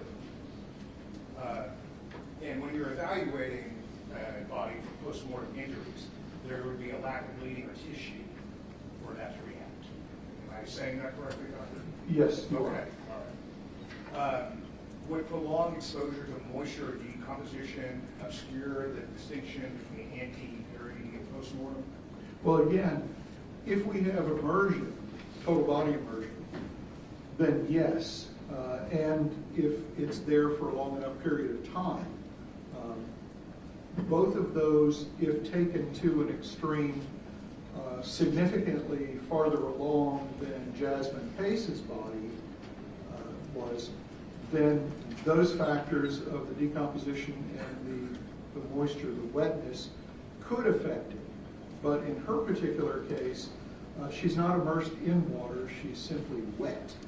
And she's not very decomposed, she's only and very early decomposition. So both of those factors that you're alluding to would have an effect if she were either found totally immersed, submerged in water, or she was significantly decomposed. But in this case, neither one plays into it. So when you observed these wounds, none of them were healing, none of them were clotting, were I'm sorry, the last word, clotted? they? Clotting. Clotted, no, they were not. So the absence of any clotting or healing would mean that none of the injuries were inflicted long before then, right? That is correct. These are all what we would describe as contemporaneous, that is inflicted around the same period of time.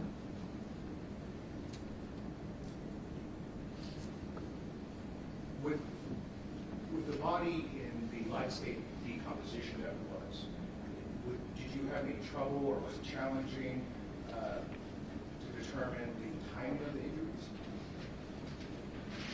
Timing as in their timing relative to each other, or? No, the time they were inflicted, not the time of the injury. You mean time since death, or Time since this. or time since from wounding to when body was examined? I'm not clear on. Let me try that again. So the timing of the injuries from when they were inflicted until when you viewed, okay? How did the light state of decomposition or moisture, did that make this autopsy challenging? Oh, in this particular, I understand what you're saying at this point. In this particular case, there's minimal interference by the stage of decomposition or the wetness of the body, because given the cold temperatures that surrounded this time in the year, her body's remarkably well preserved. And so the decomposition is, again, very early. And at a very early stage of decomposition, there's very little alteration in wounds or internal organs or structures. It's almost like what we would consider a fresh autopsy. There's a little bit, very, very little bit of difference in what we see, but something that we're used to as forensic pathologists. This is not anything that's really challenging at all, to use the phrase.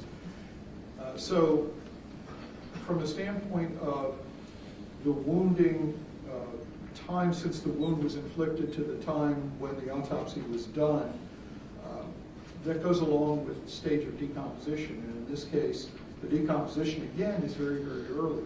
So that has more to do with what the wounds look like, the decomposition does, than any of the moisture or any of the rest of the factors. Because again, you saw the photos, and although you're obviously not used to seeing dead folks, she looks fresh, or very close to fresh. There's a little bit of decompositional change here and there, but for the most part, it's not an issue. Actually, for the all part, it's not an issue. I'd like to talk to you about the handcuffs and shackles that you found during your autopsy, right? Yes, sir. You didn't observe any significant injuries to the decedent's wrist, right? That is correct, yes, sir. And if you had, that would be consistent with struggling. That's correct, yes, sir. And during the autopsy, you found rust marks on her wrist and ankles, or ankle. Yes. And that's probably because those handcuffs were exposed to moisture. Moisture, blood, and again, they're cheap handcuffs. These are not the typical law enforcement stainless steel, heavily chrome-plated handcuffs. These are cheap novelty, mild steel, very easily rustable items. And I think you said on the rack you get these from places like Spencer's. I use that as an example of a novelty store. I've never been to handcuff shopping at Spencer's, so they may not carry them, I don't want to disparage them. But something similar. These are handcuffs that you can buy at a, I think you described it, any technology type store. Or I'm sure Amazon would be glad to sell them. What are ligature marks? Ligature marks are impressions in the skin where we're actually compressing the skin and squeezing the underlying fat to leave a permanent or relatively permanent mark, depending on how deep it is. We typically will see these in hangings. And what you see is the skin becomes sort of waxy and is a sort of a yellowish, waxy look to it, because what we're seeing now is the compression of the skin, and we're seeing through it to the underlying fat. And as you saw, the underlying fat is yellow. So we see this yellow, waxy shape to it, where the skin is actually indented. And again, we typically will see these in hangings because you have a fair amount of weight pressing on them. Anything that is less than that can be called a ligature mark, but unless it's fairly permanent, it's probably best to just describe it as what it is, an indentation or something similar, an abrasion if it is an abrasion, or a mark, patterned abrasion or impression. Impression is sort of the mild form of a ligature mark. You didn't note any ligature marks or those types of abrasions in your report, did you? I did not. Do you know if those handcuffs and shackles, if they're a set, or you know if they're from the same manufacturer or same brand? I have no idea. The only marking on them is made in China, so there's no brand name on there. One of the pair of handcuffs had a key attached to it, It did. In fact, 2 keys. and then both the handcuffs and the shackles have a mechanism on them that allows for any release. I believe only the handcuffs, my recollection is that the shackles did not. They were slightly different design. But the jury can always go back and look at those exhibits. Yes, I may be incorrect, but I believe that's the case.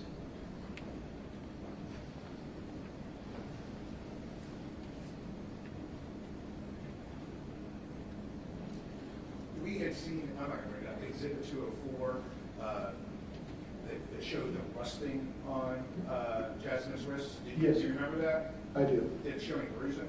No, sir. The actual handcuffs themselves, what is this striation? If you know. A striation is it's a form of a pattern injury, and it's caused by a man-made object that has a regularity to it. If, for example, well, we all have serrated knives at home. And if you take your serrated steak knife or whatever it is, and you scrape it sideways across butter, so you want to scrape up a little bit of butter. When you scrape that knife sideways across the butter, holding the blade upright like this, you'll get those little curls of butter, and you'll leave the ridges in the butter. Those are striations. The same thing occurs in bullets when they're fired through a gun. The rifling mark, the rifling in the gun's barrel leaves striations on the bullets. So striations are any sort of regular groove pattern that we see. We can see it in nature, particularly shark's teeth have striations to them, but that's not terribly common. Did you examine the handcuffs or shackles for striation marks? I'm not sure what it is that you're... So there is, if a knife hit the handcuffs, that would make a mark, wouldn't it? Or it could? It certainly could. That wouldn't necessarily be a striation. That would simply be a stripe mark on it, unless we have a serrated blade. So to answer that question, no, sir, I did not. I did not see any marks that would appear to be made by a knife striking the handcuff.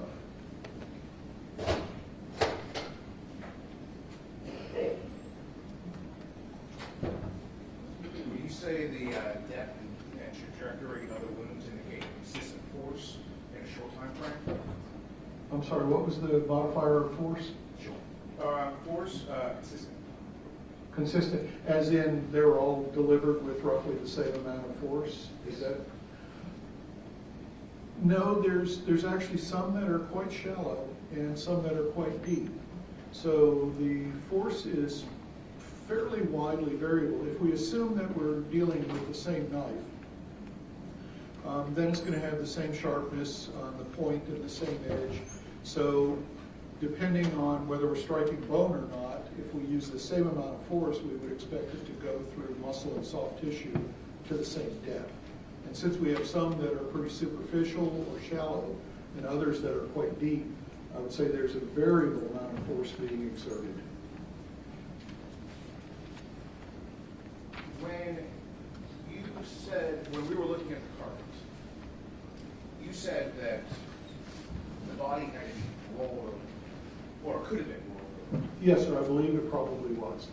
Did you go to Jason Chen's apartment? No, sir, I did not. Do you know what room Jasmine Pace was killed in? I do not. Is it possible that she could have died right there and then rolled over on her back from the fetal position to the supine position? If that's the case, then if she was dead, then how would she roll? I'm not clear. If someone moved. Oh, she could be rolled. Right. Yes, okay, I was going to say dead people don't move themselves typically, but I understand if you're assuming that she's not in a fetal position and then was rolled and placed in a fetal position. So it is your belief that she had to be moved immediately after the stabbing for that blood to go onto the carpet? Or at some point after the stabbing, because again, there's only a few places that have easy access to the outside world, if you will. And those are primarily the stab wound through the neck and the stab wound that goes, where the blade breaks off in the lung. The others are damaging vasculature deep inside, with the exception of that ulnar artery. Now that, of course, is going to bleed because, as you saw, it's got a very easy access to the outside world. So she's basically going to have blood inside of her that can now pour out. So at some point, and she may have been still alive when she was rolled onto that side, but had not yet bled to death. I can't tell you when in the sequence she was placed in that position. And you can't tell whether she was conscious at that time? No, sir, I cannot. You didn't find any abrasions or bruises that would indicate a lot of dragging or grappling? No, sir. Because if she was moved from one room to another, you might find abrasions or scratches that would show her being dragged, right? Yes, they might be there, but again, we're back to the absence of evidence is not evidence of absence, so lack of a finding doesn't tell us anything.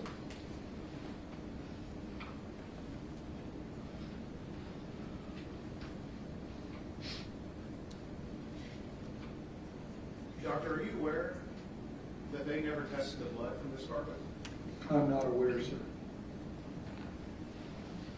You can't say definitively that that is Jasmine's blood. Scientifically. No, sir, I can't, no.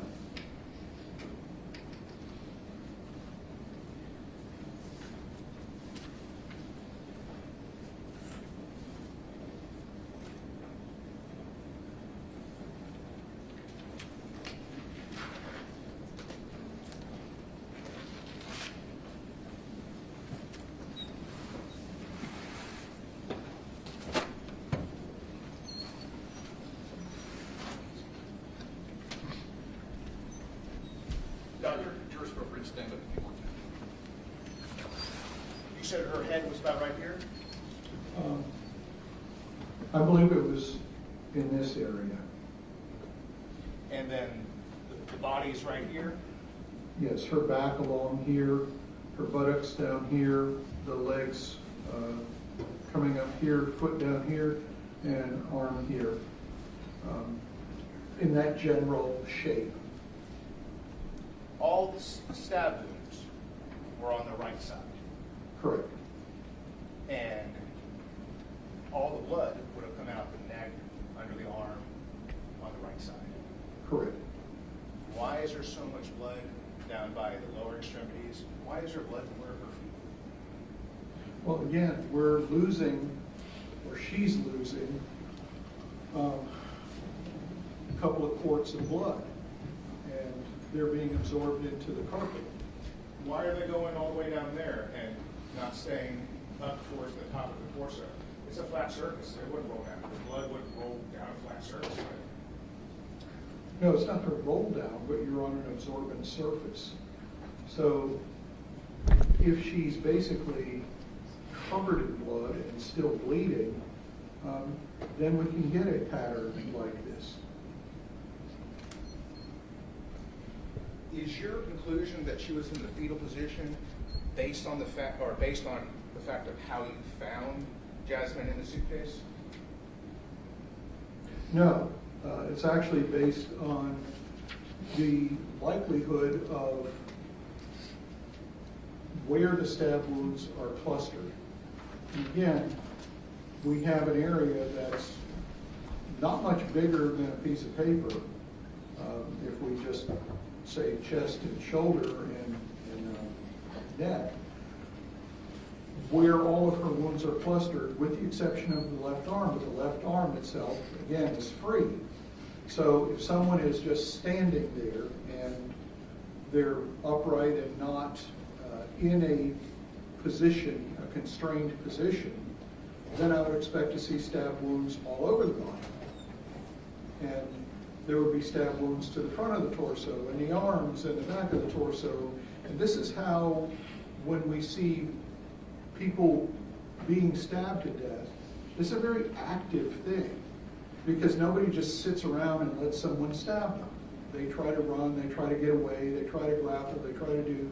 But in this particular case, we have 60 stab wounds that are clustered in an area approximately this big. And the most logical way that that happens is if she is in the position as found, as I noted in the autopsy report, because in that position, all of those stab wounds and incised wounds and stab incised wounds can be easily inflicted without having to roll her around and a lot of movements. She can stay in that position and receive all of those stab wounds.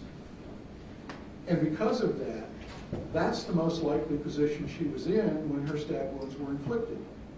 Now, can I say categorically she absolutely had to be in that position? No, I cannot. But in order to then get all those stab wounds, you have to very carefully wait until she's in a position where this side of her is exposed, and only stab then. And that really isn't terribly logical or consistent. So it's a coincidence that the position that you found her in the suitcase is the same as that when she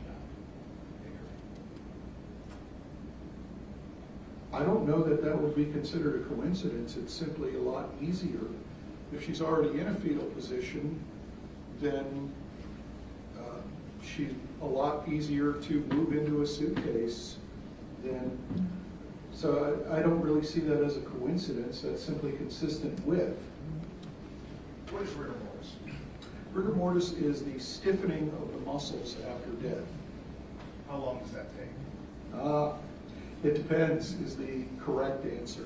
The books will give you all kinds of numbers and times when you'll start to see rigor mortis, and then rigor mortis is full 8 to 12 hours after death, and then it starts to fade after about 12 to 24 hours, and then by 48 hours it's gone. That is extremely variable. And the reason we laugh at it as forensic pathologists is the books and the TV shows all act like that is in a rigid time frame. The sequence is the same, but the time can be widely variable. And things that affect rigor mortis are things like how much exercise were you doing? How much lactic acid is built up in your muscles? Because that's what stiffens them. What is your muscle mass? Little children don't develop rigor mortis very well at all. Their rigor mortis, even full, is very weak because they have little muscle mass. Same thing with the little old ladies. People who are very bulky and robust and muscular, they may develop rigor mortis a lot faster. And it takes longer before it fades away, or what we call lysed or broken. So the amount just inside the body of change that can be produced on the timing of rigor mortis is pretty wide. Then we introduce environmental changes to it. And if you have a lot of air blowing across you, rigor mortis will set in quicker because your body cools faster. If you have a lot of clothes on, decomposition, including rigor mortis, will set in a lot quicker. There's a lot of the variabilities. Are you on carpet? Are you on a hard floor? Are you on bed? Are you covered up? Is it cold? Is it warm? Is it humid? Is it dry? These are all the variables that will affect the timing of rigor mortis. The stages all pass through the same set of stages, but the timing of them can be widely variable. So what it seems like in books and manuals and on the television is pretty misleading, actually. But it is basically the stiffening of muscles after death. You don't know the length of time between Jasmine's death and when she was placed in the suitcase. That's correct, I do not. It is possible during that time, Jasmine could have entered into murder, right? Yes. And that would have made it difficult to place her in a trash bag. Or easier, depending. If someone is already in a very compact position, it's significantly easier to slide a compact, relatively almost football-shaped object into a trash bag than someone whose arms and legs are askew that you've got to try to pack in there and break the rigor mortis, that is to actually not break bones, but loosen the muscles enough so that you can bend them. So if she's already in that position, she's in a nice compact position, and would probably be easier to put her in a trash bag. What about into the suitcase? Well, again, if she's in that nice compact position, and the suitcase is large enough to fit her in, then it's actually a matter of simply lifting her and placing her in the suitcase in much the same way that at autopsy, I lifted her off of the trash bags and placed her over on the autopsy table so we could move the trash bags. Are you able to determine whether or not the handcuffs start that?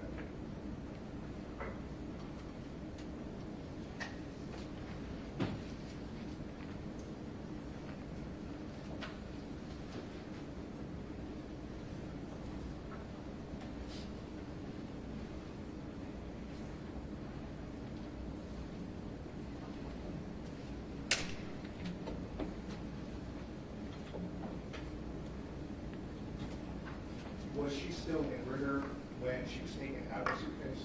No. And I know I asked you timing, and it's all very nebulous.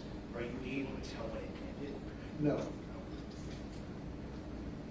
Are you familiar with the term overkill? Yes. What is it? That's a term that is common in popular media. It's not typically used by forensic pathologists. But basically what it means is that more wounds are inflicted than are required to cause death. And the psychologist's version of this is that overkill reflects a passion of some sort, an emotional event where they're angry with the person that they're killing, and so they beat or stab or do a lot more damage to that person than would simply be required to cause their death. And the theory is that because knives and fists and clubs and other blunt instruments and sharp instruments are more personal, that's why overkill is not frequently done with firearms. Because with firearms, you shoot them a couple times, they're dead, and that's it. It's relatively dispassionate. But in a passionate encounter, especially with knives, it's sort of a release of the anger in the same way that beating the pillow or whatever would be done to release all of that pent-up hatred or whatever that emotion is that's causing you to try to kill somebody. You say anger, but there's a lot of different emotions and feelings and the heat of passion, right? Objection, Your Honor. Please approach.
excessive injuries you observe are associated with excitement, correct?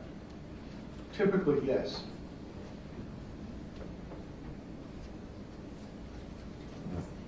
And you tend to see overkill in situations when the attacker is excited, correct? Again, typically, yes. Do you believe that this is overkill in this case? Well, again, this is not something that forensic pathologists, and particularly I, use as a usual term. There are certainly more injuries that are required to inflict death. And in fact, the injuries are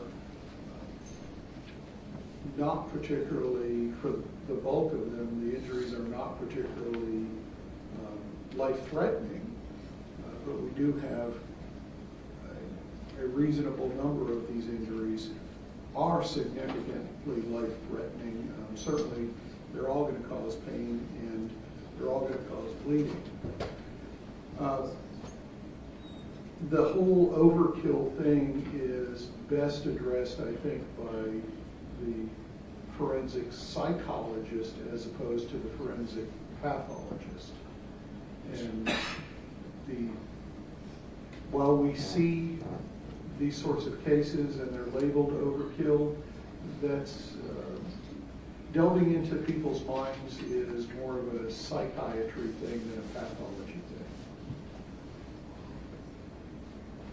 Let's go back and ask you a couple of questions about those handcuffs and shackles. Could they have been used to draw the body into a smaller position?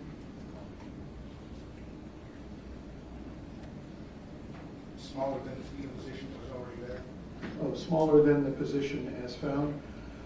I don't believe so. The handcuffs, of course, just have a very short chain, 3 or 4 links.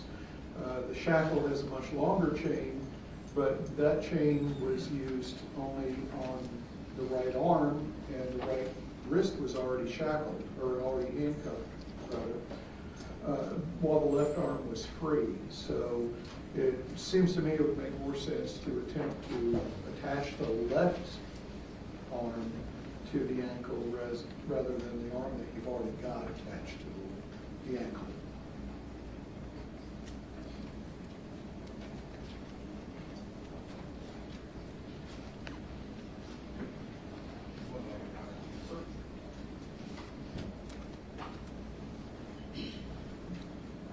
Is it possible, that's really my question. You weren't there, I wasn't there. Is it possible that handcuffs or restraints could have drawn, or could have made the body more compressed and smaller? Well, certainly it's possible. As we always say, all things are possible that do not violate the laws of physics. As to whether they're likely or not, it just doesn't particularly make sense to do it that way. That doesn't mean that's not what happened. One of the last things that you talked about on the record was the toxicology report, correct? Yes, sir.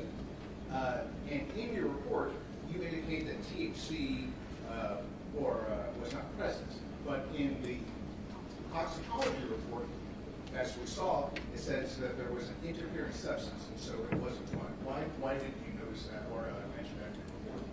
Well, because I don't have any value for THC. I don't have a positive or a negative. So it's, again, I don't have any data, so the toxicology screen is negative. But lack of evidence is not evidence of anything, right? That's absolutely correct. I can't tell you categorically that Jasmine Pace did not have THC in her system, nor can I tell you that she did. We don't have any data for that. And so if you don't have any data one way or the other, it's a negative test. Is it conclusive? Not negative, right? Well, the toxicology report as Just in regards to the THC. well, just regards to THC, it's not even inconclusive. It's simply the test was not done because it could not be done. So the test was not done. Not that it was negative. we don't know if Jasmine Pace had THC in her system scientifically, right? Right, that's what I said. We don't know whether she did or whether she didn't because we couldn't test for it. Because there was an interfering substance. Do Right. we know what the interfering substance is? No. What could it be? It could have been any one of a dozen or maybe even 100 different decompositional products. We simply don't know. That's not something that the toxicology lab is going to chase down because it doesn't really matter what the substance is that's interfering. It's enough that there is an interfering substance. It doesn't help you if you know that the chemical name of this interfering substance or substances, and it's more likely to be more than one. That doesn't help knowing that because you still don't have the answer to your question about THC. You used the term I'm not familiar with. Decomposition products. What is that? Well, when we decompose, things break down. And for alcohol, for example, is a very good example of this.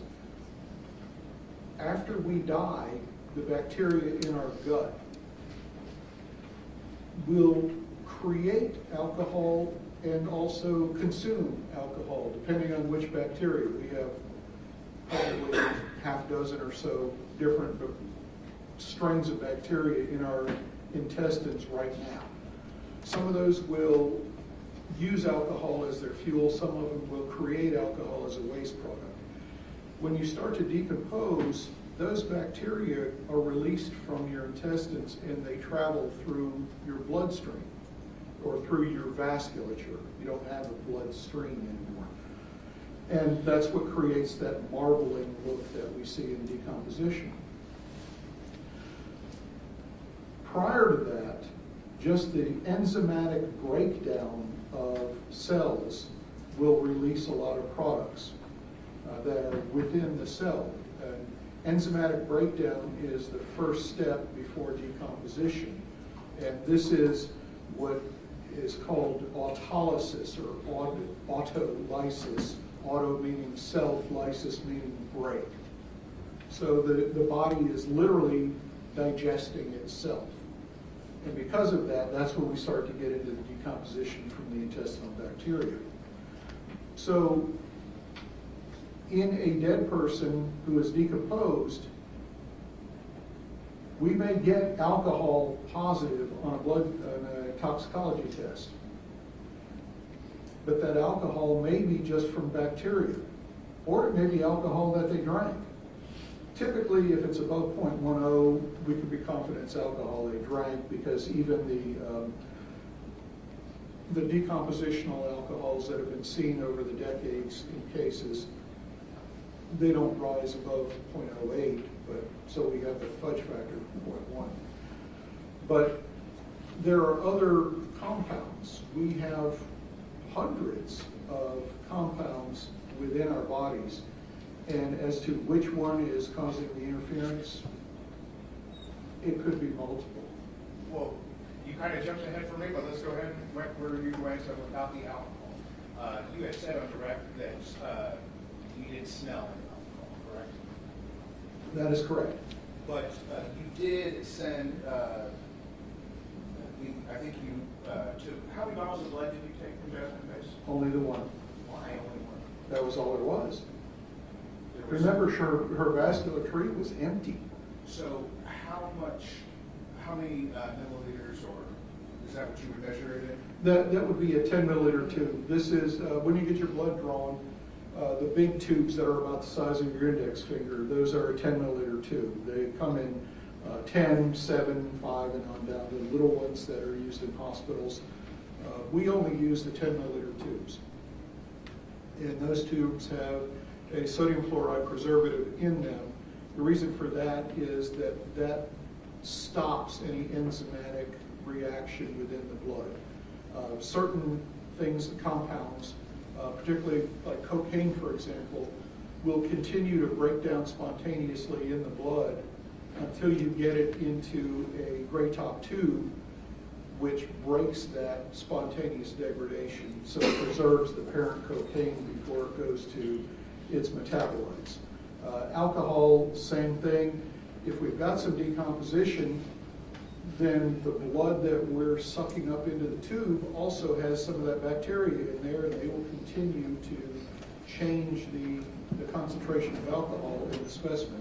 So that's why we use the gray top tubes. In this particular case, as I noted, since the vascular tree is basically empty and I couldn't get any blood out of any place in there, I used the blood that was still in her right chest cavity, which would have been the blood that came out of her right lung. But that was enough to fill a tube, a tube. Council, approach for a moment, please.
This is the toxicology report, Yes, sir, it is. and it looks like the tube that you used, you had a mass volume of 5.75 milliliters, Correct. and that's all the blood that you took from Jasmine Pace that you could have tested. That I could, yes. And so 3 different tests were performed, weren't there? Or I guess only 2 of 3 tests were performed. Correct. And we've already talked about THC. I don't want to go any more into that. But let's talk about Alyssa. It tested for all these other drugs. And why did an interfering substance mess up the mass spec, but didn't interfere with Alyssa? Well, the answer to that is in your question, because these are 2 different testing protocols.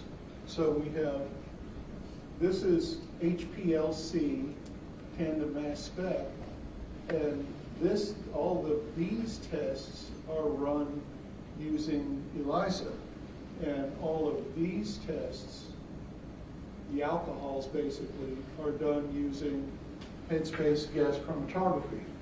And so these are 3 different test protocols. And so then each protocol is defined as the best screen for these substances. There are interfering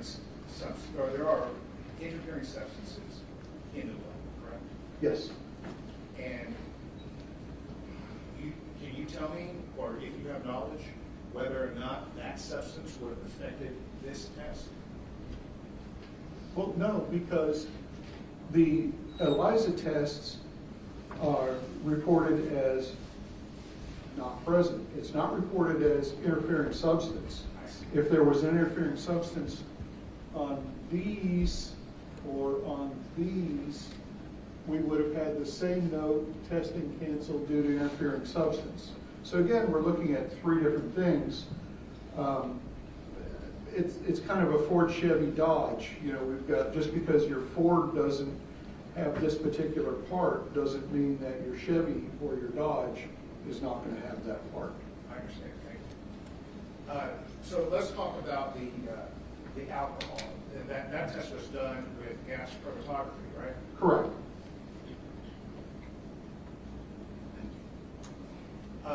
And that test for alcohol came back negative. Correct. But you said the way a body decomposes, the bacteria in the gut might create alcohol. Yes. It might also consume alcohol. Correct. Talk more about that, please. Well, again, decomposition, like anything else, is a spectrum. There's not two stages. There's not fresh and decomposed. As we die, we start to first autolyze, and then we start to decompose. In this particular case, Jasmine Pace's body is at the borderline, basically, of autolysis to decomposition. And again, as I noted before, she's got some very, very early signs of decomposition, but she is not decomposed. So she's at early decomposition stage, which would be basically autolysis. That's where we're just breaking down the cell walls and releasing everything inside our cells. With decomposition, we don't have to create alcohol. And in fact, much of the distinction between whether you create alcohol or consume alcohol, whether your gut bacteria does that, seems to have a lot to do with your diet. And the toxicologist will jokingly say it depends on whether it was chili night last night. So that is a widely variable thing. You don't always see it, but when you do see it, again, anything less than a 0.10 is probably going to be decompositional if they're sufficiently decomposed. And that's going to be at a state significantly more advanced than what Jasmine Pace was. But the extent of decomposition can be influenced by numerous factors, right? So the amount of time, obviously. Yes. The temperature. Yes. And so if this is the week of Thanksgiving in November of 2022 in Chattanooga, Tennessee, it's fall, it's cool out. Is that fair to say? It is, yes. And then other environmental conditions, and here the only other environmental conditions is we're adjacent to the Tennessee River. Is that fair? That's at least where her body was found. Where it was in between then, I don't know. Would being in a suitcase affect, or in a trash bag in a suitcase, having an effect on decomposition as well? Certainly it will from the standpoint of external factors. Much of our decomposition has to do with flies, and flies lay eggs and maggots start to eat us, etc. And that's when we get into a bloated, putrefactive state. Again, we're nowhere near that yet. So the cooler we keep a dead body, and the more isolated from the outside environment that dead body is, the slower decomposition occurs. And this is exactly why at the medical examiner's office, all of the dead folks are in plastic body bags and in a cooler on stainless steel trays, because those are all the factors that will reduce the internal temperature of the body as quickly as possible and keep the environment away from it. So all of these things that you mentioned do affect decomposition, but in this case, we're not really dealing with very far into the whole decompositional process. Alcohol also has a half-life in your body, right? If you're alive, yes. If you're not alive, does alcohol not dissipate? Eventually, as the alcohol gets broken down by the decompositional bacteria running rampant, and again, we're at the bloat stage or even beyond, alcohol will tend to drop off because it's created and then it's used up. So the things you're talking about are far beyond the state of Jasmine Pace's body. Well, we're talking about not just decomposition, but we're also talking about the length of time as well. So if Jasmine Pace died on November the 23rd, and you didn't do your autopsy until, was it December 1st. December 1st, that's about a little over a week, or 8 days, correct? Correct. And during that period of time, or the longer that period of time goes, the less likely you are to find alcohol, or alcohol to be detected. No, sir, that's not correct. Because you're looking at decompositional alcohol in someone who is not really very decomposed. So it is not unusual at all. In fact, it's expected that even in someone who is bloated with decomposition, they're all turn multiple colors, have marbling, etc., and are no longer recognizable. I'm going to get alcohol on a toxicology test. So alcohol doesn't just go away. But the fact that you didn't find any doesn't conclusively prove that she didn't consume alcohol the night that she died. Right? There's no alcohol in her blood. So she would have had to have died before it was absorbed into her blood. And had she had a few glasses of wine, how long would it have taken her body to absorb that alcohol? Well, typically with alcohol, you process and eliminate about 1 drink per hour, depending on your body size. In her case, because she's very small, she probably would not be able to eliminate more than 3/4, maybe even as low as a half a drink per hour. And a drink is defined as 1 glass of wine, 1 can of beer, 1 shot of liquor. They all contain the same amount of actual ethanol. So in the scenario that you're postulating, she would either have to have just had the alcohol before she starts to absorb any of it from her stomach and then be stabbed to death. Or she would have to drink the alcohol and stop drinking, and then at least an hour later, 1 glass of wine, and at least an hour later, probably closer to an hour and a half, maybe even 2 hours, be stabbed to death. So if we have drink a glass of wine and half an hour later be stabbed to death, then that alcohol is going to be in her blood. So if she had a glass of wine and it was, or maybe even 2 glasses of wine, and it was 3 hours later, it's possible that there would be no alcohol in her system.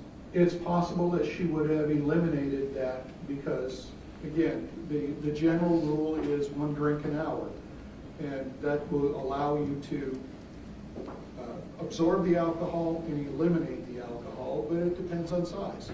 And so you have to factor that in. In her case, I think your scenario of 2 drinks in 3 hours, that probably would reduce her alcohol down to at least almost nothing. Well, that's, so we were talking about reporting rates. I assume this ethanol means, in layman's terms, drinking out the alcohol that you drink. That's correct. 10 milligrams per deciliters. That's the limit of the test, right? Right, that's the lower limit. So you can't say that Jasmine had no alcohol in her system. It could be that Jasmine didn't have enough alcohol in her system above the reporting limit, correct? Which then is a negative test, because the lower limits are there for a reason. It's because below that limit, or below that concentration, you're in that noise zone, and you don't know whether it's there or not. She could have had 2 milligrams of deciliters of alcohol in her system. It's possible. Again, all things that don't violate the laws of physics, et cetera, it's possible. And that doesn't violate But- the laws of physics, right? It does not. And it doesn't violate. Objection, Your Honor. If you ask the question, the witness gets the answer. Okay. Let him finish the answer, Mr. White, then you can follow the My question. apologies. If her alcohol level is at that concentration, that is a negligible concentration. And there's a reason for that. There's a reason that blood alcohol levels for DUI, for example, are set where they are. Other European countries, some of them set their DUI level at a 0.02. And remember, this is, when we're talking about these milligram per deciliter, that is not the same as a blood alcohol concentration. So when we talk about a 0.01, that is 100 milligrams per deciliter. And so the number that will be reported would be in milligrams per deciliter, and also additionally as a BAC, the blood alcohol concentration. So a 0.08, which would be the legal limit in Tennessee, would be reported as 80. So there's a big difference in units, because the actual, or there's a big difference in numbers, excuse me, because the units are significantly different.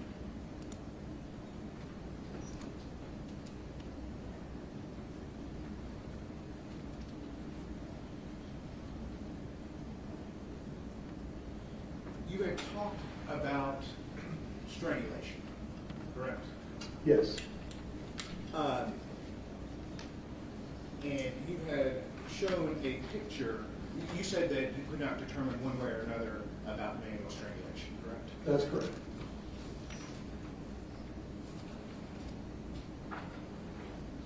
You wrote this report in this case, I did. and the report was accurate to the best of your ability, Yes, sir. and as thorough as you can be. Yes, sir. I don't think anyone would ever question you on your thoroughness, correct? I would hope not, but it could happen. And it was complete. Yes, sir. And you haven't made any updates or supplements to this? I have not. Well, in your report, you used the word unremarkable a lot. What does unremarkable mean? Unremarkable means exactly that. There's nothing different about this particular thing that is unremarkable than in every other random normal autopsy. Basically, it's saying normal. But there's, of course, a variation of normal. There's a normal range for things like organ weights or what they look like, but So if you look at your external examination, second paragraph, how do you describe the neck? the neck is unremarkable. There's a reason for that, and the reason is very specific, because, as I mentioned earlier, in the autopsy report, we don't want to have anybody reading that report have to hunt through the whole document to find the important things, the things that are associated with the death. So if there's something that's associated with the death or is significant, that goes in the injury section. Everything below the injury section, from here down, is assumed to be that person prior to the injury event, whatever the injuring event was. So when I say this is unremarkable, that's unremarkable, that means this is the condition of that person absent the injuries. Now, we just said your report is going to be accurate, complete, and thorough, right? Yes, sir. Where can I find anything about manual strangulation in your report? You can't, because again, I'm going to report what I see, what is there. That's not a report for speculation or supposition or anything that might be but isn't provable or demonstrable. So could there be manual strangulation? Yes. Do I have any data to tell you that there was? No. I have, as noted in the injury section, abrasions and contusions of the neck. That's all I can do with those. I can't tell you that those are associated with a manual strangulation or any other kind of non-sharp force injury other than these are blunt force injuries of abrasions and contusions or bruises. But I can't tell you what those mean because I don't have enough other data. So if I don't have enough other data, I can't call it a manual strangulation, but I can say I see these things. And the interpretation of those is something that doesn't belong in an autopsy report unless it's documentable and is something that can be diagnosed from the findings. Because all that is a medical report that has the observations, the findings, and the diagnoses. It doesn't have any sort of what if. Yeah, not a doctor. Contusions and bruises, are those kind of synonymous? Yes, they are. Okay. Did you find any contusions or bruises on the front side of Jasmine Pace? No, not on the front of her torso. The side of the torso, yes. Like, so what, that contusion, could that have been caused by falling on an object? It could, yes. Could it have been caused by slamming back into a doorknob? It's a fairly large contusion for that, but it's certainly possible depending on how easily she bruised, basically, is because as we all know, young women tend to bruise relatively easily. That's fairly common. So hypothetically, I'm sorry, No, go ahead. so hypothetically, if she were kicked and she fell down. Kicked. Kicked. Kicked. And fell down on an object or hit a doorknob or the side of the counter, could it have caused that contusion? That, yes, contusion? Yes. It's a large contusion, but it has no pattern to it. In other words, there's no shape to it that allows me to say what the inflicting object is. A lot of times we can see corners, or we sometimes can even see the tread mark of a shoe sole or a ring impression, something like that in there. In this case, well, you saw the picture, it's just a large contusion. And so really there's not much that can be said about it. There's no fracture of the ribs underneath it. There's no laceration of the liver underneath it. It's just a bruise.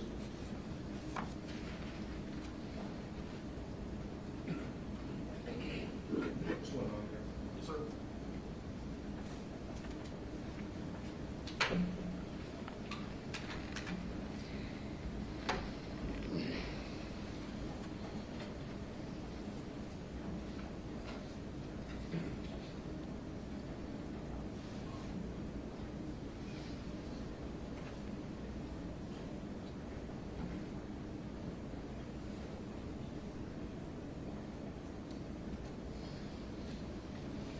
Thank you, Dr. Costello.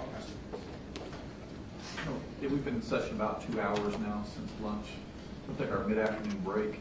come back in 15 minutes, when that clock says 3:45, and Kim will come in, I presume you'll be ready at that point.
Well, I feel so broken down now. it does catch up to me. I've definitely had to add yoga to my weekly routine. You know that happens,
No second.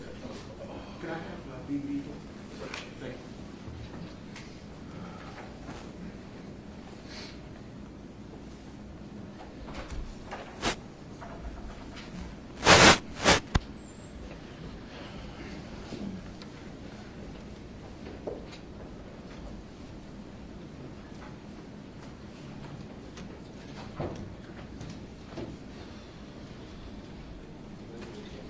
Whenever Mr. White, oh, there he is. Yeah, bring up Mr. Jones.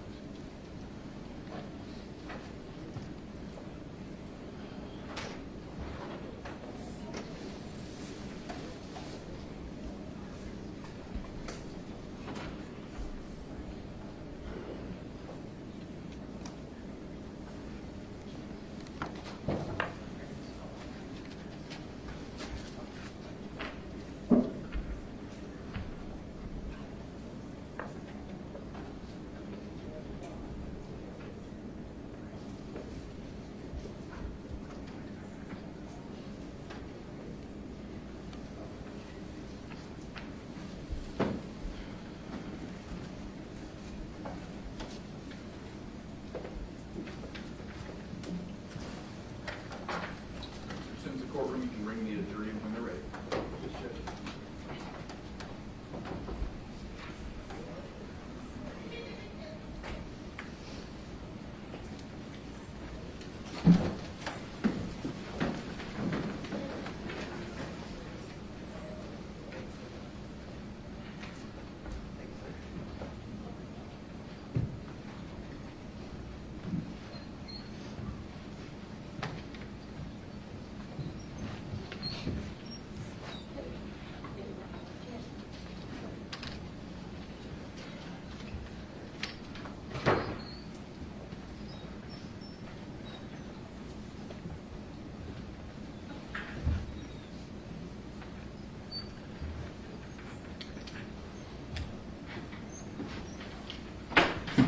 Please be seated. Come on, you may regret. Thank you, Your Honor. Doctor, based upon your examination of Miss Jasmine Pace, were you able to ascertain the position that she was in at the time the injuries that you documented in your autopsy report were inflicted upon her body? I believe that the injuries were most likely inflicted in the same position in which he was found, that is, in that fetal position. When you say the position as found in the fetal position, sir, I am now showing you on the screen what's been admitted into evidence as Collective Exhibit 2045. Is that correct? Yes, sir. Objection, may we approach? Yes.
your response to that question?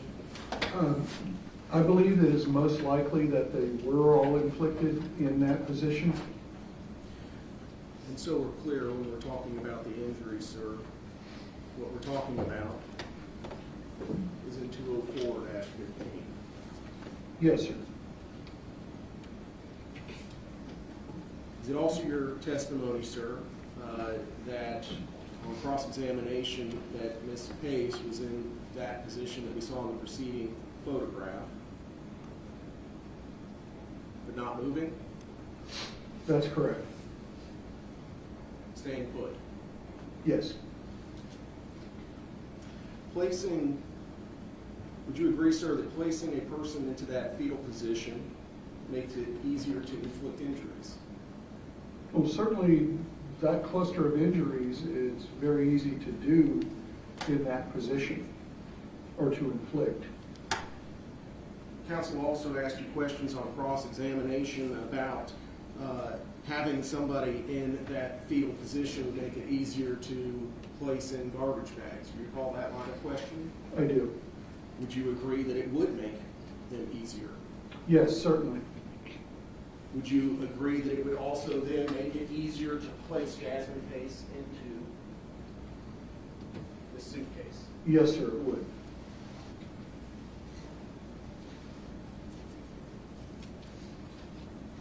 Would you agree, sir, that overkill can also be a desire to kill?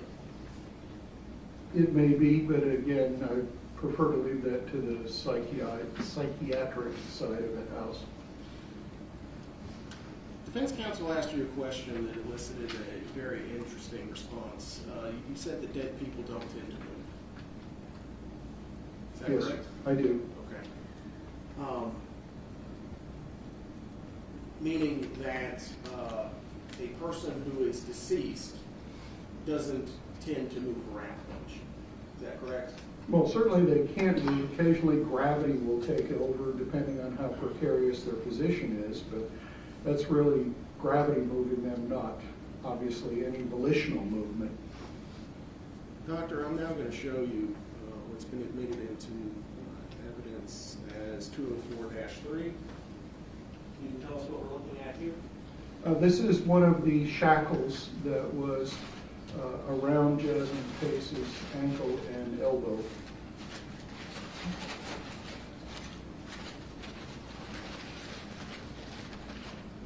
For the record, Judge, I'm retrieving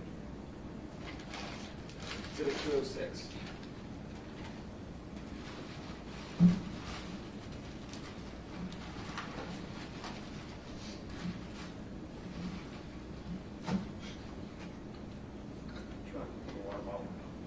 Thank you, Doctor. Just 1 second, Doctor.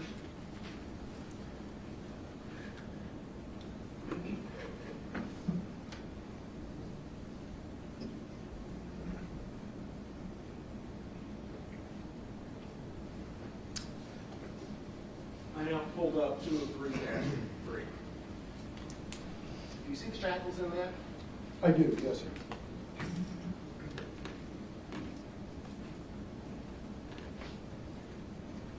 The shackle with the chain, where was that on Miss Pace's body?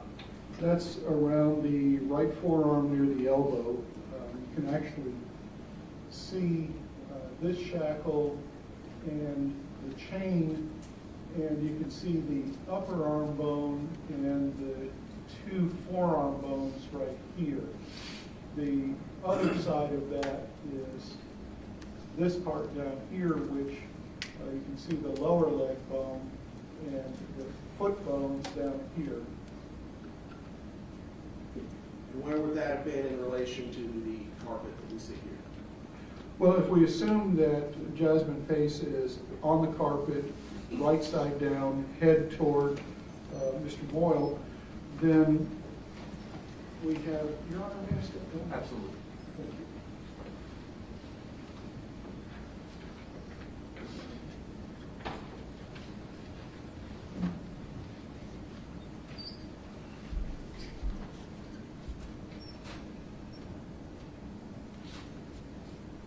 And if we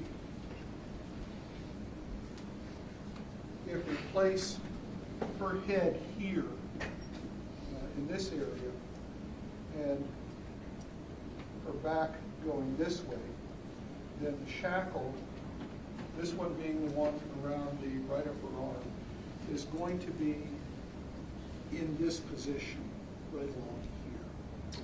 You said it there, sir? Yes, sir.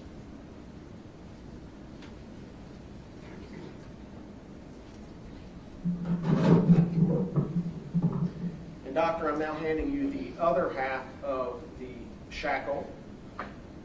It appears to have how many links connected to it? This has, well, one long one and a short one. So this would be, again, we were looking at it reversed for most of the time. So this is actually going to be in this area, I believe, based on the x-ray that we're seeing there. Thank you, sir. Counsel asked you if you had an opportunity to go to the crime scene, and I believe your response was no, you have not. That's correct. Doctor, I'm now showing you what's been admitted into evidence as 127-2. Terry, can you turn his microphone around, please? Yes, sir.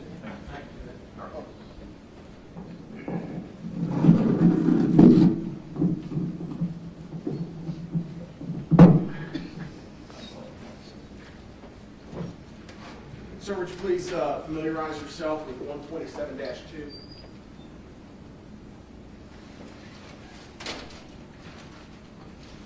Yes, sir, I recall seeing this photo.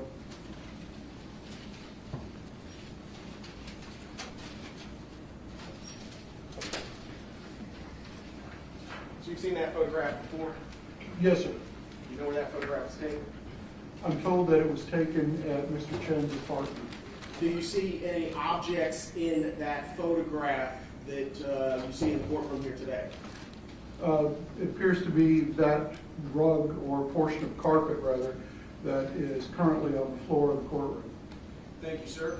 Doctor, do you see where the spray bottle is located? Over there on the bottom left-hand corner of this photograph. Yes, sir, I do.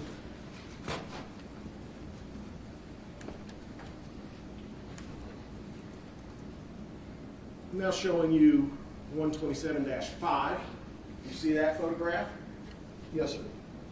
Now I'm going to return the shackles to your folder. I'm going to peel back, if you will, the carpet. You see the pad that's below the carpet? Yes, sir. Do you see the pad on the carpet in the photograph? Yes. Or is the staining pattern on the carpet and the pad consistent with what you see in the photograph? It is. Showing that it has been overlaid from being adjacent to the wall, laid over on itself. Yes. And you do see the stains all the way through to the subfloor. Yes. Is that a lot of blood that you see there? That is a fair amount of blood. Yes, it is. Would that quantity of blood constitute a large portion of the missing volume of blood from Miss Pace's body? Yes. Keeping in mind that stain, try to memorize it in your head. Now showing you what's been admitted into evidence as 127-13. Do you see the bed that has now been placed up against the wall furthest away in this photograph? Yes, sir. Would you agree that it's where that carpet had actually been folded over onto itself in the preceding photograph? Yes, it is. Thank you, sir. I can have a moment, Judge. Yes, sir.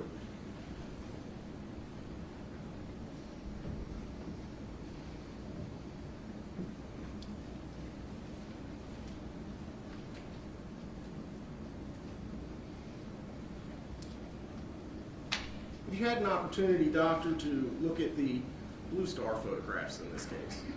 Yes, I have. Objection. Basis, or you want to approach? This was not a topic that I covered in my cross-examination. Movement of the body absolutely was, Judge. I never talked about the star with me. Well, you certainly talked about blood, it's part of the, Dr. Cogswell's testimony throughout about the large amount of blood that was apparently missing from the victim's body. Blue star has to do with where the blood was, I'm assuming that's where the states go. If not, then you can feel free to renew your objection. I just went over. If I could have it darkened a little more if possible. Not possible? I got them all off, It's sir. okay, thank you, sir. You see the blue star reaction? Yes, sir. I'd also like to draw your attention, you see the corner of the door frame right there? In the center? Yes, sir, right there. And do you see the evidence marker right next to it? I do. Number 6. I'm going to go back to that first photograph that I showed you, Doctor.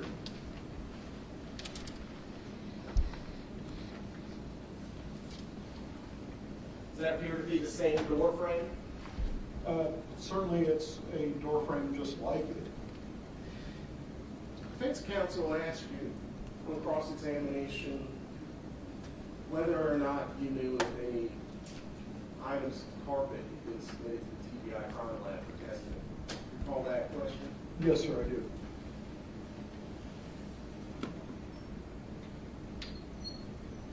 You see how the carpet in this particular case, sir, extends all the way past the door frame? Yes, in this area? Yes, sir, where it transitions from one room to another. Yes. Specifically, and I'll zoom in right on it. Trigger is located on the spray bottle. Yes.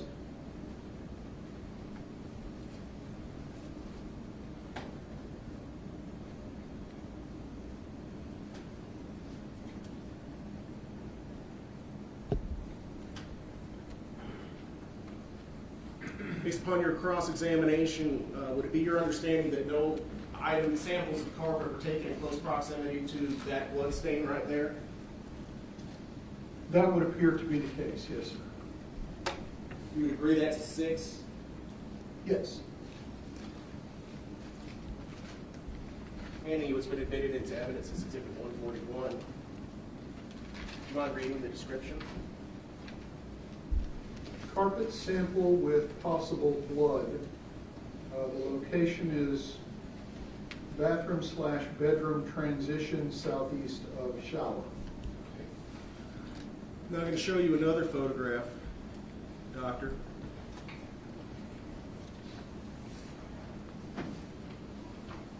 You see the evidence marker 6? Yes, You see the carpet?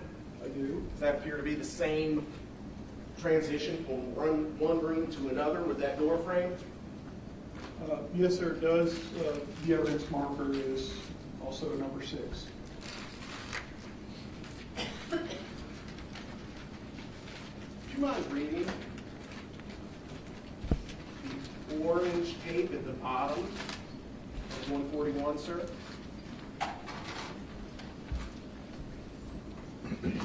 The evidence tape at the bottom, it has the numeral 6 with a circle around it and initials of who I assume is the recovering party or the packaging party. Sure. Specifically, sir, this tape right here, what does that say in the small print? Oh, TBI Crime Lab.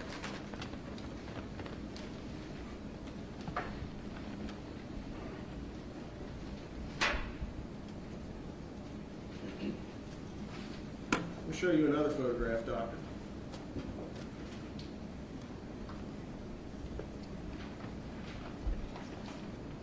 See the number 9 right there? I do. Do you see the reddish substance adjacent to the right of the number 9? In this area right here. Yes, sir. Another photograph of it. Yes, sir. And he has been admitted into evidence as Exhibit 142. Which is, again, that TBI Crime Lab. And the item number indicated? The item number is number 9, and it's described as carpet sample with blood.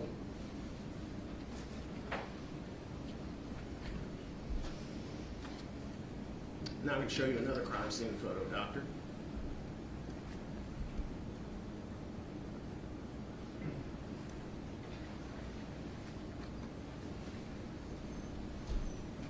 You see the number 6? Again, yes, sir. And you see the number 9. I do.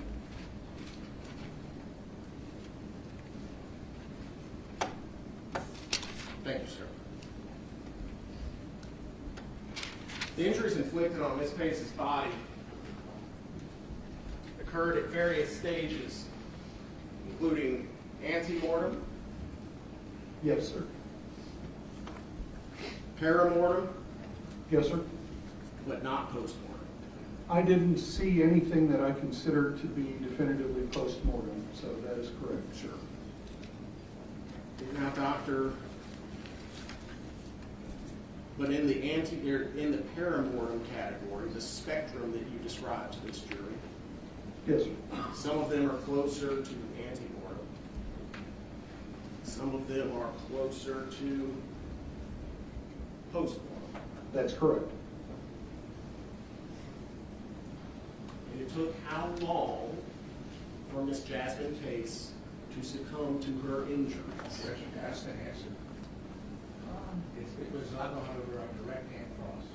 I think based on cross-examination, on timing of how closely spaced the blows were, that state can ask this question again. If you want to recross to get a point in, you certainly can, Mr. Weiss, overrule this one.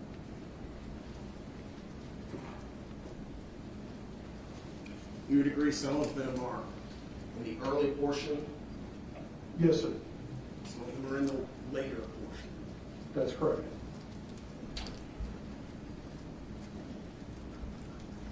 Which means that the injuries inflicted on her with a cutting instrument span anywhere from 0 seconds, 30 seconds, to 5 minutes. It's certainly possible. It's also possible that it was significantly shorter for the infliction of injuries, not necessarily for death. Sure. But what is absolutely certain is that some of the injuries were inflicted after massive trauma had already been inflicted on Jasmine Pace. Yes, sir, that's correct. Now, Doctor, the toxicology report that counsel was asking you about referenced several categories in the one of the 3 batteries that I'd like to bring to your attention, and I'll pull it up here in just a second. Drawing now your attention to the second page of the toxicology report.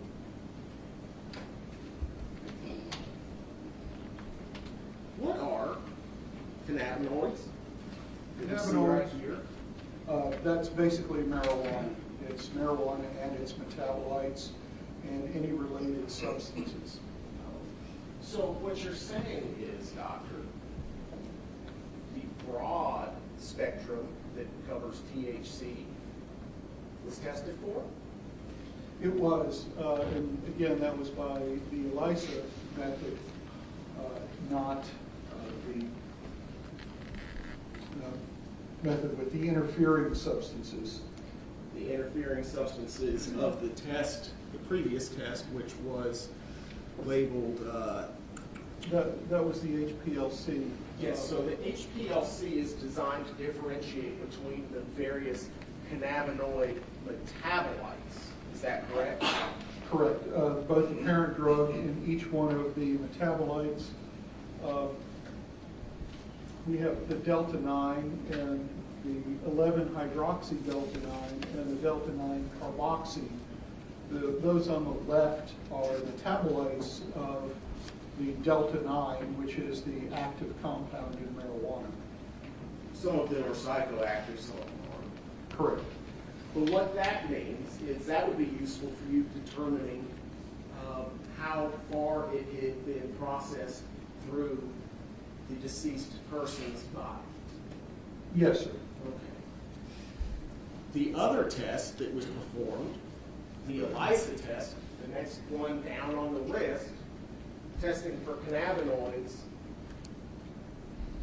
would just tell you generally there is a broad spectrum of substances that we're looking for that fall under the umbrella of cannabinoids, Yes, sir. okay, including the preceding 11-hydroxyl delta-9 THC, delta-9 carboxyl THC, and delta-9 THC. Yes, sir. Again, these are all a family of drugs. For example, opiates. And Sure. I believe we have a category for opiates. Opiates in general is going to include things like morphine, heroin, oxycodone, oxymorphone. All of these things that are opiates are going to fall under that large umbrella. But we have specific testing for oxycodone and oxymorphone because it's so commonly abused. They are opiates, but the opiate test is sort of a global test for everything that's there. And to use my clumsy pickup truck analogy, this is like saying white pickup trucks. Okay, so is it a Ford, is it a Chevy, is it a Toyota, is it, well, you just asked me to look for white pickup trucks. And since I didn't see any white pickup trucks, it doesn't matter whether there were Fords or Chevys or anything, because they're not there. So to insinuate that we don't know whether there was cannabinoids in Jasmine Pace's blood would not be correct, would it? If we're looking at the family of cannabinoids, that is correct. If we're looking specifically at THC, we don't know whether she did or did not have THC, but we know she didn't have the specific family of cannabinoids under that heading. But if she had THC in her system, she would also show as having cannabinoids. We should see it under ELISA, yes. And that test was performed, it was not interfered with because it's a different process to produce the result. Correct.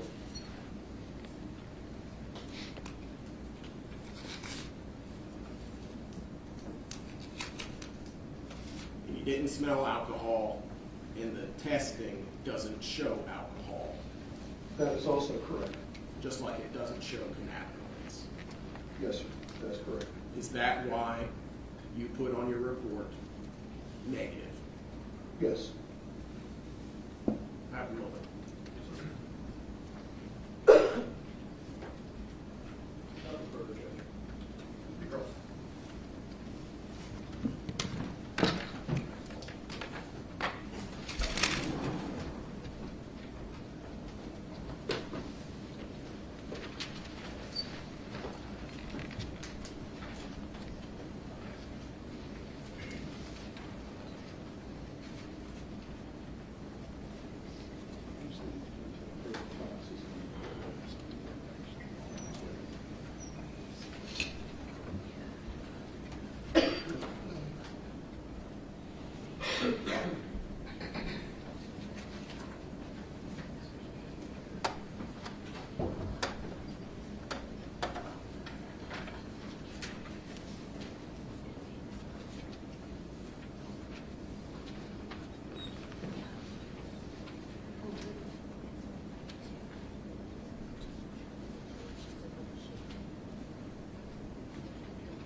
well. I'm showing you what's been previously marked as exhibit number 192. Can you identify what you see on the screen there? This looks like a sales receipt from a company called Elevated Hemp Company with what I'm assuming is some THC type product. I don't go to those stores, so I'm not really sure what I'm looking at. You know, trying to use that kind of guy. What is the, it says customer name. What was the customer name right there? The customer name is Jasmine Pace. And you don't know if Jasmine Pace used any of these. We can see that she bought these products, but we don't know if she used these products. Right? That's correct, we don't. But hypothetically, let's assume that she did use these products. Is there a reason why that the use of these products wouldn't show in your toxicology report? Or the toxicology report, not your toxicology. Well, if they either haven't been used frequently or recently, if she's metabolized off those, whatever those are, or if she hasn't yet taken it, if there's been enough time between her last dose, if you will. The other option that's there is that we don't, I'm assuming because this seems to be hemp related, that these are supposed to contain some degree of THC. We have nothing that tells us that they actually do, or they may in fact have something other than THC. They may have, for example, kratom or metragine. That also is sometimes sold. I think it's still illegal in Tennessee, I'm not sure. But that is on gun barrel, so.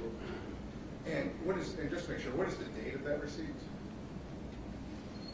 That's the 22nd of November of 22. A week before your autopsy? Yes. And you talk about a family of cannabinoids, right? Yes. And so there's delta THC9A, right? You're familiar with that? Yes, sir. And then there's a long list of delta THC9, O, and all those different things. There are many, yes, sir. Would that toxicology report necessarily find evidence of that in her system? The ones that it would test for, had it not been for their interfering substances, are listed there. They're the common ones with the carboxy delta and the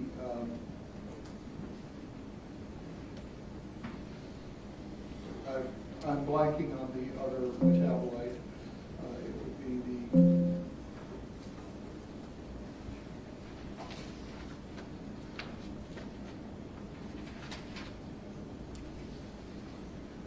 Take your time. the two that were under the 11-hydroxy and the delta-9 carboxy would be the common ones that are tested. But there's other all of those more esoteric ones, if you will, wouldn't be in that panel. So there's other, I like your word, esoteric, other types of esoteric THC that toxicology report wouldn't be looking for. The one that was not tested shows you what the test would have tested for. And then not only are there different types of THC delta 9, there's THC delta 8, Yes. and there's THC delta 10. Yes. Would this toxicology report test for those substances? Not that specific report, because again, it shows you the 3 substances it tests for, but as Mr. Boyle pointed out, we have the ELISA test that tests for the general family of cannabinoids. And I do have access to the laundry list of everything that would come up under the cannabinoids. I don't have that on the top of my head, nor do I have a copy of that. So I can't say specifically which of the esoterics, if you will, that would be included in that testing. And then there's also THC Delta 9, and it is legal in Tennessee as long as it's less than 0.03%. Are you aware of that? I'm not aware of that, no, sir. There's also just regular CBD that doesn't have any THC. Are you familiar with CBD? I am familiar that it exists, yes, sir. And would that have, even the ELISA test, would that have picked it on? Again, I would have to review what the ELISA test will pick up on. There are probably a few dozen different compounds under most of these categories. Because again, what we're seeing on the ELISA test is general families of drugs. And within each of these families, there are going to be numerous metabolites, variants on the theme, and more unusual compounds. So to answer your question, I can't tell you whether what Jasmine Pace what was on that receipt. I can't tell you what was in it and how much was in it and whether it would have shown up on any of the NMS testing. Thank you. Doctor, just one moment. Thank you, Doctor. No further questions. Does the jury have any questions for Dr. Cogswell?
Cogswell, the jury has some questions for you. So I'll ask them, but if you can face the jury with an answer, please. CSU used Blue Star agent that revealed blood in other locations of the apartment. Based on your autopsy, can you say that the victim's injuries may have occurred in more than just a single bedroom? Yes, they could have. Again, I think the most likely is that the injuries were inflicted in the area in which, or in the position in which she was found. That does not preclude some of those injuries being inflicted elsewhere in the apartment, or that when her body was being moved, that some blood leaked out and was found elsewhere in the apartment. Are you able to identify any of the wounds were cleaned with peroxide or alcohol? No, I'm not. Were Jasmine Pace's pants tested for anyone else's DNA or fingerprints, if you know? I do not know. Would you be able to identify if carpet fibers were found in any of the wounds inflicted on the body or anywhere on the body? I found no carpet fibers in the wounds themselves. Some hairs were recovered off of her clothing and her body. Those were all submitted to Chattanooga PD. As to what the test results showed, I don't know.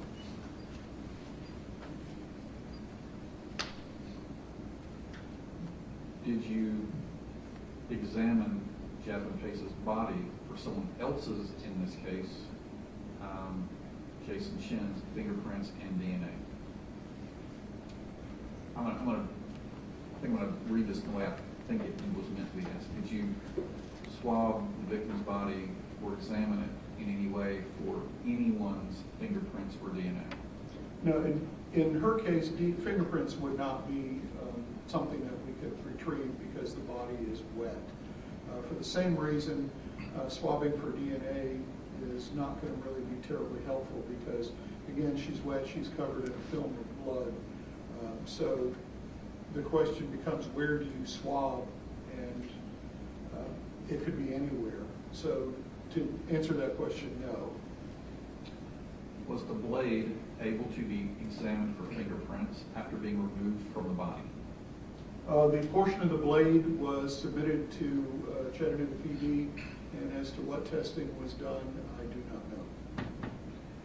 If no other knife was used, is it safe to say that the final wound was when the blade broke off in the lung? Not necessarily. You would think so, but again, because most stab wounds are not straight in and out using the point of the blade, but are delivered on an arc, the snapped off portion of the blade, or the remaining portion of the blade, still has a sharp point right at the bottom edge, and that can start the knife into the body.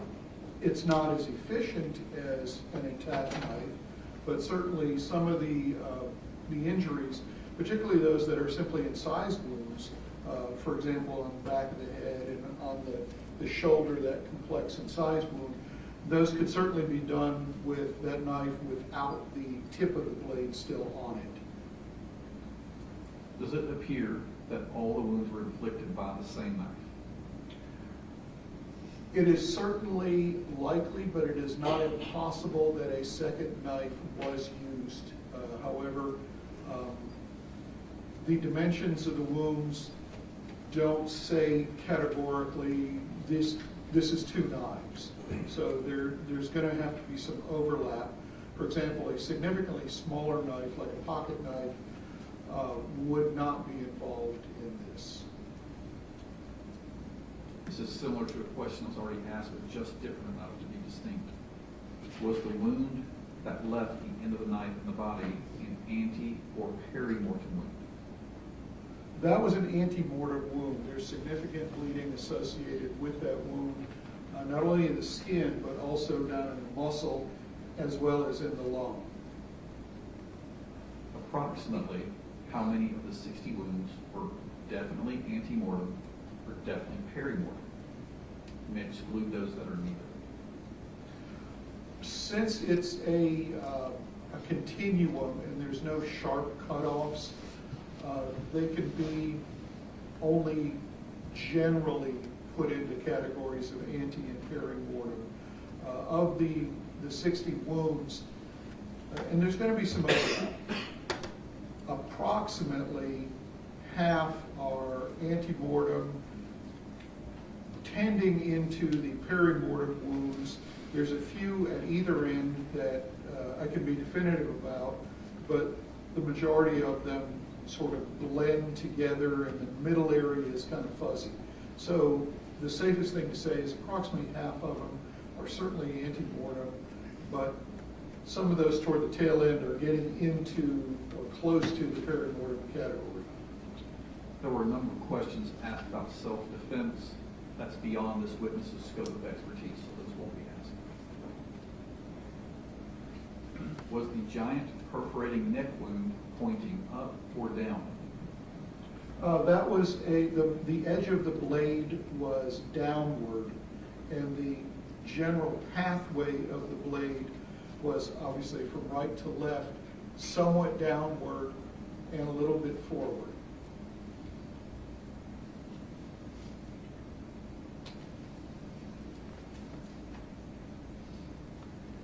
What percent of the wounds are superficial, shallow, or deep? That's approximately 10% of the wounds are going to be superficial. Another 10% or so, maybe 20% would be shallow. It depends on how you define shallow. And certainly some of the incised wounds are going to fall into that category. In fact, virtually all of them would be shallow. The rest of them would be deep wounds.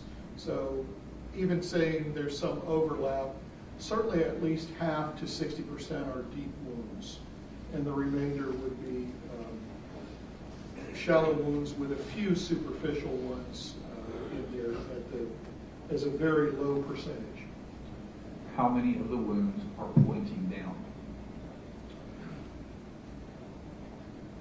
The majority of, virtually all of them go from right to left. Most of them have a slight downward trajectory. Some of them have a little bit of an upward trajectory. The majority, however, are going to be pointing downward and into the body. The ones on the front will be going toward the back. The ones on the back will be going toward the front. So they're going to be going toward the core of the body. But the majority are going to be pointing downward as opposed to upward. Although we did talk about a few that had an upward pathway, particularly one in the back of the arm that went up into the axillary area. Where were the most ante-mortem, i.e. first and earliest, wounds inflicted?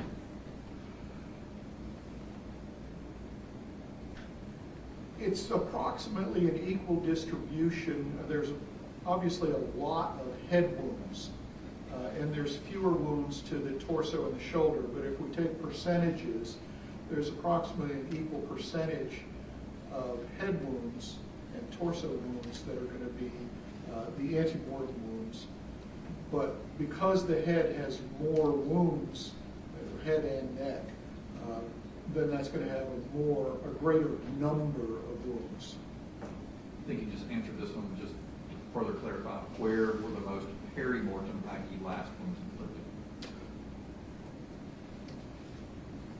The most, just by number, the most peri-mortem wounds are going to be in the head area simply because there's more wounds there. For example, the one on the left eyebrow that actually went through the eyeball itself, and the one on the chin is getting close to peri-mortem wounds. But again, based on percentage distribution, it's fairly evenly spread throughout that whole cluster. I may add in there that the left-hand wounds tend to be a little bit more in the peri-mortem realm than in the ante-mortem realm. I sort of didn't discuss those yet. on a scale of 1 to 10, how confident are you that this victim was strangled?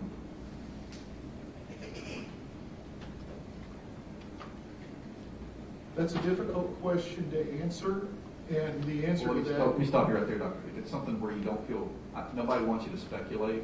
You certainly are an expert with a vast background, great relevant experience, but truly, if you think you're speculating, I prefer you not answer that question. If you think you can answer it to some reasonable degree of medical certainty, please answer it. I would say this, rather than saying, I don't know, I have external injuries, that is the abrasion contusion, that can be consistent with strangulation. I don't have internal injuries that are consistent with strangulation, but I also have an overlay of sharp force injuries. So you've heard me talk at length, till you're probably sick of it, about all of these injuries. And the simple thing is, it is possible, but I can't go farther than it is possible. This may be a similar question. Is it likely that some of the wounds were inflicted while the victim was not in the fetal position, even though at least most of the wounds were inflicted while the victim was in the fetal position? It's certainly possible. As to the likelihood, I would put that as fairly low. Again, because of the clustering nature of all of these wounds, and also because the positioning of the body as found in that fetal position allows all of those wounds to be inflicted without requiring any movement on her part. So could some of them have been elsewhere? Yes, absolutely, as long as they are in that area. And then an overlay of other wounds once in that fetal position. I believe you asked this or answered this already to in a different worded question, but I'll ask this particular version. Would the wound where the knife tip broke off in the lung be considered the last stab wound? Again, it doesn't have to be. And she certainly could have received multiple other wounds simply with the broken end of the knife, because again, the knife is usually going to be coming in at an angle. So you do have a point, just a 90-degree point, as opposed to that 30-degree point. Was the victim, if you know, was the victim's shirt ever found and collected? I do not know. Does amount of blood collected impact percentages that could result in testing? I.e., very small amount collected, would more blood confirm more accurate results? No, the amount of blood collected is sufficient to run the test. If it's an insufficient quantity, then the toxicology lab will tell us not sufficient to run the test. We suggest doing targeted testing or this. They actually don't need anywhere near the amount of blood we give them. They can actually make do with 2 milliliters of blood. We usually send a 10 milliliter tube, but as you saw in this particular case, it was just under 6 milliliters. So there was plenty of blood. More blood would not actually have changed the results at all. Okay, thank you. Any redirect based on what the jury asked? Yes, Your Honor, it does raise some questions. Doctor, you asked some questions by the jury regarding injuries caused by the knife after it was broken off in Jasmine Pace's lung. Yes, sir. I'd like to draw your attention specifically, sir, to some of the injuries to Jasmine Pace's head and face. And I'm going to start with what you described in your autopsy report as a 3/8 inch stab wound. Oh, wait. Can we have the...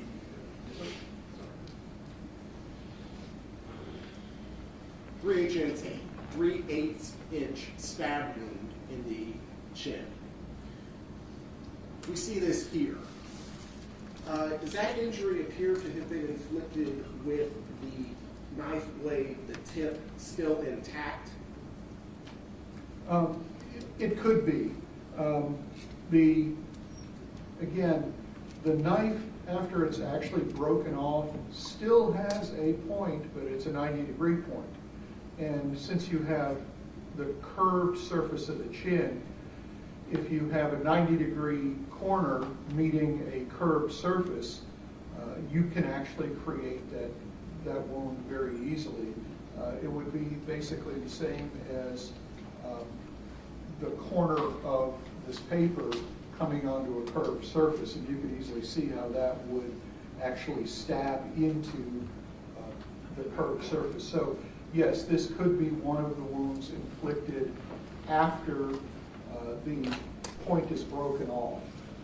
Are there any of the injuries to Jasmine Pace that you can definitively say is prior to the knife being broken, other than the wound which resulted in the knife blade breaking off? Again, since I don't know the length of the blade, the wound through the throat that actually perforates is unlikely to be with a broken knife.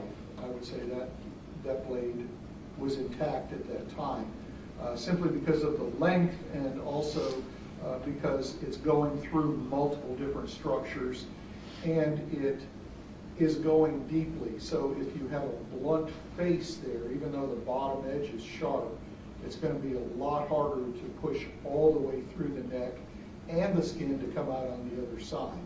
Similarly, the wounds in the axilla and the back of the arm, these are... Further explain that, Judge. I'm sorry, Dr. Cogswell. Certainly, if you've got it readily available. And the wound that's close to the complex wound that actually has the broken knife blade, if we look, this one is almost certainly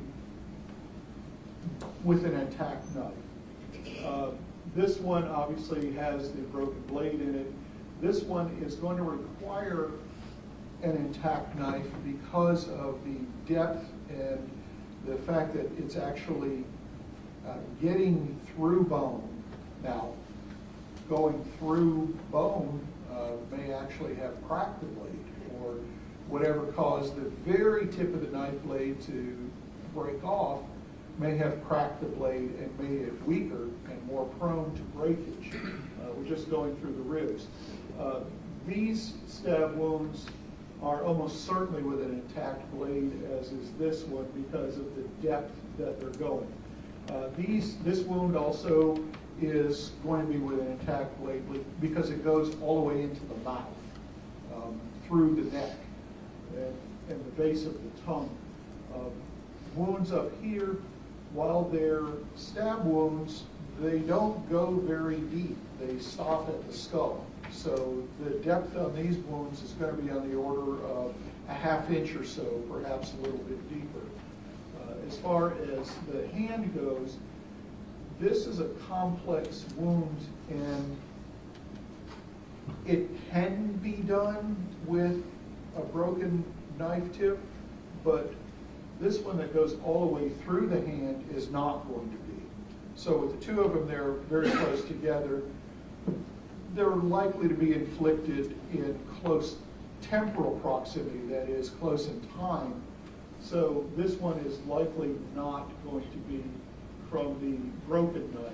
And certainly the ones that penetrate through the palm and through the finger are going to require a tip being on that blade. This one is basically an incised stab wound, and mostly incised, so it could be done with the broken blade.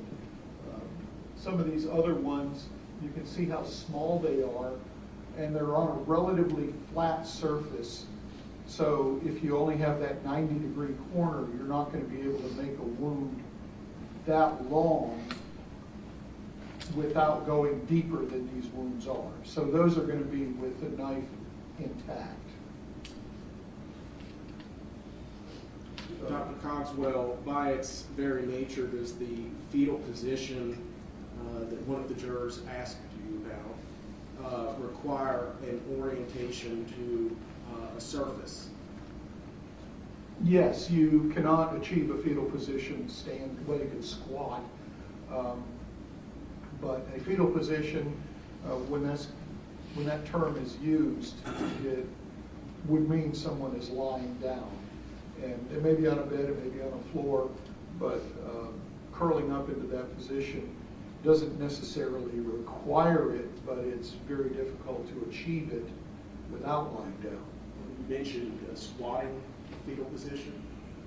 Well, a squatting position, if you're able to squat flat-footed, which I am not, but some people can actually squat flat-footed, and if they were to bring their arms together, functionally you've got basically a fetal position. If you tip them over on their side, it would not look materially different than Jasmine Pace's position. So either balled up on your side or balled up on your feet. Right. Or, let me expand on that, or you could be balled up on your back. If you're lying on your back and you pull your legs up, if you can get them up that high and cross your legs, you can do that. We all did that as kids and rock back and forth on our backs. So that would also be a possible fetal position. Can we rule out any of those three fetal positions based upon the injuries that we see on the screen? Well, since we don't have injuries in the front of the torso, we know that the front of the torso is protected, and that's legs and arms doing that. We only have, again, as you've heard so many times, that cluster of wounds on the right head, shoulder, upper back area. So if you can access those areas, you could be in any position as long as those areas are available to be stabbed. So if you lie on your side with your right side up, those areas are available to be stabbed. If you're able to balance on your feet while squatting and be stabbed 60-some times without falling over or spreading out your arms or in some way changing your position, that is also possible. Lying on your back, that's going to be very difficult because we have wounds in the back. So the overwhelming likelihood is that she's lying on her side. So it's the stabs in the back that can eliminate the back position? Yes. Thank you very much, Doctor. I have no further questions.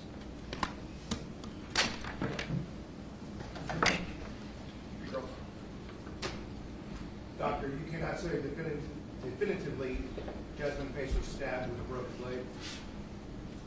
I cannot.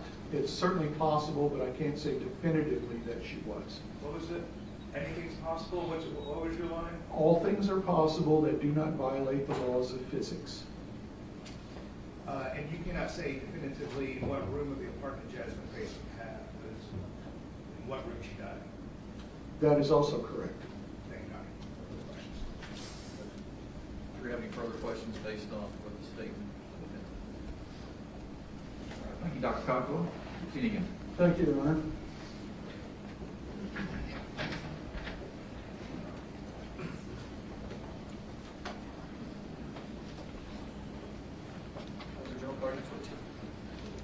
The state recalls Kristen Schubert. Get like a brief break.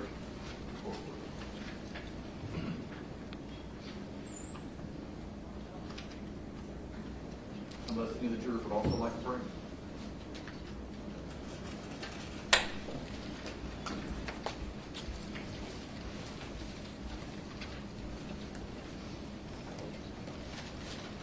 Go ahead.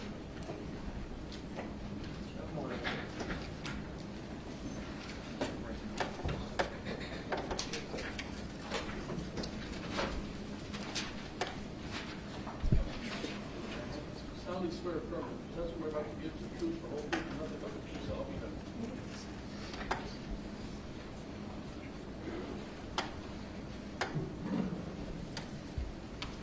Welcome back, ma'am. Please state your name for the record. Investigator Kristen Schubert, Schubert. And testified previously about processing Ms. Jasmine Pace's vehicle. Yes, that's correct. And it's been marked for identification purposes as Exhibit 208, 1 through 3. Are you familiar with what's in this collective exhibit?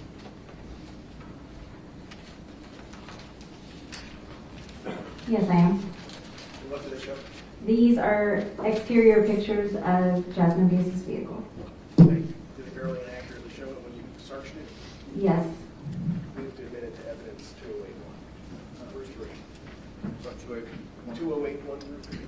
So moved. Now, ma'am, Dr. Cogswell just testified about collecting various items of evidence during the autopsy. One of those items is 207. Please familiarize yourself with number 207. What is that item? This is the underwear and pad collected from the medical examiner's office after autopsy. You were not present during the autopsy itself, I was not. so this had to come to you after Dr. Cogswell collected it. That's correct. He's the first link in the chain of custody. Yes. Next, ma'am, I'm showing you what's been admitted into evidence as Exhibit 155. Would you please identify that, jury? This is a sanitary pad that was collected outside the dumpster at 110 Tremont Street. And Your Honor is maybe just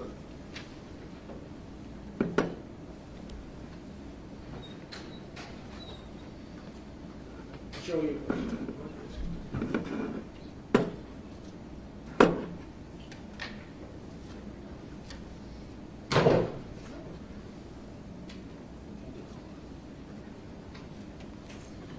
I'm going to show you what's been previously admitted into evidence in this case from the dumpster outside of 110 Tremont Street.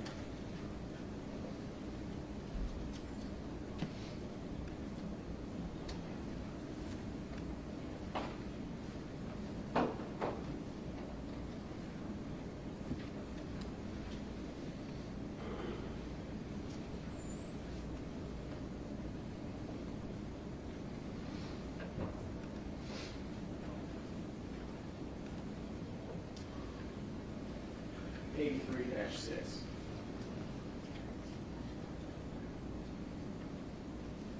If testimony previously was this item, 155, was the item that we see in between the 2 white shoes and the blue jeans and underwear. Have you had an opportunity to review this item before? Yes, I did. Were you able to compare the sanitary pad that we see in 83-6 with the sanitary pad collected during the autopsy examination by Dr. Cogswell? I did a visual examination of those January 8th. And what, if any, correlation is there between the two? All I could say is that it was similar, or it was similar in size, shape, and around the outside of the sanitary napkin area, the absorbent area, where the bottom and the top connect, there are similar lines. Thank you, ma'am. No further questions. What do you say, Brad? I can't tell you that.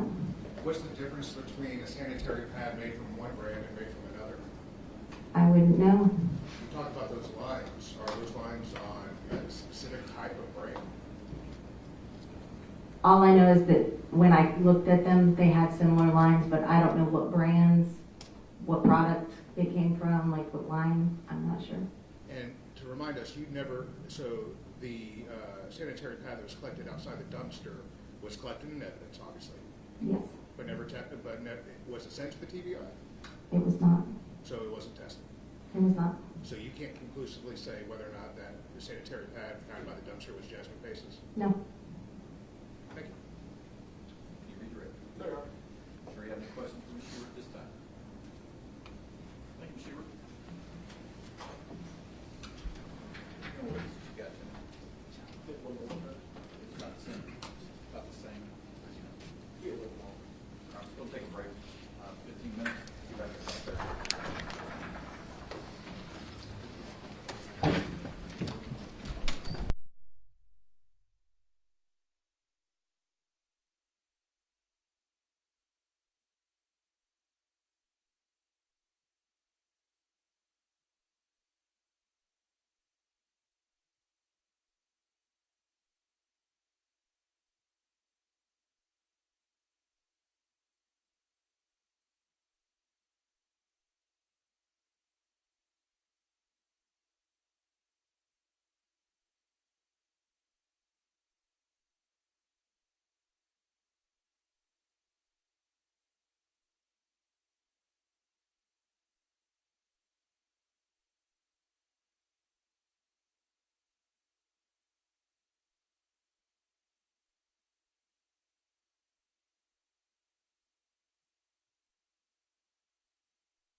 Yes.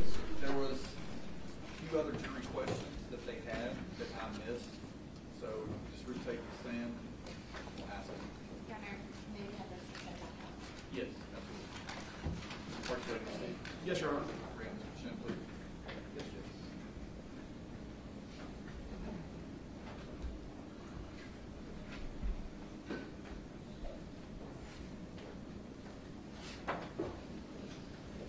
I kind of thought that might be the reason for the color.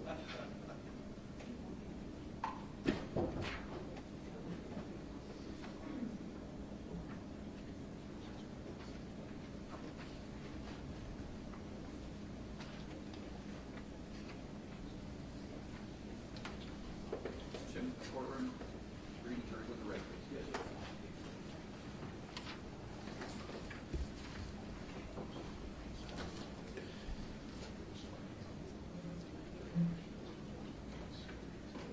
We got this.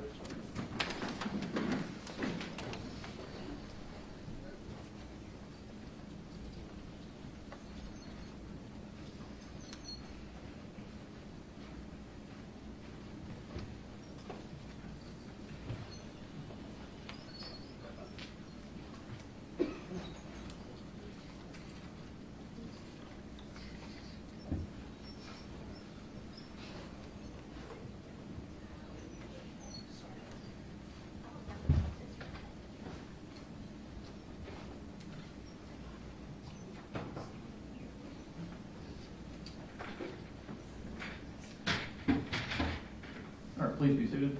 Felix, could you re-swear Dr. Cockrell, please?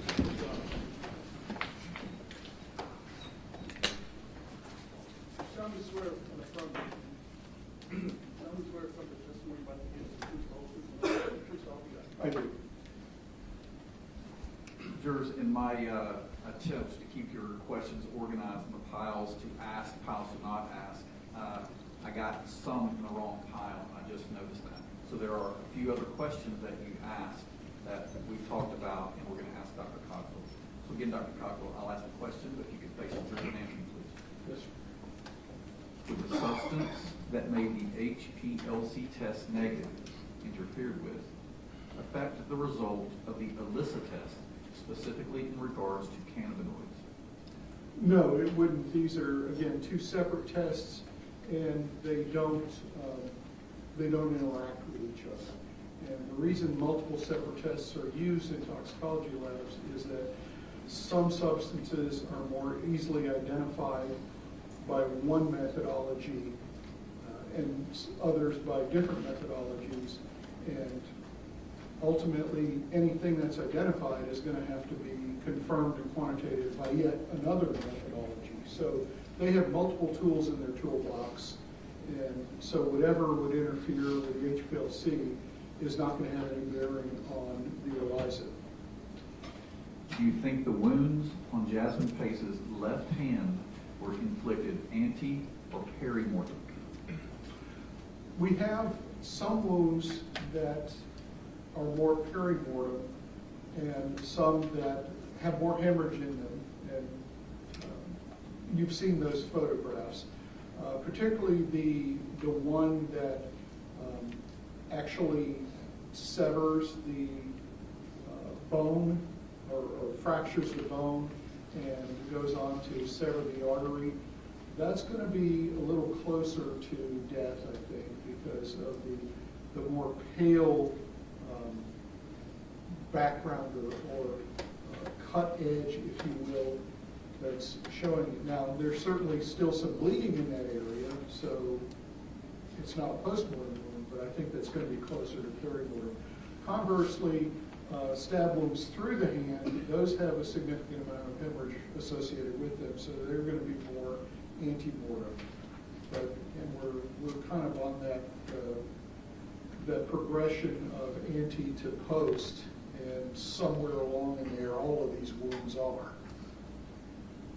Can you identify the bluish bruise on the victim's forehead near her right temple? Would you like to see a picture of it? I believe that's associated with, it's sort of a blue-green color, if I'm thinking about that correctly. Let's get it right. Don't mind. There's a bit of decomposition there. That helps. No. Yes, if we're looking at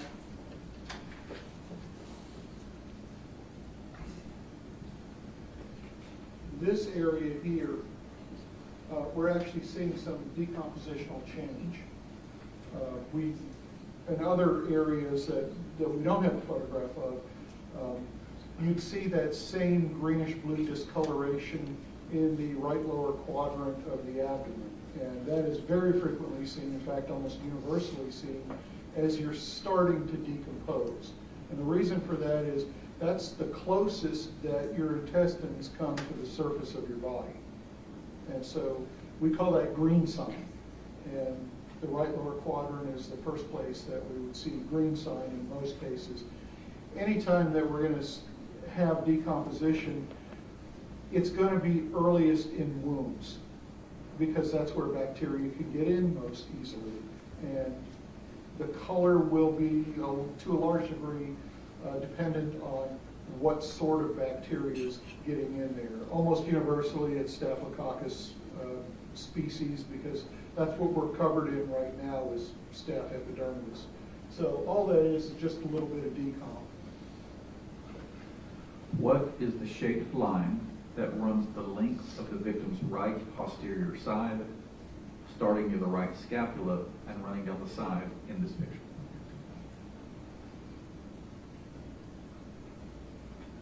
I think we're talking about this line right here.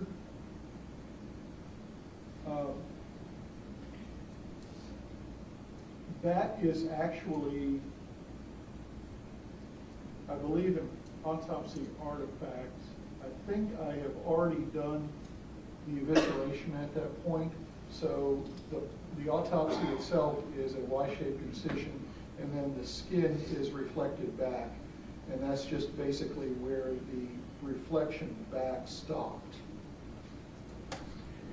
Did you discover any glass particles or determine if any wounds could have occurred from broken glass? I discovered no glass particles. Any of these wounds that don't have the classic sort of triangular shape with a blunt edge, etc., they potentially, depending on the shape of the glass, they potentially could be inflicted by glass itself. But the majority of these do have a sharp end to each end, or a blunt and a sharp. So there's nothing that I would say, yeah, this is a glass wound, or this wound was inflicted by glass, as opposed to a knife. These are more consistent with knife wounds as opposed to glass wounds.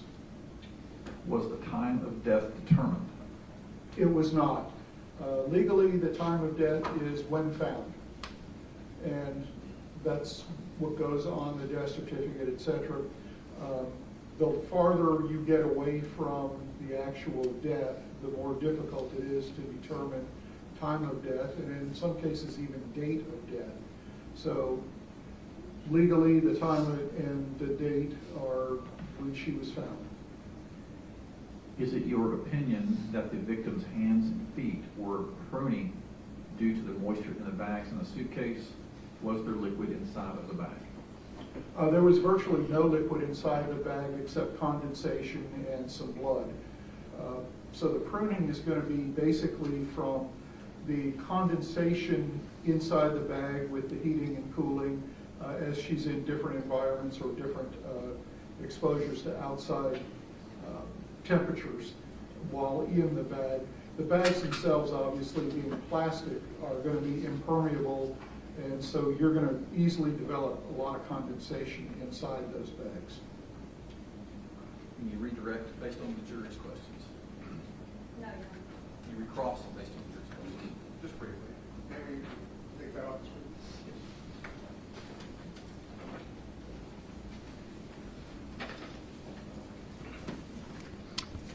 Dr.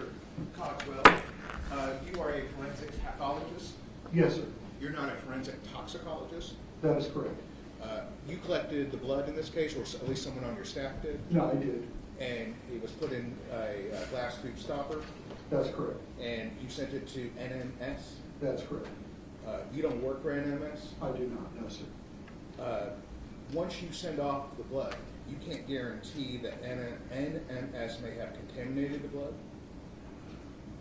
I cannot accept that NMS and any forensic toxicology laboratory that is certified in this country goes through very extensive inspection and review of their policies, procedures, et cetera. Again, with anything that doesn't violate the laws of physics, et cetera. It's not impossible that a specimen is contaminated, but NMS is, to a large degree, the gold standard for toxicology laboratories. They don't just do forensic toxicology, they also do clinical toxicology and clinical laboratory testing. So it's a very large company with very extensive inspection, regulation, et cetera. So the likelihood of any contamination is vanishingly remote, and it's as low as you can get in the real world. But not impossible. Nothing's impossible. Well, it's not impossible that NMS may have made a mistake, right? That is certainly possible. And you talked about the certifications, but you don't personally know if the machines that were used to run the blood were properly calibrated? Actually, I do, because that is part of their inspection protocols and part of the standards. Toxicology is a very rigidly controlled type of operation.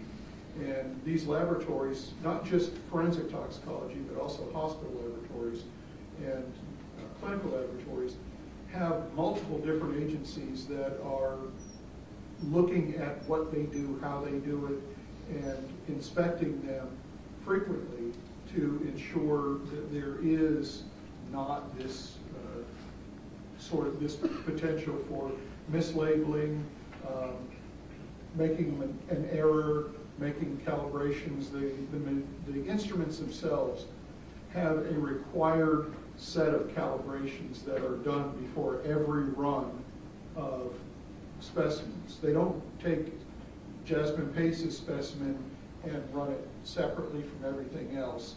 They batch these. They get 100 or so specimens, and they run controls and standards.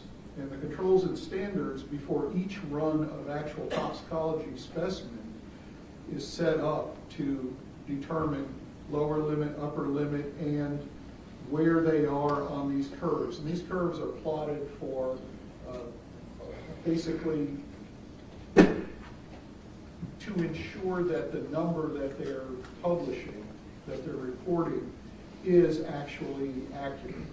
So is it possible that they made a mistake? Sure. It's completely possible. Is it likely? Absolutely not. Do you remember a few years ago, there was the gray test tube stoppers that had the preservative in the bottom, but it didn't have enough of I don't remember the chemical name, but it didn't have enough of one of the chemicals in there, so that caused blood to not be able to be preserved. Do you recall that a couple of years ago? I don't, actually. You don't remember the TBI having an issue with that?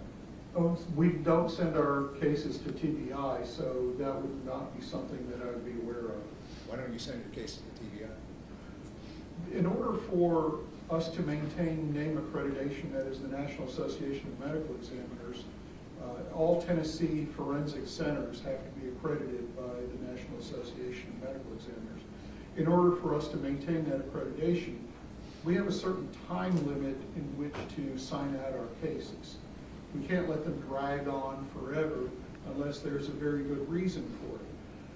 Because TBI's toxicology laboratory is, quite frankly, overworked, they cannot turn around the toxicology results in a timely manner in order for us to keep our accreditation. Because of that, we have to send the toxicology specimens out to a laboratory like NMS. And that typically will allow us to get the toxicology results back in time to meet the deadline for getting these cases signed out. So this has been an ongoing problem for the last decade or two. So if the issue with the gray top tubes occurred within the last decade, that would be something, a TBI issue, and we wouldn't have been involved in that at all. Just one moment. Sir.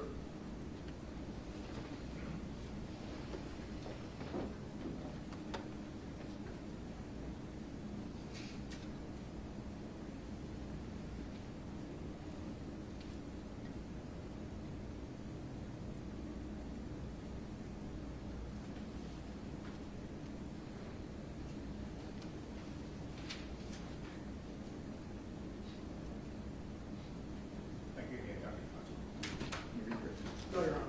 Do you have any further questions for Dr. Cogswell? All right, thank you, Dr. Cogswell. Get the door running. Thank you, Your Honor. And my apologies for the, Thanks.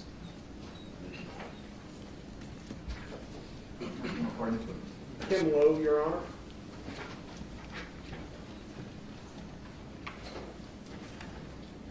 Low.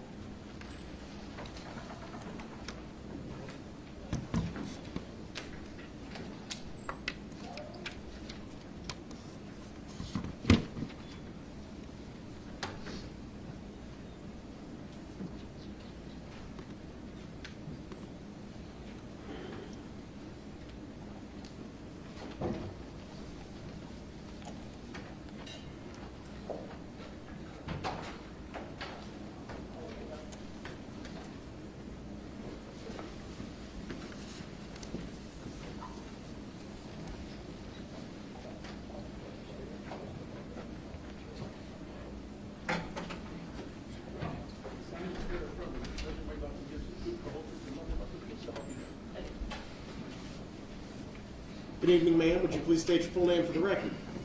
Special Agent Forensic Scientist Kim Lowe.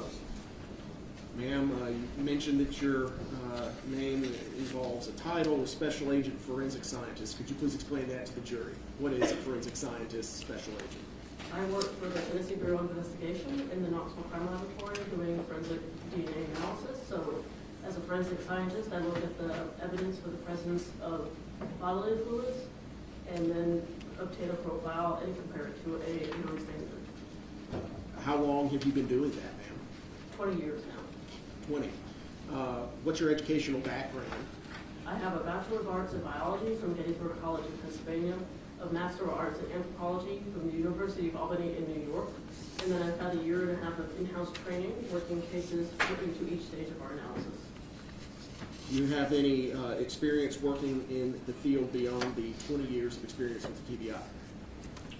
I have worked as a forensic technician within TBI as well. So is that part of the 20 years or in addition to? That's part of the 20. Have you ever been qualified to testify as an expert? Yes, I have. In what field? In forensic biology or serology DNA. Do you have any specialized training in the field of forensic science? Not specifically in forensic science. What is DNA, ma'am? DNA is a unique chemical in our bodies that is unique to each individual, except for identical.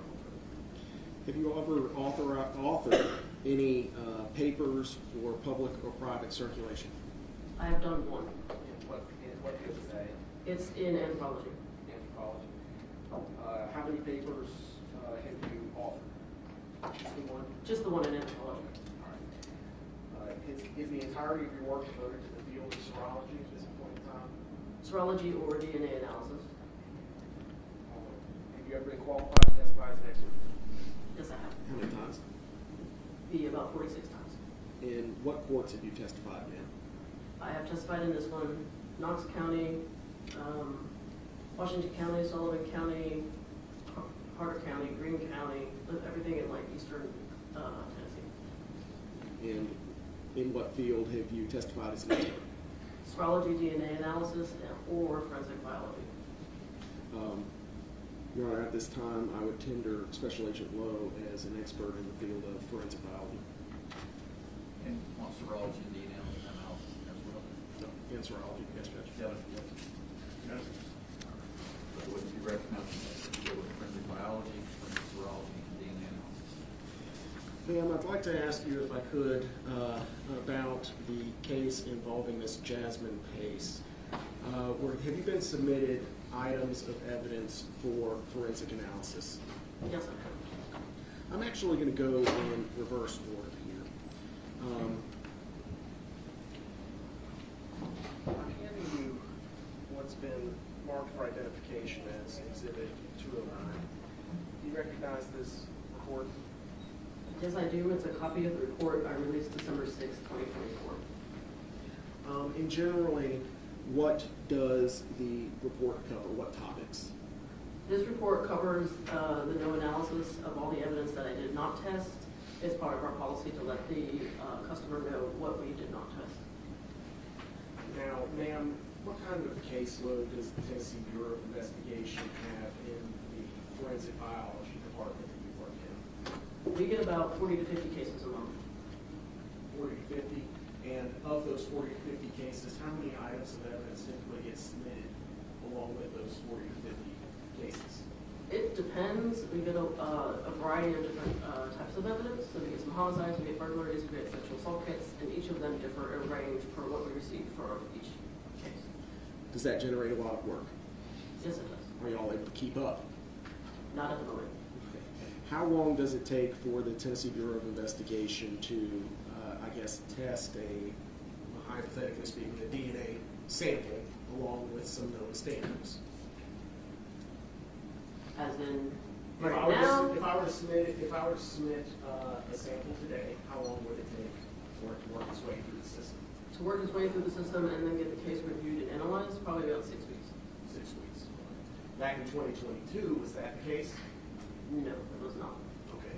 What's the difference between now and back in November of 2022?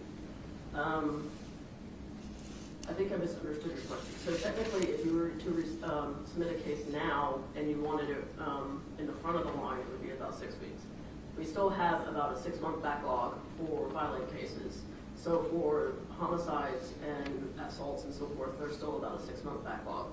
The sexual assault kits have a lower backlog at the moment. Okay. If this case were a homicide, it would still take at least 6 months to get items back? That is correct. And that's, is it better now than it was in 2022? I don't remember what it was in 2022. I'm sorry.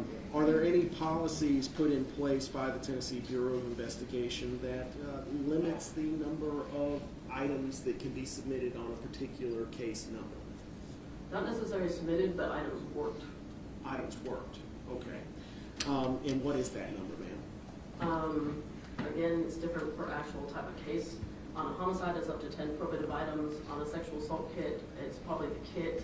Additional items after that are a case-by-case basis. A burglary is like 2 items. It really depends on what type of case it is. The report that's sitting in front of you that's labeled 209, is this something that's generated in the regular course of business of the Tennessee Bureau of Investigation? Yes, it is.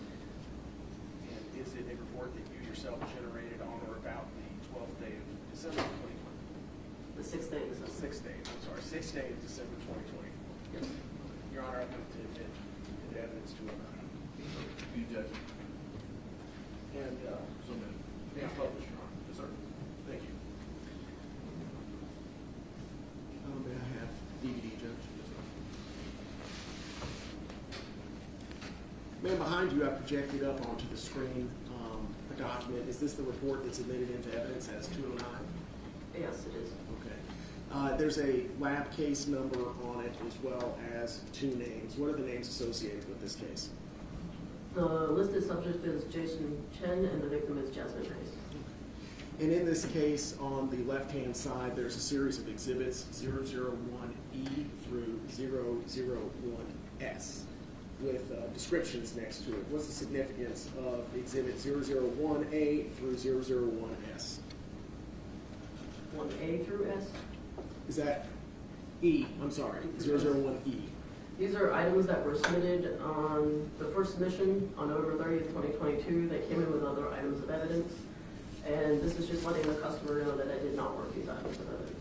Okay, so on November the 30th, 2022, the TBI received the items that we could see on the screen, and the TBI did not work them because they worked other items. I worked other items, yes. So there's been some questions throughout the trial about various items of evidence. I'm now showing you what's been admitted as 154. If that picture shows sweatpants from a washer, that item was not tested but submitted. It was submitted but not tested. Okay. And swabs from bedroom molding, 149-2. Again, what was the status of those items? Those items were not worked. Okay. 149-1, swabs from light switch, north wall. The Same. item, yes, the item was not worked. 149-12, swabs from bathroom door molding. 149-5, swab from baseboard, north wall. 149-9, swab from bathroom door below lock. 149-11, swab from bathroom door edge. 150-7, swab from bathroom light switch. 001N, swab from doorway, shown in 149-6. Evidence marker 5, collective exhibit 146-2, swab from grout line. Swabs from the living room, shown in 144-3. Swabs from the kitchen floor east of laundry room, 144-8, as well as 150-4, a swab from the stairwell.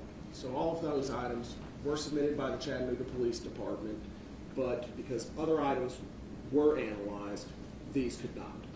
I did not analyze these because I did analyze other items from the same area. With the 10 item limit.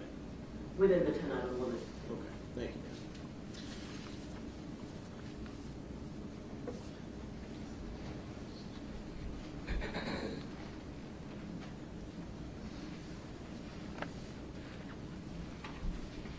Next, I'm showing you what's been marked for identification purposes as 210.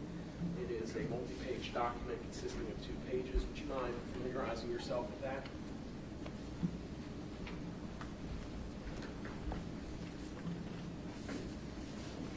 This is the first report I released on December 2nd, 2022. Thank you, ma'am. And what does it record? It's recording the remaining of the items that were received with the other set that was on the last report. Was an analysis performed on the items shown and reflected on this particular exhibit? On exhibits 1A through O changes. On those above exhibits, it gives the results of those. Okay. It does it fairly and accurately depict the results of your examination of various items of submitted evidence. Yes, it does. Is it something that's prepared in the regular course of business for the Tennessee Bureau of Investigation? Yes, it is. Your Honor, I move to admit into evidence 210. So admitted. Published. Yes, sir. So, ma'am, your report consists of 2 pages, and I'm going to break it down here. Up at the top, there is a list of items that you describe as exhibits, 001A, B, C, D, F, P, and T. You see that? Yes, I do. Ma'am, I'm going to hand you a collection of evidence, and if you could please tell me if this is one of the items that you were submitted in this particular case. First one, which is admitted into evidence as exhibits 162, pupil swabs from Jason Chen. So yes, it has the lab number, the exhibit number, and my initials. And for me, it's 001T, which is known bugle swabs from Jason Chen. Okay. Exhibit 194 to the trial. 194 for me is, again, the lab number, my exhibit number, so 001C, known bugle swabs from Travis Pace. 193. Is my 001B, No vehicle swaps from Katrina Pace. Exhibit 196, Is exhibit 001B, toothbrush from bag and pool house, and exhibit 195, last but not least. which is 001A, which is the toothbrush from the pool house. What's a known standard? So known standard is something that is swapped from your mouth, and it's something that is known to you, and actually it will give me a DNA profile to compare back to later. So, what kinds of things can be known standards? So buccal swabs and mostly blood are actual known standards. In the event that you don't have access to either a buccal swab or actual blood, can other items be used as known standards? We can go ahead and use something that is routinely known to be used by that individual, so toothbrushes, hairbrushes, combs, brush, and that type of thing. And specifically, ma'am, exhibit 195, the toothbrush from the shower. Did you analyze that item to develop a genetic profile? Yes, I did. How do you do that? So on this one,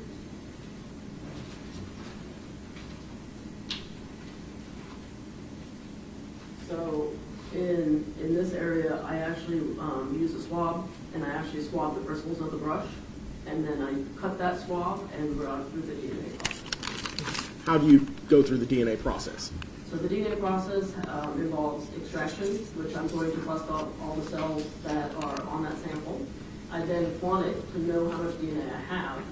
We're looking for 24 different locations on the DNA, and that allows me to amplify to get the appropriate number of DNA to give me a DNA profile.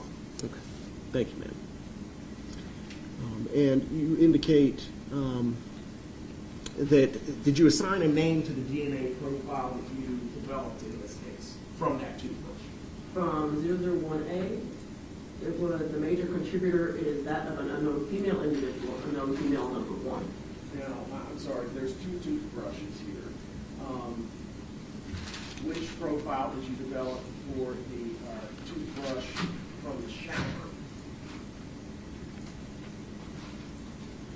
Is unknown female individual number 1. And what about the toothbrush from the pool house bag?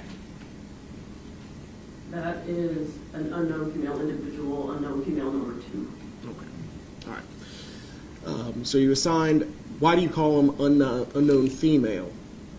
Because it's not a known standard, I'm listing it as an unknown individual at the time being until we can later get a standard to compare it to see which one it matches. Okay. Turning now, ma'am, to these particular parts right here. Carpet from west of bedroom, and you then analyzed it down here under the heading of 001F. I will blow it up for the jury. Okay. So when you received items for comparison purposes, what does that mean? So I receive an evidence item, I go ahead and look at, it's just an item that is finding out whether or not there's any DNA on it, and whether there's serology, so blood, semen, or saliva, and then seeing who that, getting a DNA profile from that to see and compare it back to somebody else. Ma'am, I'm handing you what's been admitted into evidence as Exhibit 142. Take a look at that. It's my 001F, which is carpet from the west of bed in bedroom. Were you able to develop a DNA profile? Yes, I was. Specifically, was that DNA profile developed from blood on that particular item that you were submitting? So the testing I did, presumptive chemical testing indicated the presence of blood. Presumptive immunological testing indicated the presence of human hemoglobin, a component of human blood. The DNA profile obtained is that of an unknown female individual, unknown female number 2, which is the toothbrush from the bag in the house. Thank you, ma'am. I'm now showing you what's been admitted into evidence as Exhibit 143. I'm sorry, 147.3. If you wouldn't mind got gloves over there.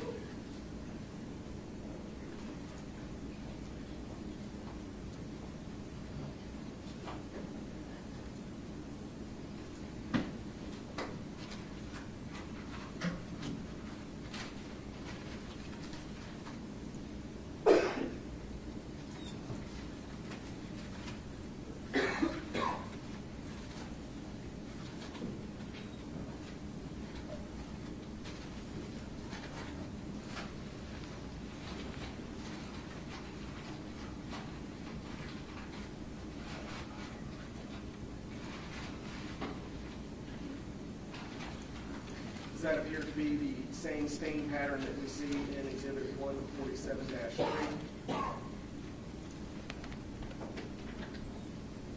It's similar, but I also have my lab number with the exhibit number on the back, so it's identified.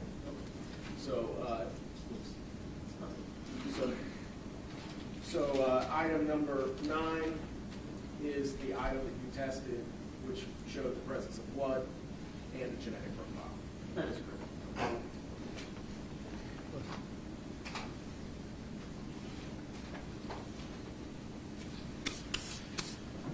Did you receive another item of carpet that you analyzed as part of this initial batch? Yes, I did. Many of it's been admitted into evidence as Exhibit 141. Would you mind opening that up? Would you like me to open it?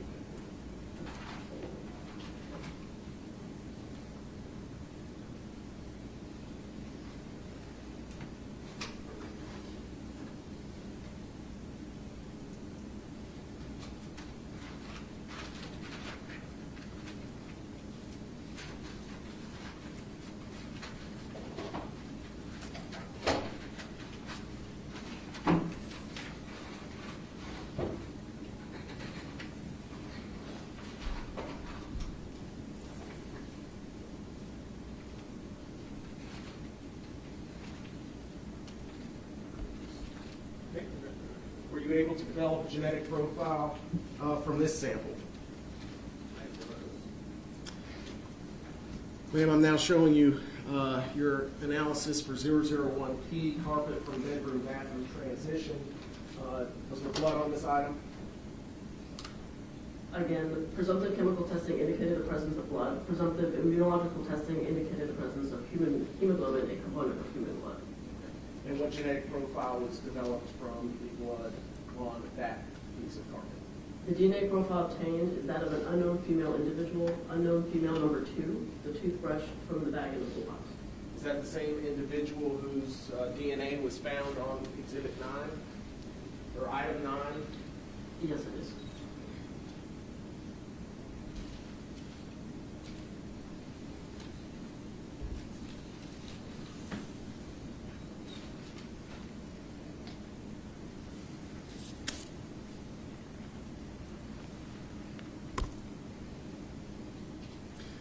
Ma'am, if the testimony was that that sample of carpet came from the area shown in 146-3, your testing would indicate that the blood on that was unknown female too.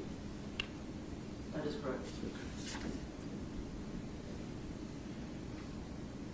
At a later time, ma'am, where you submitted additional items for testing and comparison, specifically July the 11th of 2023.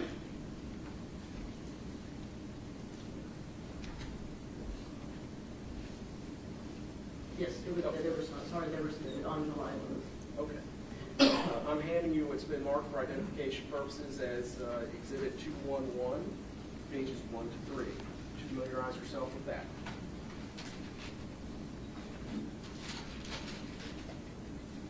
This is a report, a copy of the report I released on January 25th, 2024. Thank you. Again, this is fairly inaccurately depict your findings and conclusions based upon your analysis of the items submitted. It does. Is this a document that's kept in the regular course of business of the Tennessee Bureau of Investigation Crime Laboratory? Yes, it is. Sir, I move to admit into evidence Exhibit 211. Thank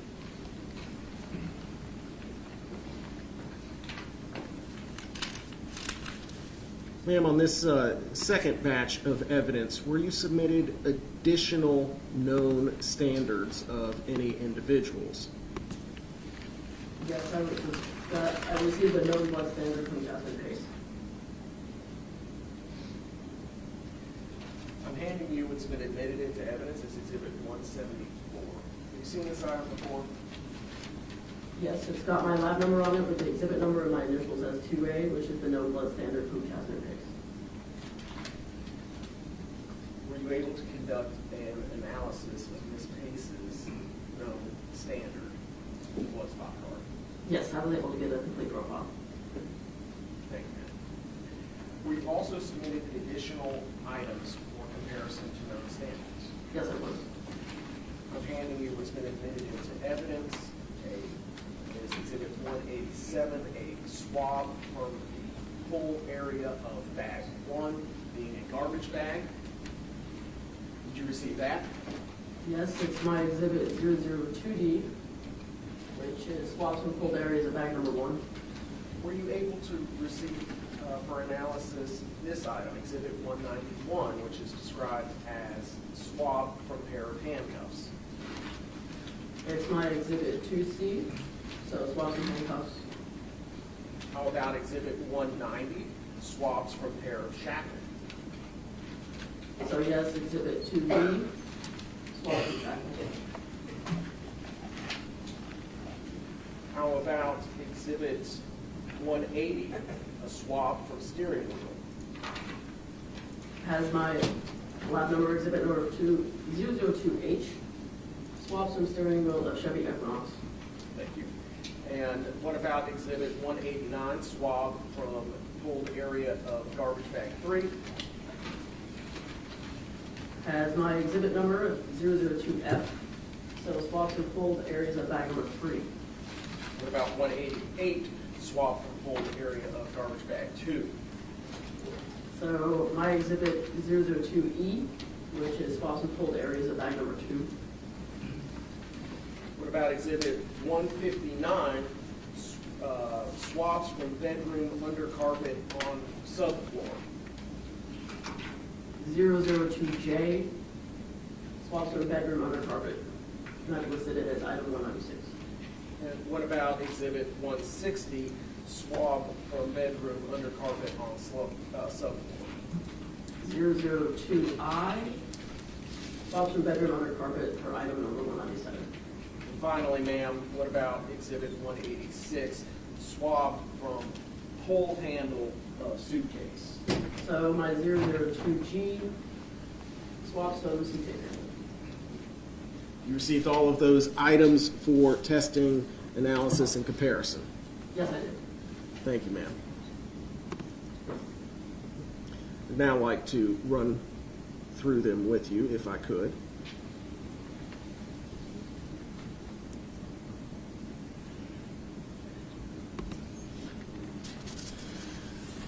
Ma'am, you describe a complete DNA profile was obtained for comparison. Once you developed the profile from 002A, which was the blood spot card of Jasmine Pace, what did you do with it? I then used it to compare back to the 2 unknown profiles that I had from the previous report. How do And you then anything else that I obtained from this current. Okay. So how do you conduct a comparison between genetic, profiles that you have developed? So I have a developed profile of an unknown female from the first one that shows 24 different locations. And I've obtained a profile from this one that also shows 24 different locations. And so when I look at them together, they should match at every single spot. And so that's how I compare them to. And down in your findings of examination, ma'am, you indicate that in 002, you tested 002B, and it was a indicative of blood. What was item 002B? We're swapped with the shackles. So there's blood on the shackles. what does it mean when you put down DNA profile obtained is a mixture of at least 2 individuals? So the DNA profile obtained from that swab shows that there's at least 2 people present in the profile. So you, in a general profile, you end up getting 1 sample at the 1 location. You get 1 from mom and 1 from dad. So you're going to see 2 spots, 2 spots or 1 spot, depending on what you get from mom and dad.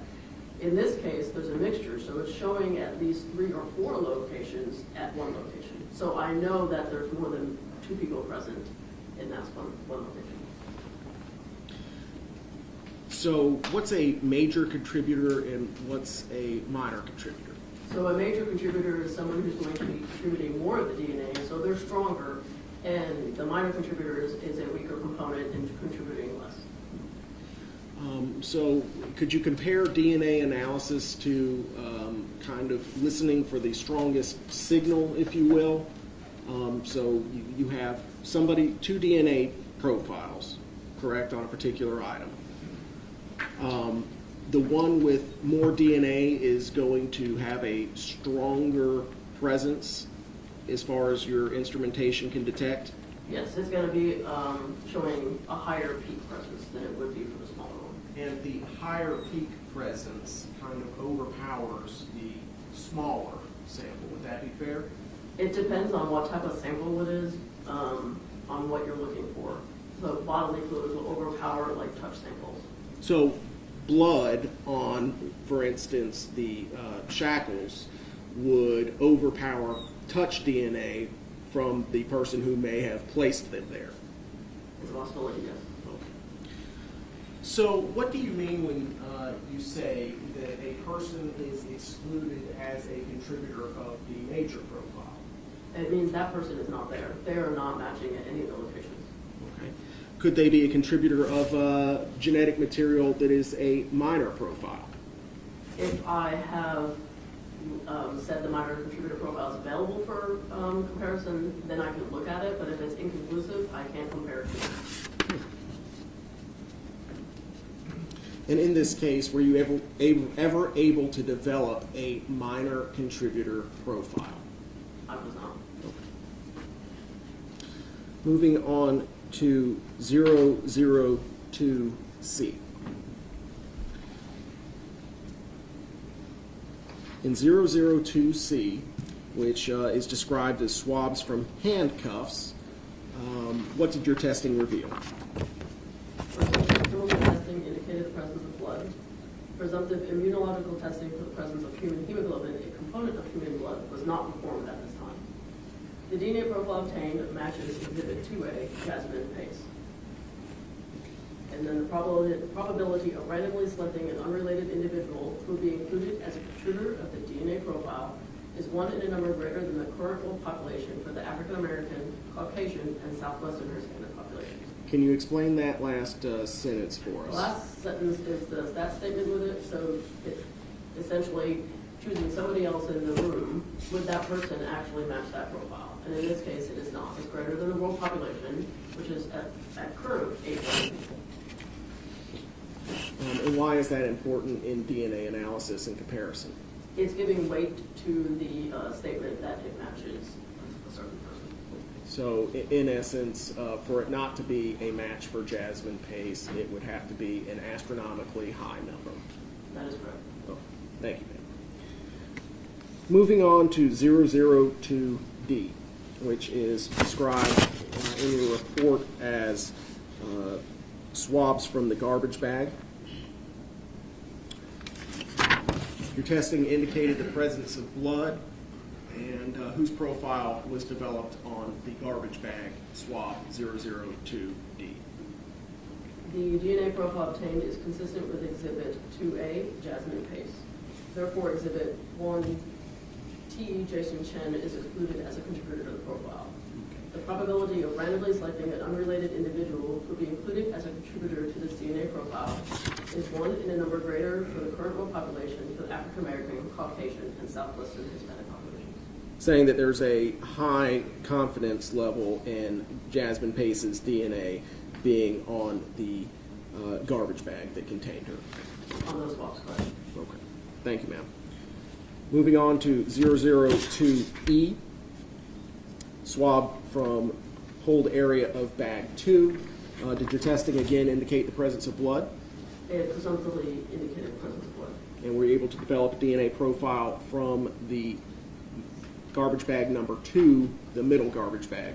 Yes, I was. And whose DNA is that? The DNA profile obtained is consistent with Exhibit 2A, Jasmine Pace, and therefore Exhibit 1T, Jasmine Chen, is excluded as a contributor to the profile. The probability of randomly selecting an unrelated individual who would be included as a contributor to the DNA profile is 1 in a number greater than the current world population for those 3 previous populations. Okay, you're saying you're highly confident that Jasmine Pace's blood was on the garbage bag that contained her. That is correct. 002F, which is described as swab from hold area of bag 3, the innermost bag. Ma'am, what did your testing indicate? Presumptive immunological testing indicated the presence of blood. Presumptive immunological testing indicated the presence of human hemoglobin, a component of human blood. The DNA profile obtained matches Exhibit 2A, Jasmine Pace. Therefore, Exhibit 1T, Jason Chen, is excluded as a contributor to the profile. The probability of randomly selecting an unrelated individual to be included as a contributor to the DNA profile is 1 in a number greater than the current world population for those 3 populations. Again, high probability that Jasmine Pace's DNA was on the garbage bag, which contained her. That's correct. Moving on to 002G, which is the swab from suitcase handle. Could you please tell us what your findings were in conclusion as it related to your analysis of the swabs from this handle? So testing with real-time PCR was inconclusive for the presence of human DNA to the result not meeting the detection threshold. So in this instance, we're at the quantification stage, and it's trying to let me know how much DNA is present. And it's saying that there's not enough to even say that there's human DNA presence. It's inconclusive, so I didn't do any further testing. Bottom line, there's just not enough there for you to be able to conduct an analysis to a reasonable degree of scientific certainty. Correct. Not for lack of trying, though. Yeah, I extracted it. Thank you. How about 002H, swab from steering wheel? The DNA profile obtained is consistent with a mixture from at least 2 individuals. Due to the limited profile obtained, this profile is inconclusive for comparison purposes. So I was able to obtain a profile on this that is a mixture, but because it was so limited and as a mixture, I wasn't able to actually take anybody out of there to say who was present. So you couldn't parse out the 2 DNA samples that were contained on the steering wheel swab? That's correct. There's just too much interference from both of the profiles? That or there's not enough DNA present to see, and it's both in one. Okay, thank you. Is that common to happen with touch DNA, ma'am? It's not unheard of. Okay, thank you. And finally, ma'am, there's 3 items, 002I, J, and 003A.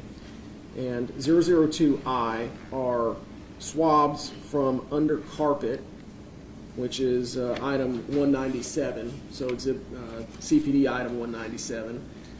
002J, again, are swabs from under the carpet, and a backer board, cement backer board. Were you submitted those items for testing?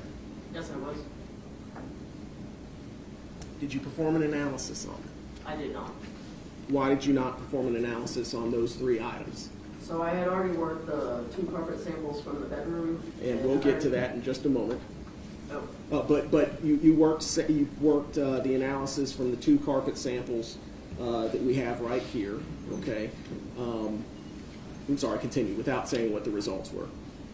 And then therefore I made a connection there, but I didn't need. So therefore I didn't need to go ahead and work more evidence from that same area. Now let's talk about these 2 carpet samples. Okay. Going to the first page of your report.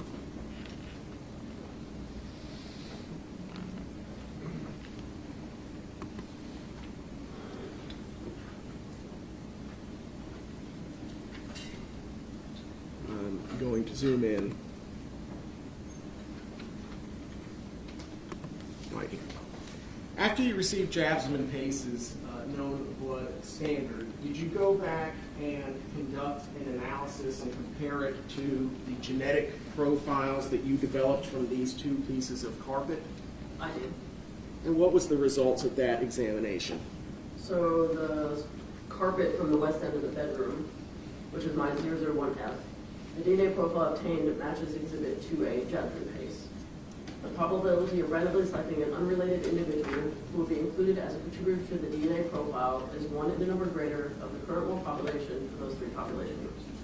So would it be fair to say that your analysis of 001P, the transition from the carpet that we see here, okay, and in the crime scene photograph 01463, is no longer unknown female 2, we can say to a reasonable degree of scientific certainty that this is Jasmine Pace's blood? Yes.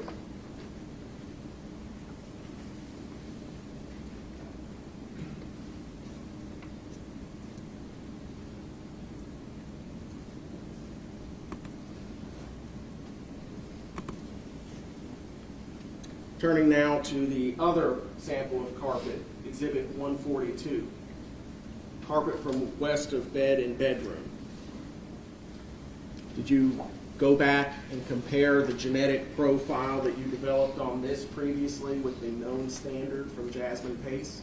I did, but I have to clarify something. I just read 001F the previous time. Oh, okay, I'm sorry. So 142, I read just now. okay, When you you read were just comparing now. It's Jasmine Pace's DNA? Yes, it is.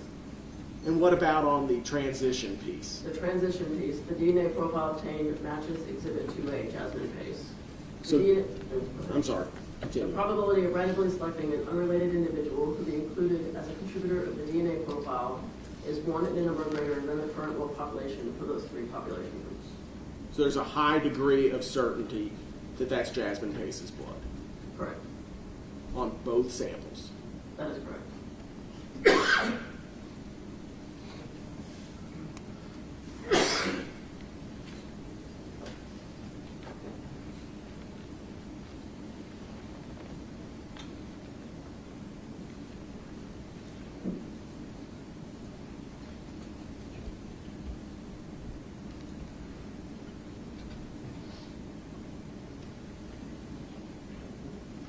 No further questions. Thank you, ma'am.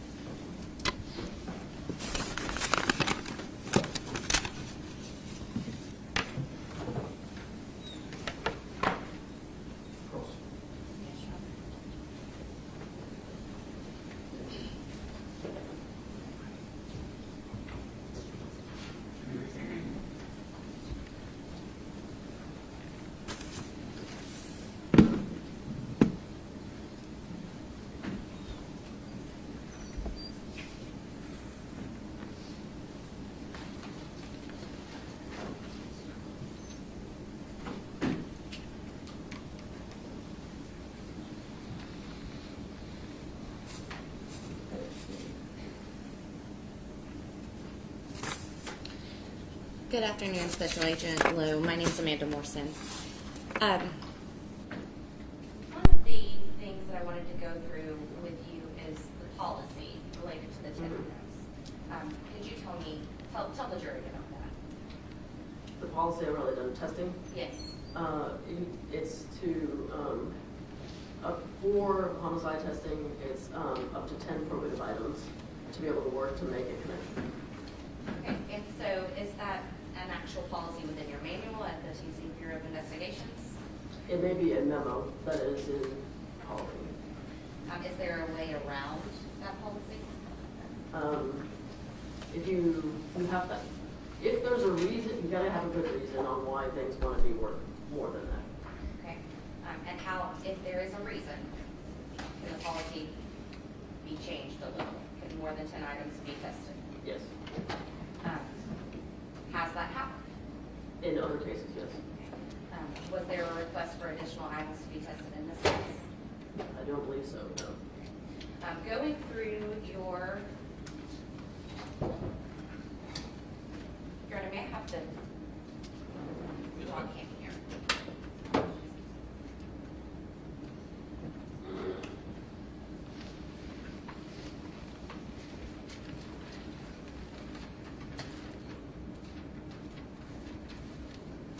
going to show you what's been marked as Exhibit 210 behind you here.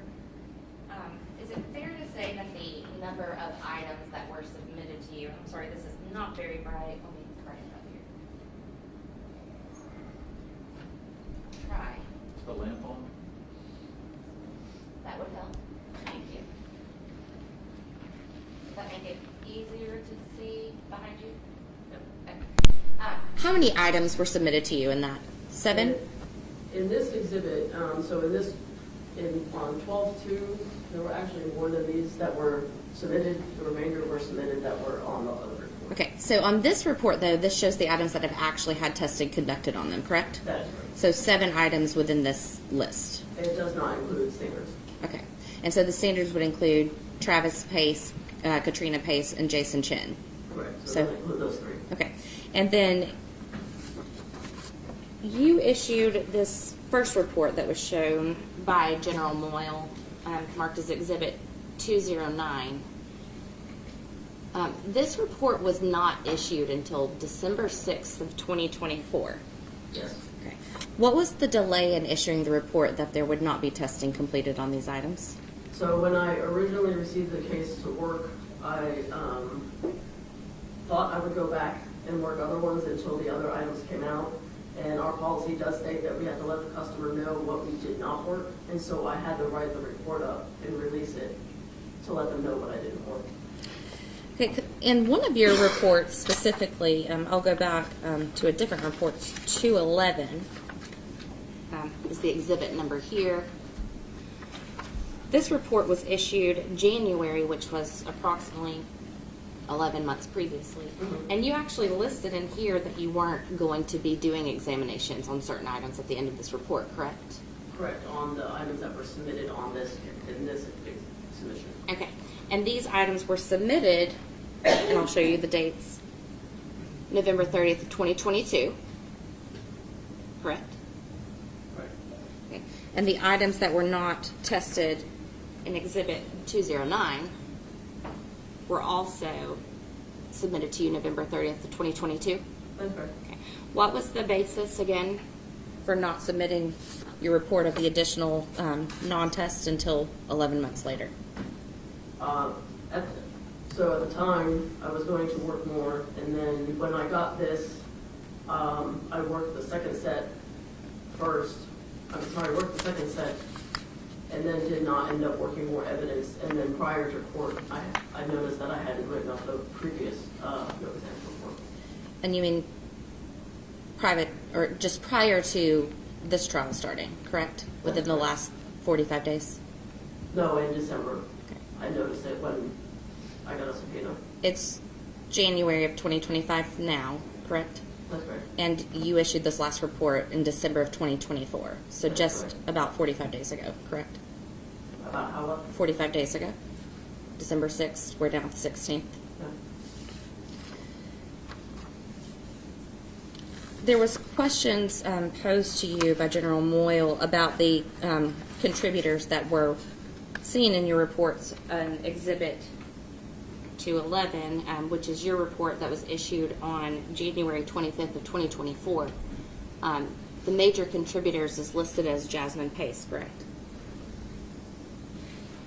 And I'll break this down. 00001F, that was specific to Jasmine Pace's DNA profile that you received, correct? The 001F is from the carpet, Okay. and so I was comparing it back. And so you went back and you were able to see, was she the contributor for the carpet? She was the only contributor for the carpet, yes. And you're talking about the 2 small pieces that were submitted by CPD, which are Exhibits 142 as well as Exhibit 141, correct? Correct. Now, there was a second walkthrough by CPD in January of 2023 where they recovered this large piece of carpet. You received swabs of that carpet, correct? I received swabs from a carpet, I didn't know it was that carpet. Did you have conversations with Investigator Crawford about a significance of having the second set of carpet tested? I did not.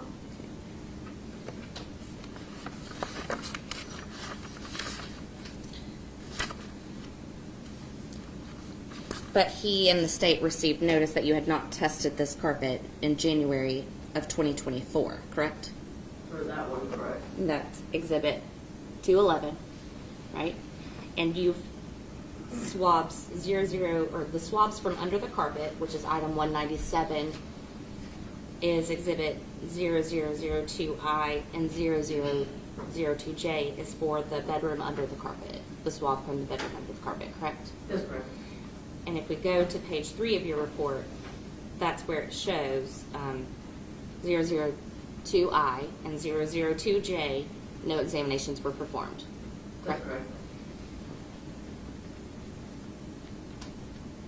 Could this have been requested under your memo to have been tested anyway?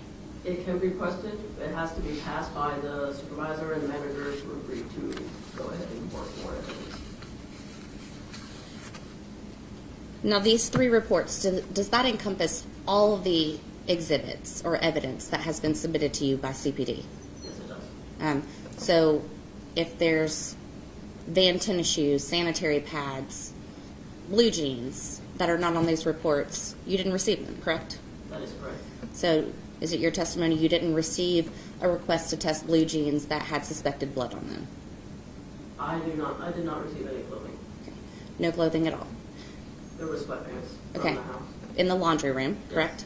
And that's actually listed on Exhibit 209 as your first listed exhibit, correct? Correct. Okay. No testing done on those then? Correct. You were not requested to do testing of, I know it's technically a piece of clothing, but tennis shoes located outside of a dumpster, correct?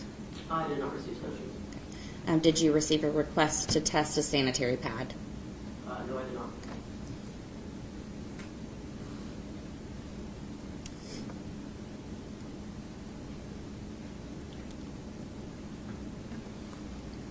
In the items that you have on your reports, you have notes that says Jason Chen is excluded. And I'll show you this as a contributor to a profile. For example, under 002B, and let me start over. Page, this is Exhibit 211. This is your report that's issued January 25th, 2024. And I'm on page 2 of 3 of that report.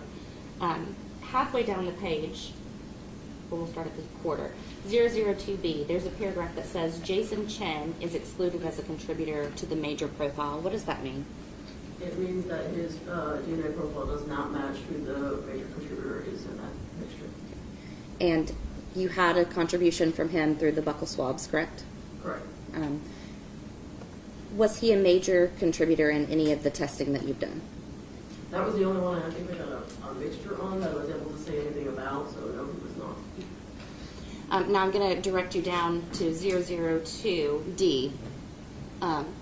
His name's at least mentioned here as well, but it again says he's excluded as a contributor to that profile as well, correct? That is correct. 002E, second paragraph within that section, Jason Chen is excluded as a contributor? Correct.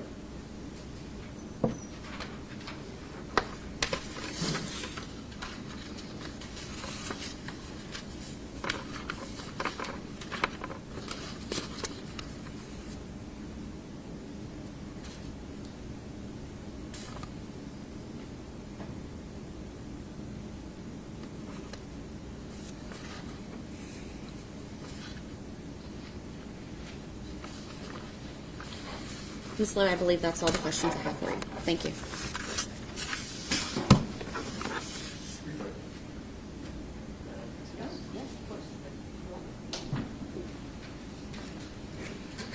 Ma'am, based on the questions, you were asked how many submissions there were.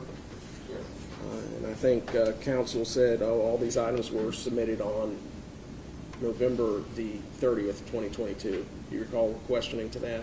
Yes. And an assertion of fact that everything was submitted on November the 30th of 2022? There was a batch on November 30th, there was a second batch. Oh. So in fact, there were multiple requests to test items submitted. Is that correct? That is correct. It wasn't just one request, was it? No, there were two. The Chattanooga Police Department sent 2 batches of evidence for analysis, They did. of which only some of the items on these 2 reports were tested That is correct. within the 10-item limit. Correct. In fact, ma'am, more items for comparison were not tested despite being submitted. That's correct. You would agree that every piece of evidence has potential DNA evidence on it, correct? And has some form of DNA evidence on it. Sure. Do you see this giant pile of brown paper bags here? I do. What if every single item was submitted to DPI Crime Lab on every single case? I may still be working it. Would you ever be able to complete anything? It would be very limited resources to complete everything. The decision to conduct further testing of swabs that came from under this sample of carpet, was that in no small part based on the fact that Miss Jasmine Pace's blood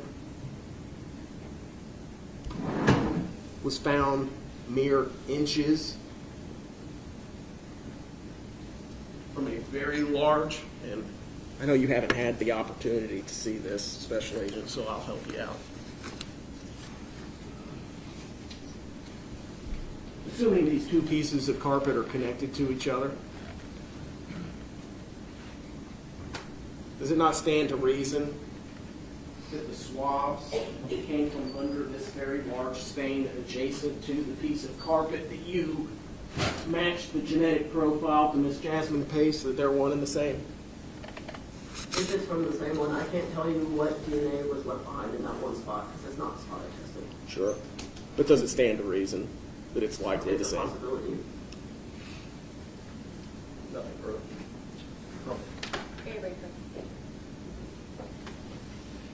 Just to clarify, you received a swab of this carpet and the padding, but you were not able to conduct testing, or you did not conduct testing, correct? I received swabs from the floor, I think, from under the carpet.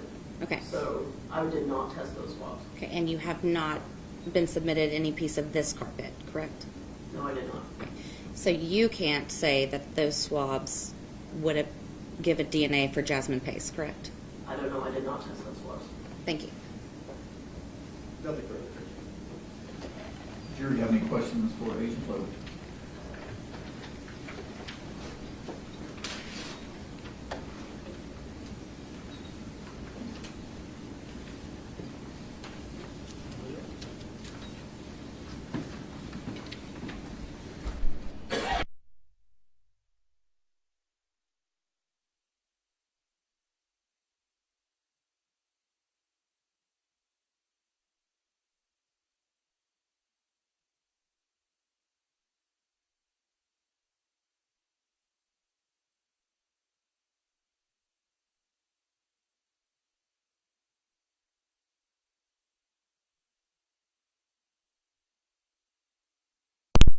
Though the jury has a question, so I'm going to ask it if you can face them and answer it, please. Who decides which pieces of evidence are actually tested by the DPI? So the analyst does. I do. I ended up looking at what was there, and noticing that most of the swabs originally came from the bedroom or the bathroom. So I tested the items of evidence that were closest to the bedroom and the bathroom to start with.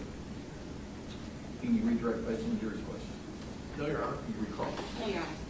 All right, thank you, Agent Lowe. Safe travels back.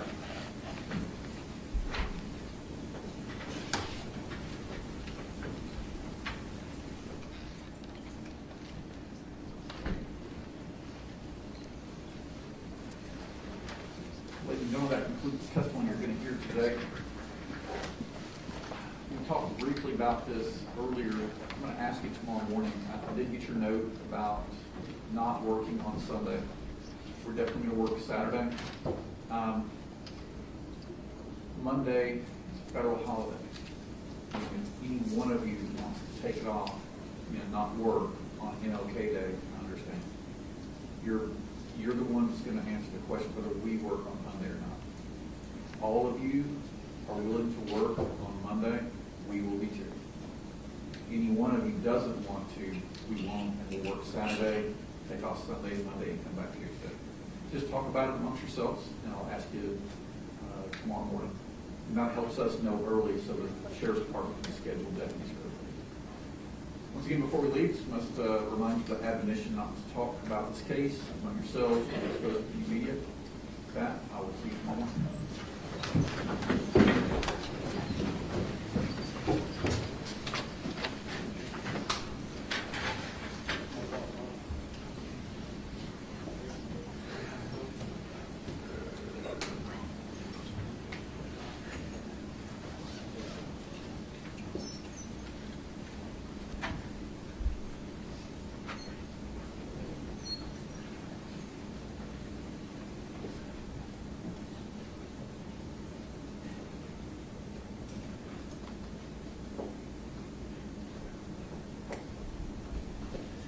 Tomorrow, please do.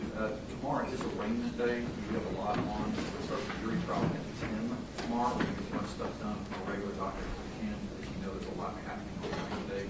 But we will stop at 10 for this jury trial. Y'all heard the jury's preferences to work on Saturday and take off Sunday. Is there anything about Monday that would conflict with anything that the state or the defense wants? Okay. So I'll just keep in communication on this, and we'll proceed. Trust to see you tomorrow at 10. I'm just trying to prepare. If the state's going to close, I want to have, if we're going to put out witnesses, have it ready. So sorry, what? I'm just trying to prepare for tomorrow. So if the state intends to close tomorrow, I don't want there to be, I'm going to attempt there not be a large gap in time between the state closes and when state or defense group opens. The indication I got is they are likely going to close tomorrow, whether that's morning or afternoon, I don't know. Just get with them, and we'll take up the motions we need to take up after they close. And if you want to put on any proof at that time, we can get into it tomorrow too. Sure. All right, thank you.